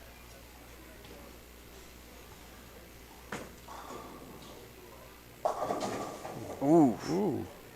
First ball that's crept high for Mikan. Leaves just the 10. A little bit soft.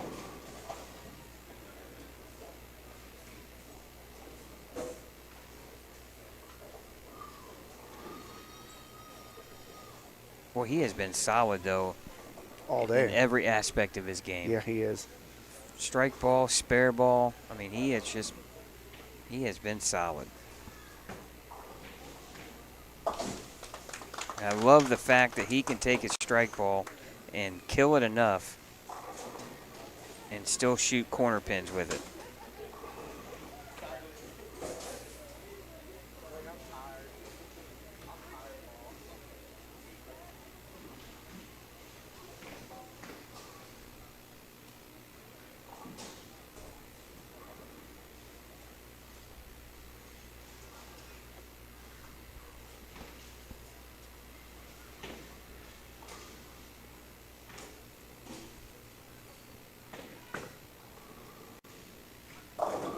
Oh. All right. Yeah, there we go. 2:27 start for JC and Mikan, and now.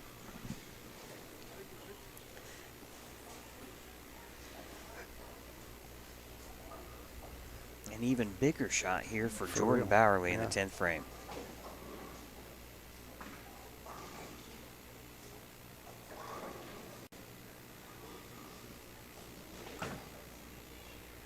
Looks good. Oh.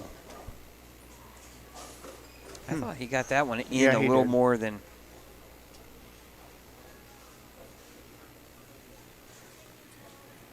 It's important now to make your spare. You'll only be down 36 pins if he can fill a spare strike here in the 10th frame. Boy, he could have had a chance to get that just down to a 13 Yeah. pin They're in it still. disadvantage.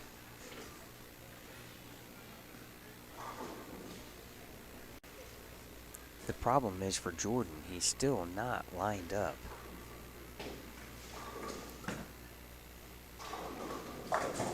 And that's not good when you have another team who is lined up the way they are.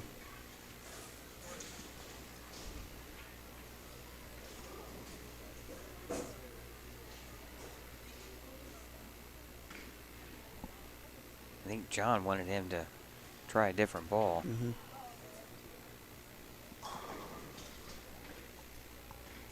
I'm not sure what I've seen with the purple, it's going to be enough No. to beat the team of JC and Mikan. Does he have another ball in his hand now? He made a switch here.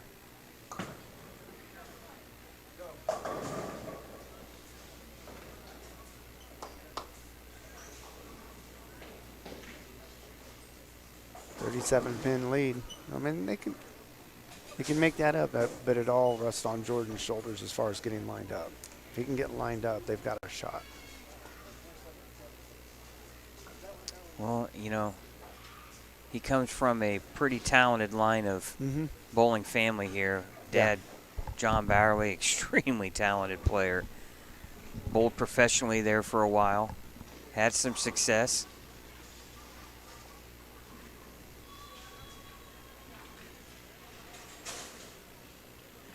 Dad's going to have a few words with him to give him kind of what he sees. I would personally, I would like to see him maybe play a little straighter with a little more ball speed. Yeah. We got him. He's going to start the game here, so he's got another ball.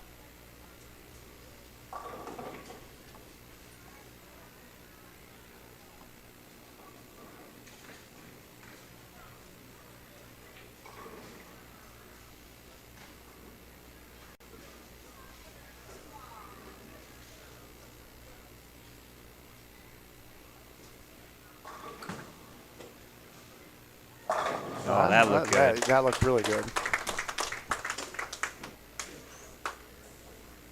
It might have been a situation, the last ball he threw in the 10th kind of told him, hey, I need to go to that ball. Well, at least he's working at it. Sometimes if you only get so many shots, right? Oh, it's tough. It's hard to decide where to play, what ball to throw. Yeah, because you just feel like you're throwing away frames if you switch, you make the wrong choice. That's the advantage of having a game under your belt on this pair. Yeah. That ball's inside. Oh, and it held. Wow.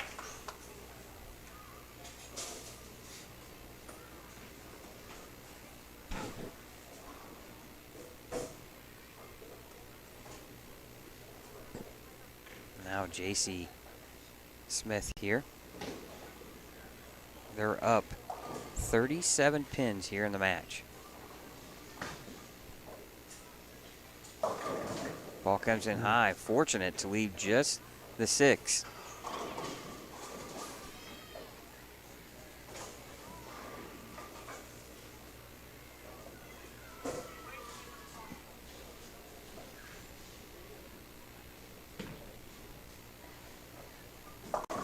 And a good cover. Well, if JC and Mike can continue to fill frames, they're going to force Christian and Jordan to string some strikes. Sure.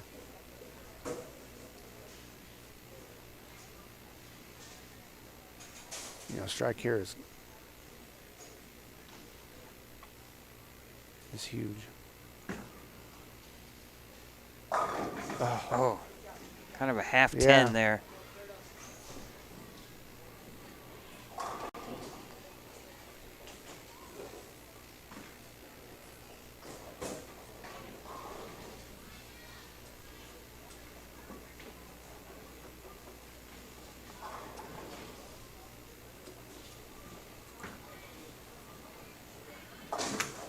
Good spare.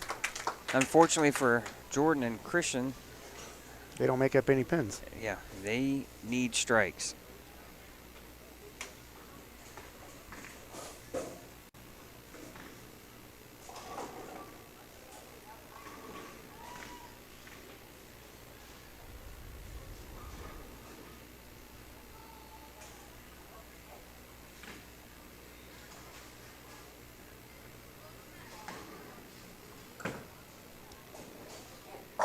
Oh, 2 in a row. That's a confidence booster That- right there. You're right.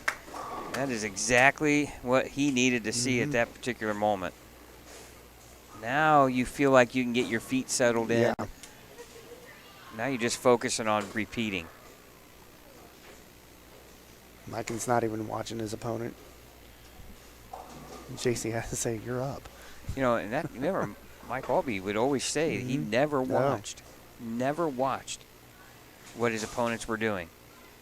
Didn't want to know. Didn't want to see a break. Didn't want to see anything. No, you bowl your own game.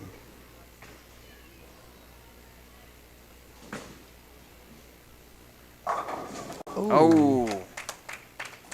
Miken's got some. Yeah. He's got some room in Yeah, he and out does. a little bit, and the ball is still doing what he's needing to do. It's getting 10 pins.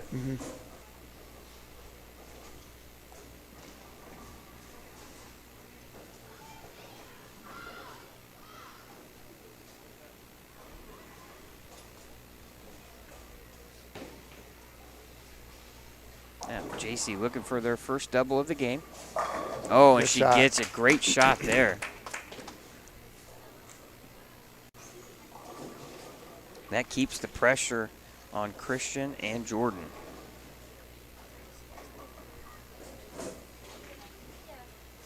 Down 47, can cut the deficit to 37 with a strike.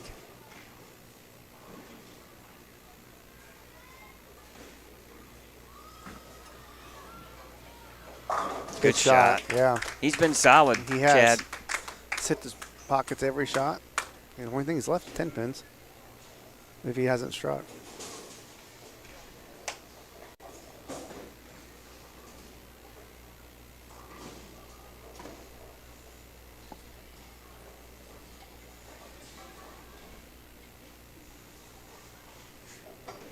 Now, again, Jordan, string 3 in a row for himself here on the right lane. Looks good. Oh, solid 10. Beautiful shot there Yeah, from it Jordan. was. So frustrating as a bowler when you know you have to have it and you throw it like that and you don't get rewarded.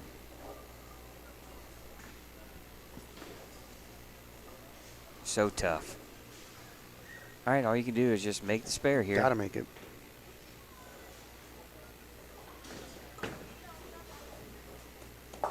There we go. Probably if Jordan had anything back would be the 2 spares he missed in Yeah. game 1, right? Right. Yeah. Because if you make those, I mean, you're talking less than a 15-pin deficit here. That's water under the bridge. All you can focus now is what's in front of you. And Try to make- unfortunately, yeah. JC and Miken are lined up. Oh, And they have not Enough. faced that much adversity all day outside of that second game of the first match. I mean, just the carry that Miken has right Yeah. now is phenomenal. You He's gotta gotten think- the flush hits, he's gotten the half hits, and then he's gotten the messengers. Yeah. He's- Not much you can do. Tip your cap to that. Yeah, they've been out absolute control. Boy, when Now JC here, 3-bagger working, right lane. It's in. Oh. Another 4-pin. But you know, when you're a bowler and you're getting those kind of carries, Yeah. you're loving life. I mean, that's when it's the most fun. Boy, your arm swing is so loose. You feel like you just can't miss.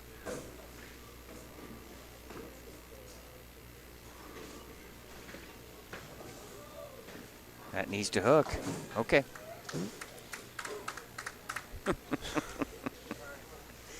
Pin's been a challenge this game, or this match.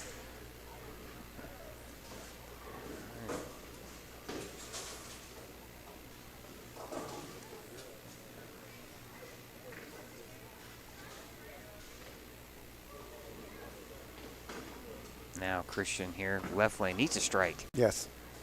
Oh, see? He didn't like it, but it held. But there's some hold on that lane. Yeah. It's amazing how different the left lane is to the right lane right now.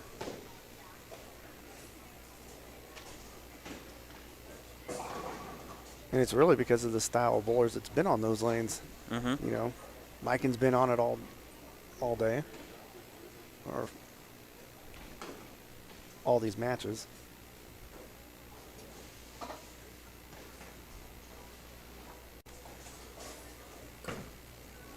That looks good. Oh, slapped out the 10 that time. It's a big double right there. He gets that one in the 5th frame, and it's a totally different game right now. Still, they got a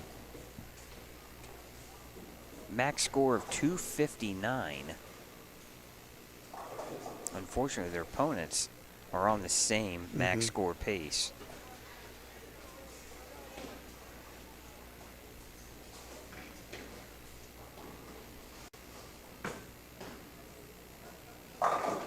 Oh. They just will not let them in every time. You know, Jordan throws that double there, and then he's thinking, please don't strike. It gives us They're something. just looking for any Gives us opportunity, something, right? Miken has been so solid today. Unbelievable bowling here from this duo here now. JC looking to solidify this lead. Ooh. Oh, what a great shot there What a in the shot. 8th.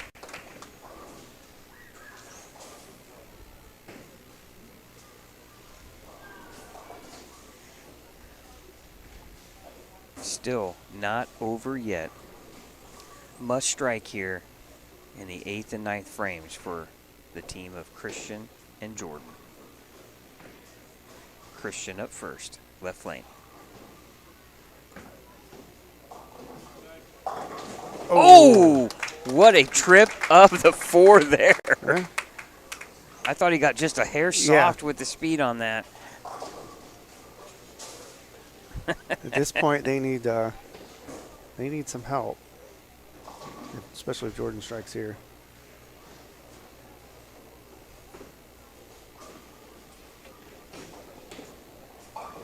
This strike here, Chad, though, still forces JC and Miken to fill frames. Uh-oh, footing problem. Oh, he still struck. Oh, great shot there. All right, it comes down to this 9th and 10th, really. Probably thinking, I wish I would have thrown that earlier. Yeah, he might be thinking that later on tonight. Still, they cannot afford any hiccups here. 9th frame, double working.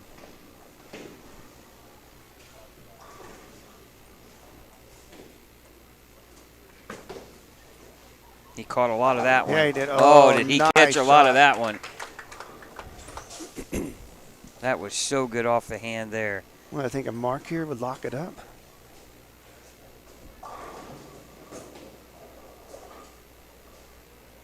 Yep, any type of mark wins this tournament for Smith and Haybarger. Oh. And JC comes in a little heavy, leaving the 6-10. A little work to do here. Spare strike 237. They cannot lose. She just needs to mark here.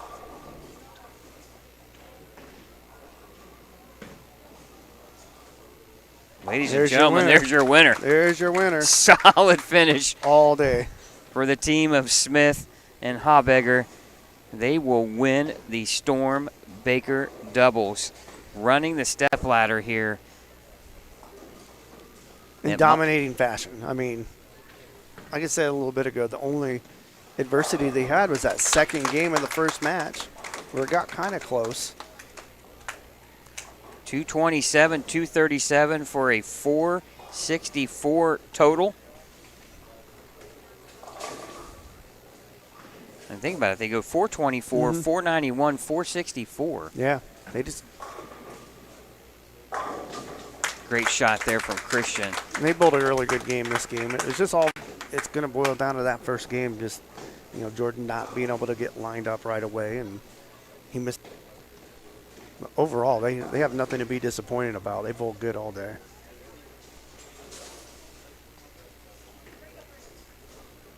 Great sportsmanship, too. It's always nice to see the camaraderie that the high school players have amongst themselves. Oh, yeah. All right, going to be a 248 finish here with a spare for a 438 total.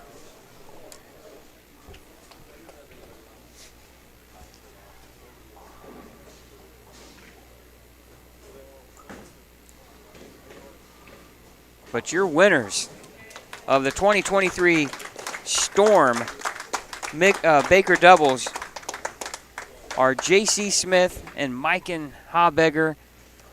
We'll be back here with the award presentations and maybe a word or two with the champions right after this.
All right, our fourth place finishers for this year's Storm Youth Bakers Doubles Challenge from the Indianapolis East Conference. We have Donnie Sutton and Nathan Dans. They've left already. We will make sure that they get their awards. Our third place finishers are Alexa Escamilla and Trevor Thompson.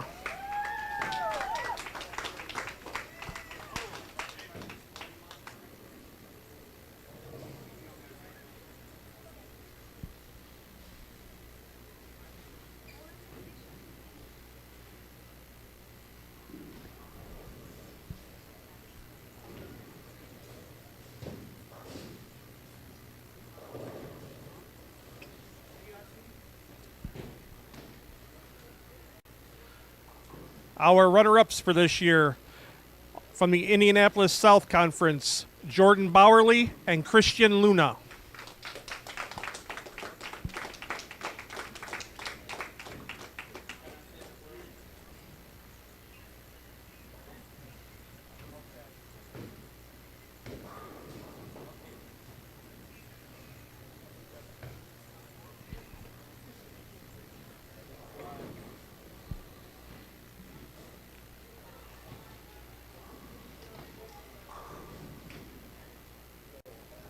And this year's champions, J.C. Smith and Maiken Habiger. They will receive the Eagle trophies as well as a Storm bowling ball of their choice.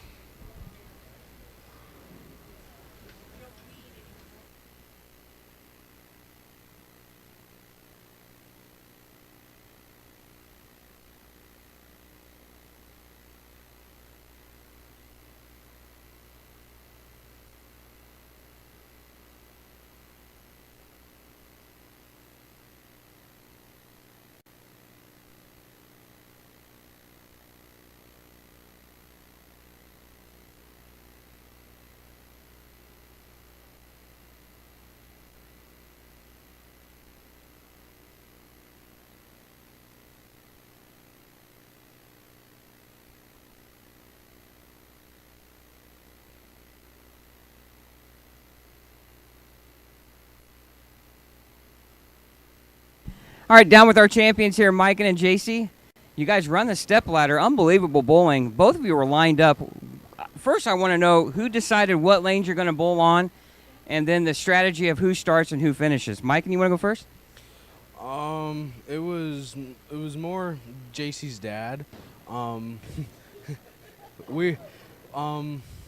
felt comfortable in the left lane. She felt comfortable in the right lane, and we talked about it. And then that's when I said I'll go in the left lane and she would go in the right lane. And